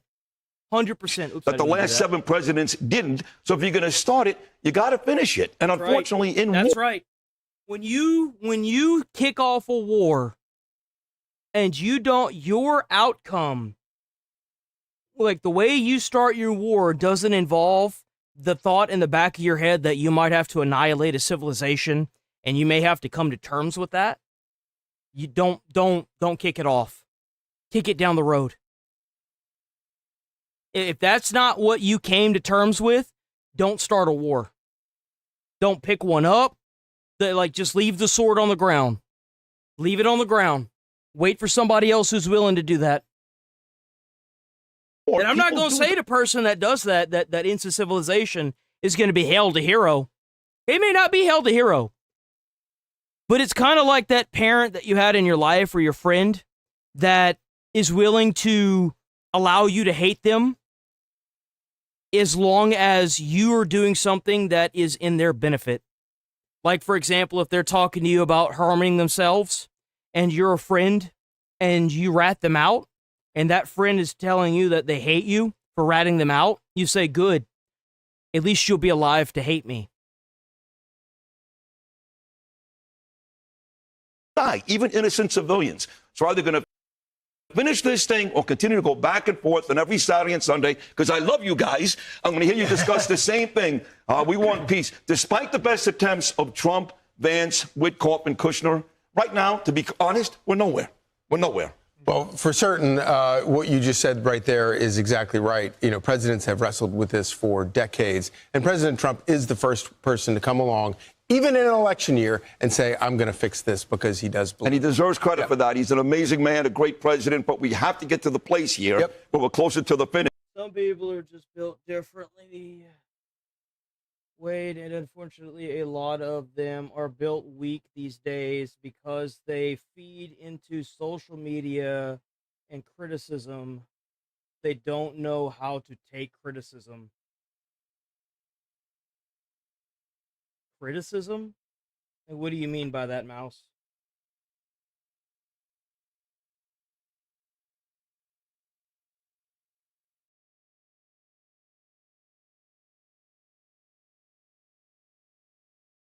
Just a minute with the suit.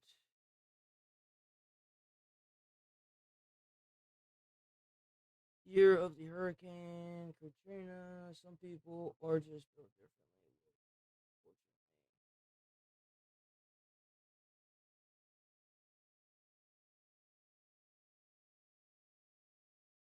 Into social media and criticism.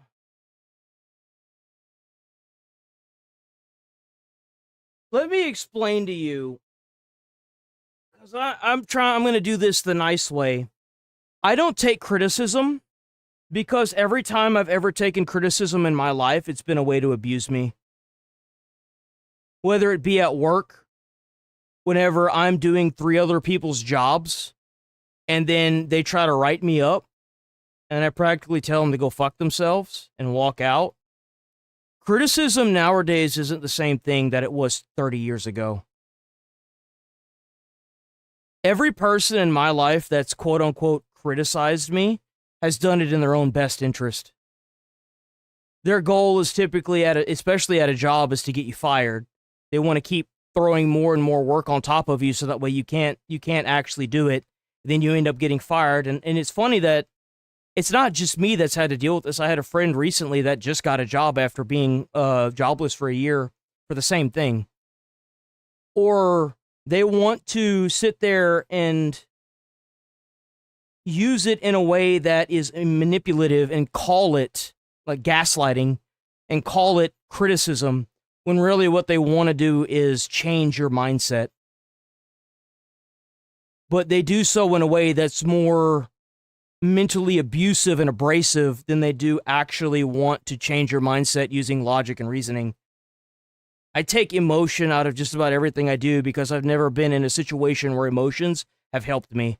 I know for a fact that if you stay at a job where their goal is to try and get you fired, you're just wasting your time. You're not going to reason with the person trying to get you fired because they don't care about you. They're just trying to get you fired. They're just going to keep laying more and more work on you so that way they don't have to take any accountability. And then whenever the time comes for you to accept your firing, you've got 60 fucking write-ups that you have to explain to your next job. How does that help anybody? It doesn't. But why did you leave that job? Well, I left that job to make more money at a different job. That's why. It's not criticism because you claim it's criticism. That's not how criticism works. When you criticize somebody, you're also supposed to give reasons for your criticism and how that person could change it. If you're just sitting there and beating them down emotionally, that's not criticism. That's abuse.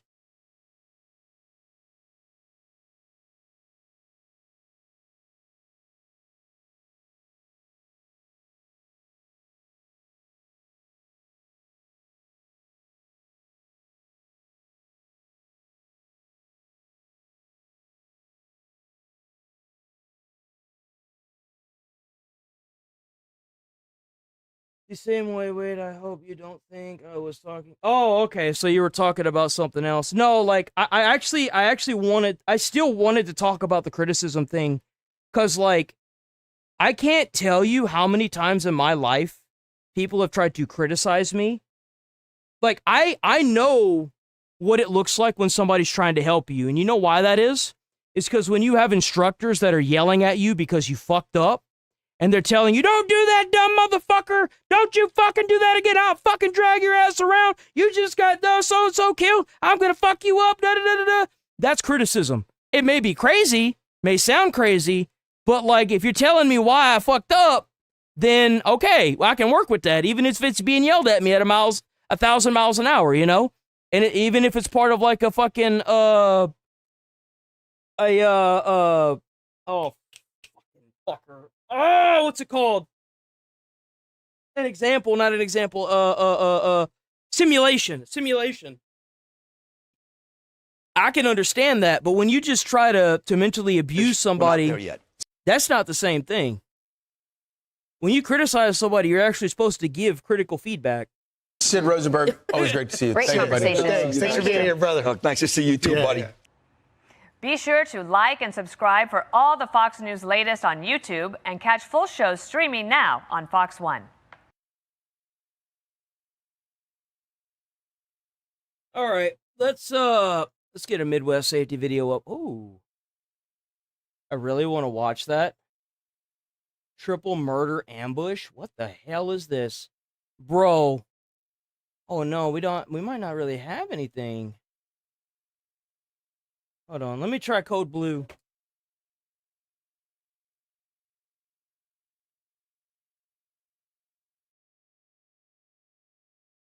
Should we do a police chase or a Karen video? Oh, this looks really good, actually. Man drags his friends on 120 mile an hour. Dude, this looks really good. Maybe we watch this. Yo, I still, dude, like this guy made my like bottom left like side lung hurt. I was laughing so bad. I was laughing so hard at this dude. That was a good video.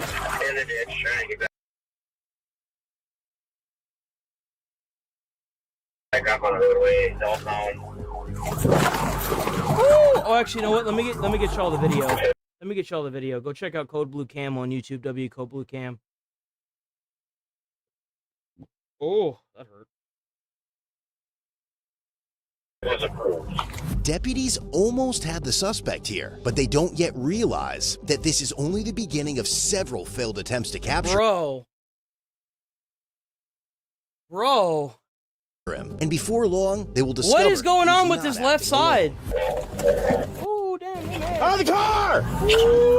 25. A Fonda. Oh, someone is screaming, "Let me out!" On the morning of May 19th, 2025, a Fond du Lac County Sheriff's deputy notices a black Chevy Equinox with an extremely tinted driver's side front window traveling along Highway 151 in Wisconsin. But as he initiates a traffic stop, he has no idea the driver is about to lead deputies on a wild chase that will extend far beyond ordinary. Bro, he's just going wherever, man. He's actually playing Grand Theft Auto. And highways.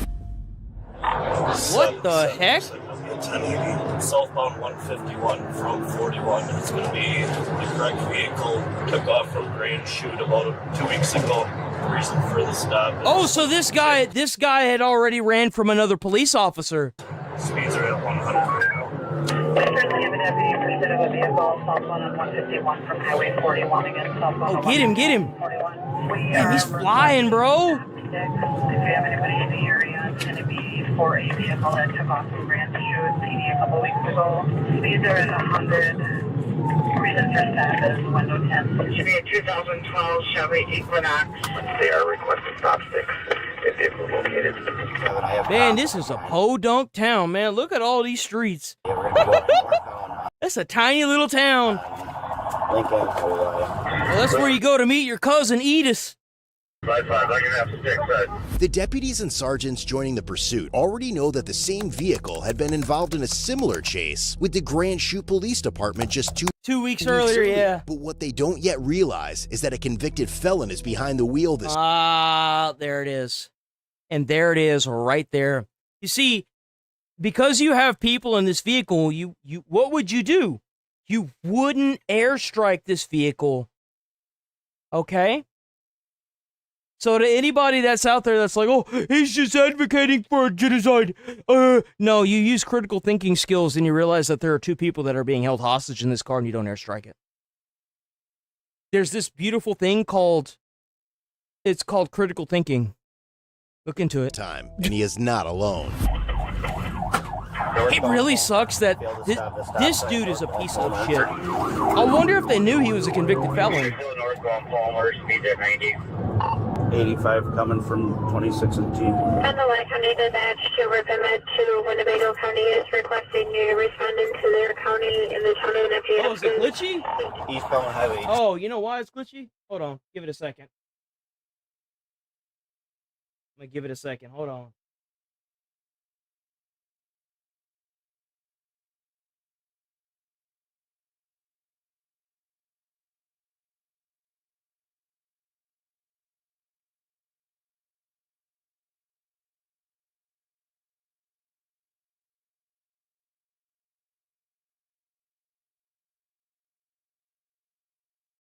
Is it still acting crazy?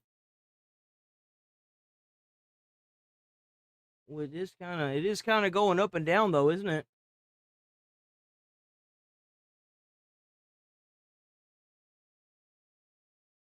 It's not going below 7,000.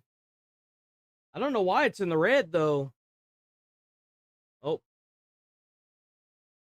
It's fine now. Is it fine? Don't forget. Yes, it's okay now here. Yeah, OBS is kind of shitting the bed again. T, eastbound Highway T, failed to stop at stop sign. Opposite lane traffic now. No. Did y'all refresh? Artemis, Melissa, and Tony, did y'all refresh it? Oh, it just popped. It popped back up for me too.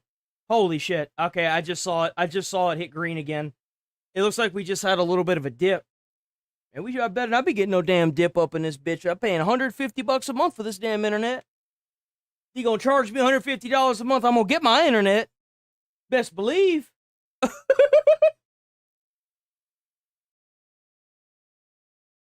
It's good. Great. I think there might be a bit of a delay. It should be good now. Should be able to get TNY. That's right. We got that technology. Copy, sticks at TNY 77 copy.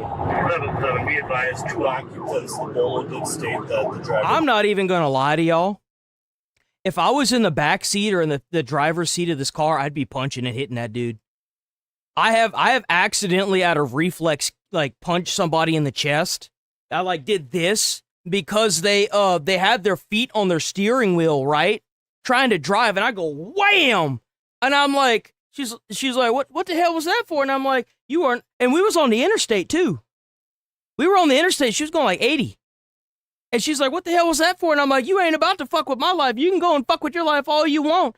You best believe I'm about to fight for mine, girl. You crazy as hell. And she's like, oh, yeah, I guess I shouldn't be doing that. And I'm like, the hell you shouldn't.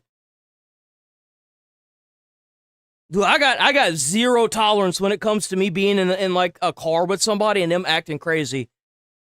Mayhem with 32, passing Michael's Drive, still eastbound. The two occupants the deputy has just identified are 27-year-old Chaz Young, the driver. The extra $30 is because I have unlimited data for the internet, if y'all are wondering.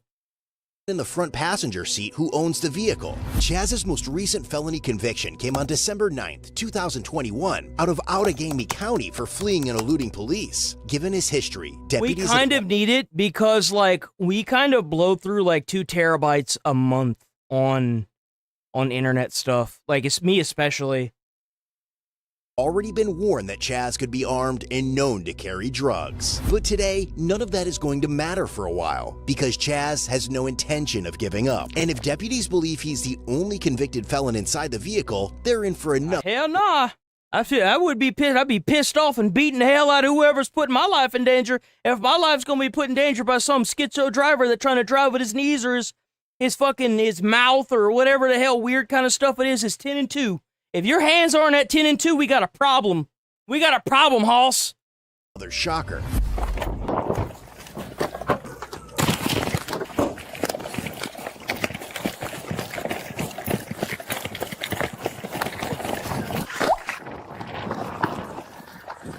Oh, this is what we saw at the beginning of the video. It's kind of funny because, like, going off-road at that speed, you would have had better luck just hitting the spike strip. Because your tires are going to pick up whatever's on that grass, and you're going so fast at that speed that if you hit a stick or something, it's going in your tire. Like, you're going to flatten your tires doing this. Yeah, like, look at what he's doing to his car doing that. Now, you're doing more damage to the car going off the road like that than you are, like, look, he's scraping the bottom of the car and everything. Trying to get back up on the roadway. On the roadway again, Woo! W cop! Get him, boy! Oh, there he goes!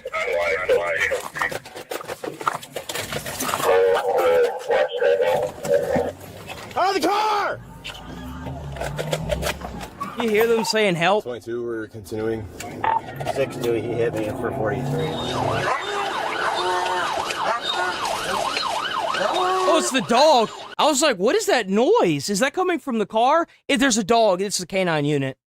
Man, you better be careful with Kudrow in the backdrop, man. I have a petition to get your ass out ASAP if Kudrow gets hurt. You understand me? Kudrow's a good boy. He deserves all the treats. And it looked like there was 3 occupants, one in the back seat as well. Bro, he's flying! God damn, dude. Look at how fast they're going. Looks like a streak, bro. Damn. Bro, they're flying, man. The third occupant in the back seat is 27-year-old Alonzo Tinico, another convicted felon whose most recent case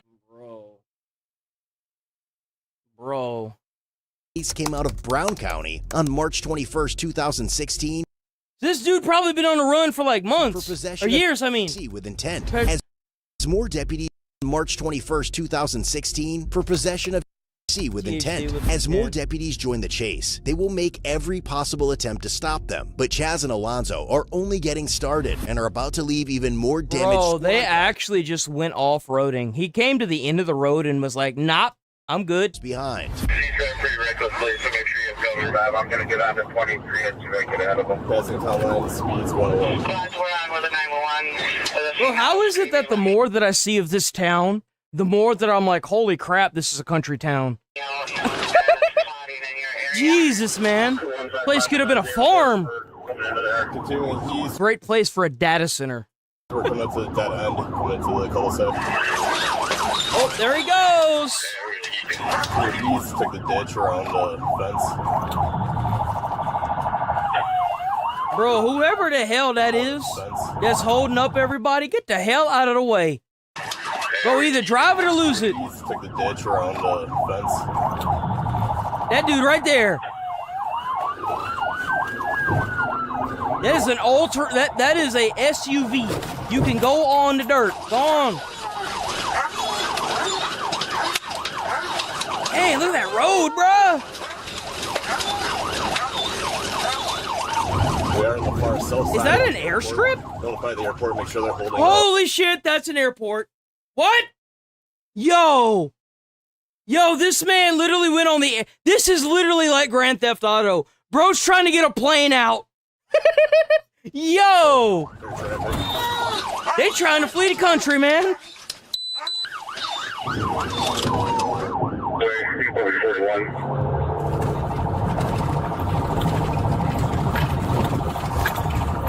Copy, 70.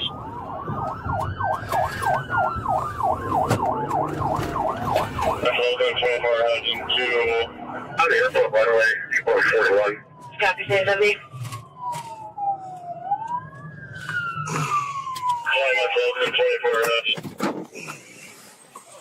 He went that way, so get back around. I'm out of the fight. When squad cars begin dropping out of the chase or slowing down, another spike strip attempt fails after the pursuit suddenly changes direction. Deputies continue Might see a dog fight. Hey, maybe. Growing more desperate for a break. And although one finally comes, it's still Is that won't an be air enough. mattress? Growing more desperate for a break. And although one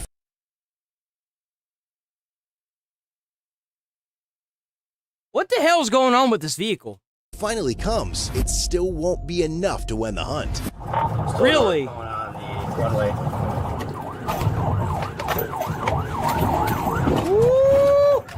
Uh-huh. 151 attempted hit. Unsuccessful. Find the wagon, plane to plane, Winnebago, so find the wagon, plane to... You know what I always wondered? Whenever they do these police chases, you know how, like, they always, like, you know, the bad guy, the runner always well, he doesn't always, he runs from the police in a direction. Do they have somebody that goes back through the areas that this guy went through to pick up any debris or anything? Or do they just leave it there, you know? Like, because, like, and another reason why I asked that is if they have somebody go back and pick up the debris that's left, does that mean that they also look for any drugs that might have been tossed out the windows, you know? How does that work? Is it go by, like, mileage or what? By Lakeland clear. Northbound Rolling Meadows, come up to Johnson.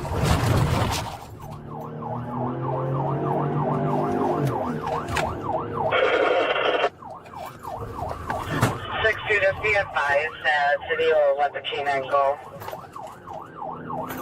Copy, we're going to be going eastbound on Johnson Street. Eastbound Johnson and southbound 41. Southbound 41 from Johnson. Oh! Damn, he almost made him wreck. Oh, is this it? He went down into the gore. Yo! Why does this look like an animal, like, being hunted in the brush? Like, look at it. It's like, you don't see it, and then it's like, I'm here. Come get me. I see you. It's like a deer raising its head at the hunter before it gets shot. Gore on the off ramp. There he goes! Trying to get back on. Yo!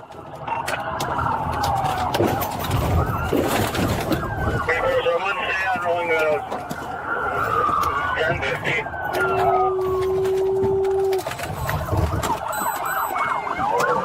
Damn, boy, oh, can't see that. We can't see that. It's not even if they get shot. It's the stupid firearms policy. It's Garbo. To the north of us. Can't see that. Can't see that. Can't see that. Can't. There's way too many firearms in this situation. Oh my God, they had a pregnant lady on that car. They need to execute these motherfuckers. Are you kidding me? They had a pregnant lady in that car. Bro, what? Lady, you need to find some better people to open your legs up to. What the hell are you doing? No, I don't know. I don't have any. Any in the car? Does he have a gun? He has a gun. Yep, I got it. Holy shit. Well, that problem just got escalated. He's got Holy shit. Driver, it looks like. Stop reaching, driver! He's shaking. He's like actually scared, bro. Drop the phone. Keep your hands up. Turn around. Hands up. Ooh, that man is scared. You see him shaking? He's terrified. Ooh, he's scared, man. That man is terrified, bruh. The sound of my voice. Walk back. Come here. Ooh. Oh wait, I do. Well, I'm really sorry, man. Steve, try to come in over. You want an ambulance? All right, we can do it short. You injured, ma'am. And that other dude that has that felony, he's like, yeah, I don't want nothing to do with this. Like, I'll just take my felony to jail, man. You crazy? I ain't trying to die up in here. That guy was like, nah, I'm good, man. You go on and do your thing. Let me get up out of here. I'm back up. Passenger? Yeah, Bamer. 1.1, we have 2 in custody. Diaz, despite appearing cooperative, still has not stepped out or attempted to surrender, forcing the deputies to consider other methods to bring him out. And with the possibility that he may be armed, deputies are unwilling to take any chances. But ultimately, it is the very firearm Chaz Is it? It's only I don't want to get in trouble, guys. Okay, so they got him. Got him. with you. This is his. Still have a lot to handle, and while some focus on managing traffic at the scene, for several of the newer deputies, the pursuit has been nothing short of a curveball. Really? What happens? This still has quite a bit of time left. What happens? My suggestion is to back up and take the off-ramp. Are we going to be able to get through up here or all? Continues back at the scene. Closed. Yeah, you're going to have to exit here. All right. While this continues, back at the scene, deputies have already found themselves dealing with two completely conflicting statements about a crucial detail involving the firearm Let's go, inside Wicked the West. car. Hope you're doing all right today, big dog. Does the driver have a gun? No. Not that I know of, no. Hey, you're just a passenger. Someone's lying then, because somebody has a firearm. What do you... Listen, I don't know. I mean, probably like, I don't know. I really did not see no gun. I think she's making it up on that one. From what I see, hey, do you feel comfortable taking her up to the ambulance? Yeah, I can do that. I'll keep him. You got him? Right. Come over. Okay. Yep. Okay, I'm gonna get you to the ambulance. I'm getting you to the ambulance right now, honey. My phone is in my car. I need my car to die. My car. Breathe. Oh. Come on out, honey. The last thing I want to do is sit here and listen to her crying like a 2-year-old, man. Suck it up. Right? Lord have mercy. I can't. We were watching on the map, and I'm like, okay, he's in the airport. We got this. Like, it's a free for all in there. And then he made it back out. I'm just like, and he went through the field up there. I'm like, oh my. He led them through the airport. I mean, all things considered, that's kind of impressive. I wonder if he knew that that was an airport. Back tires off the ground. I was coming through the field on the north side of the airport because we shoot through that, and I'm like, oh, this is gonna hurt. We hit this hard, and I know. As deputies continue assessing the damage to the squad cars and regroup to compare notes about the wild chase, some begin searching the vehicle to determine whose story about the firearm inside the car is actually true. There it is. Is that it? Property. Floorboard here is just. He kept getting out of everything. Well, here's the thing. Both of those guys are felons.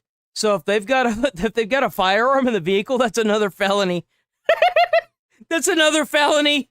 He found a way through it somehow. I'm like, oh my god. Like, allegedly, felons could actually get in trouble just being within a certain distance of living in next to a firearm.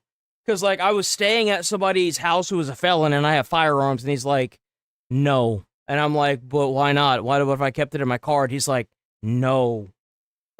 Just like an ad for. Will begin sharing. Vehicle search and other procedures continue at the scene. The female occupant at the hospital. It's different for that felon because that guy actually became the general manager of a specific. Actually, he didn't become a general manager. He became a manager that would go around to different locations, and he would help those locations out, improve their profits, and then he would go to the next location. Right? That's what he would do. He made a lot of money off of it. more details about the group and continues insisting that there is a firearm inside the vehicle. Okay, so you probably saw my boyfriend had the SWAT team come and arrest him, and I just dealt with that like a week ago. So that's why I'm very very. Okay. Today, though, when we got you out of the squad car. Yeah, so I don't need, so I was sorry, I was just saying I was trying to go pick up my clothes, that's why I was with them. So I don't know the guy in the back seat, but I know that he had a gun, and The driver did, or the guy in the back seat? I think the guy in the back seat, because the guy in the back seat was saying, "Do you want me to shoot them? Do you want me to shoot them?" And I don't know if I was on the phone with dispatch at that point. So it was not the driver saying that, it was No, it was the not the backseat driver. passenger? It was not. I know Did CJ you the see driver. a gun at all? I did not see the gun in the car, no, but I know that there was. Bro, they were literally trying to play Grand Theft Auto. Holy crap. Just imagine how bad that would have been if the police officers had to fire into that car with her in there. Bro, What did it look like earlier? I don't even remember. Hell no. Nope. That seems very weird. Oh, so it was the driver's side that had that thing up. Oh, the pass. What One of the is that, occupants said man? He had a gun on him. There was a gun in here. Is that supposed to be like an airbag? What the hell is that thing? Haven't gone through yet. Okay. It's not. Let me get another bag for another. Oh, it's empty though, eh? Maybe he threw it out when he was driving. That's what I'm thinking. Passenger side was down. Hello. Well, what I'm wondering through here, like to get wild. I'm glad everybody's okay though. As and Alonzo may have ditched it during the chase. Inside the vehicle, deputies find a blue-cased iPhone, a .45 ACP handgun magazine on the passenger side, a rolled-up dollar bill with burnt residue, 10 Suboxone strips, and 6.5 grams of suspected hidden inside a diabetic test strip container. Alonzo was also found with 1 gram of suspected in his pants pocket and another 2.6 grams of suspected wrapped in tinfoil. Now, as a team of deputies set out to search and record the entire pursuit route. You know what's really sad about this is you can't even say drug names anymore. YouTube has really gotten that bad, huh? That's crazy. You know what's really sad is this goes up as educational.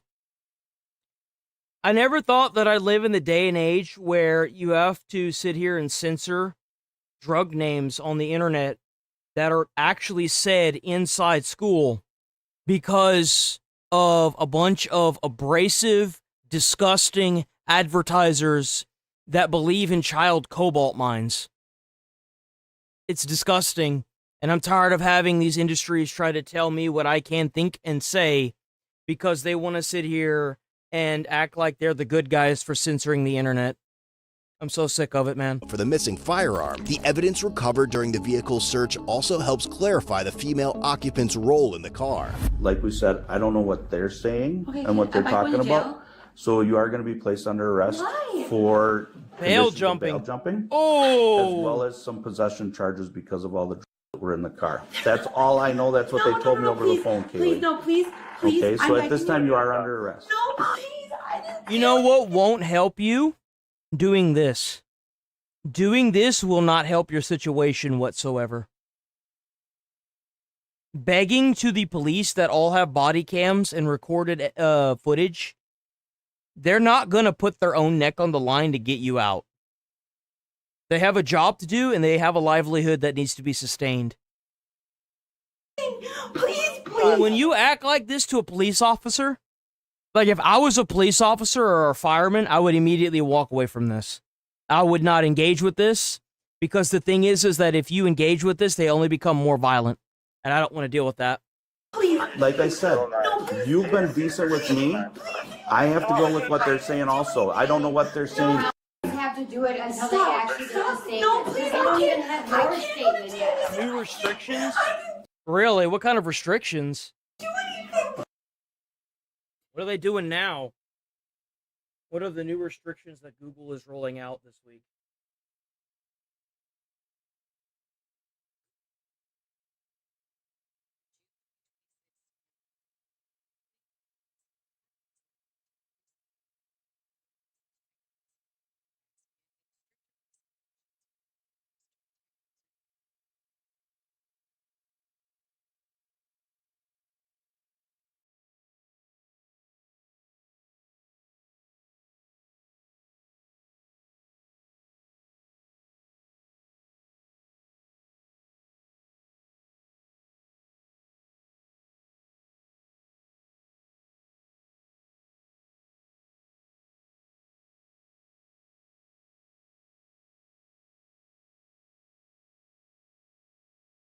malicious SEO practices like scaled content abuse, expired domain abuse, and cloaking. What's cloaking? What is cloaking on Google? I've never heard of that. What is cloaking?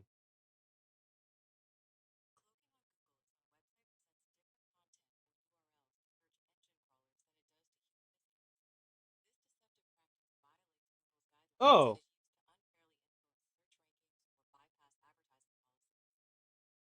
On Google, cloaking is deceptive practices where a website deliberately shows different content or URLs to search engine crawlers like Google Bot, then it shows to human visitors. That's weird.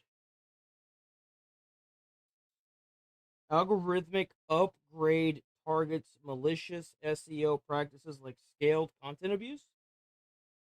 What is scaled content abuse on YouTube? I've never heard of any of these terms before. Highly repetitive videos made.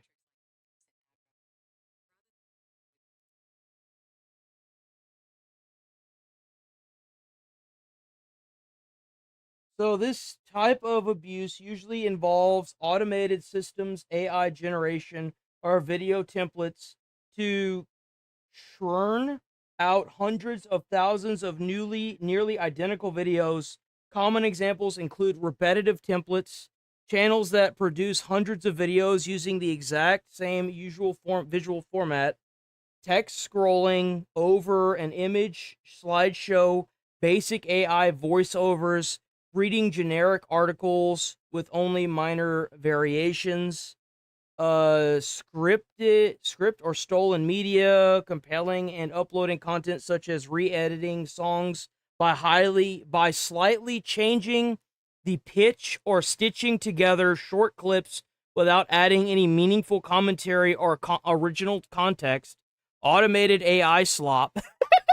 I love how it says automated AI slop, mass producing videos using generative AI tools that offer viewers no new insight, authentic expertise, or original perspectives. Oh man, good on YouTube. Good on YouTube. Seriously. Good for them. I know. Victim in all of this. I didn't do anything. Please, I'm literally. I cannot bear. No. Take some deep breaths. I can't go to jail. What? I just. You're already in jail. What does it matter? What you mean you can't go to jail? You already there. What do you mean, bro? Seriously, please stop. I can't go to jail. I didn't do anything. That's why you got to make sure the people you hanging out with don't do anything weird. How's it so hard, man? I want to know why. I asked why, and I asked what the charges were, and he said conditions of bond for bond violations. How do you even get a bond violation? I didn't think, like, because the two guys in the car were felons, right? So how did she violate bond? How did she bail? How did she bail? I don't understand. Without a valid license. Oh, okay, he's gonna explain it. And he said conditions of bond for bond violations. Bond violations, because part of it, even though it says on there not to drive without a valid license, not to be in possession of controlled substances, they're looking at all the in the car with you owning the car as being partial ownership. Oh shit! Oh, there it is, right there. That's the reason why she's partial owner of the car and she was in the car. Oh yeah, no, she's done. Oh, that really sucks, man. Two guys. Because even if she didn't know about anything in there, she's still going to be held liable. She needs to leave that guy, bro. That's awful. That's really sad. No, I was the one. I was the lead car through here. He didn't throw anything. You're searching. You got gloves on you? Oh, there it is, right there. I bet. That was a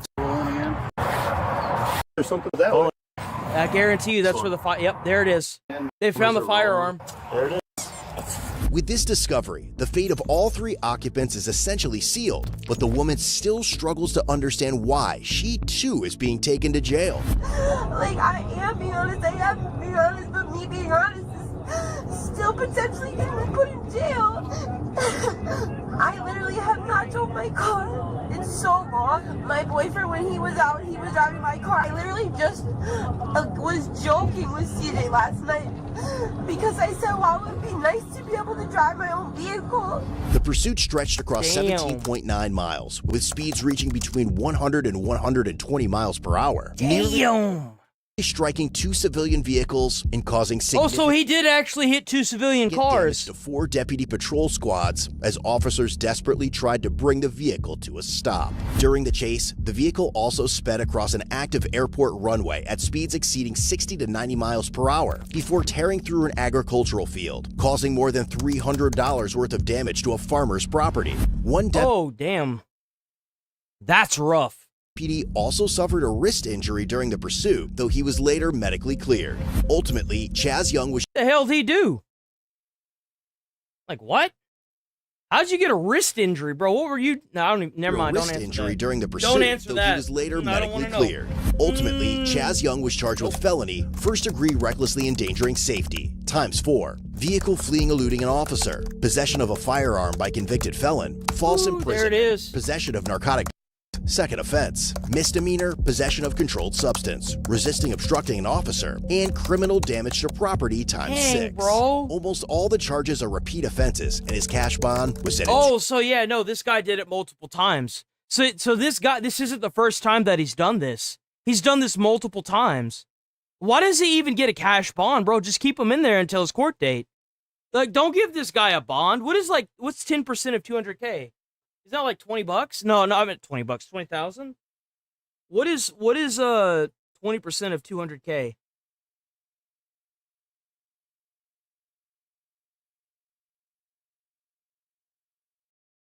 Actually, you know what?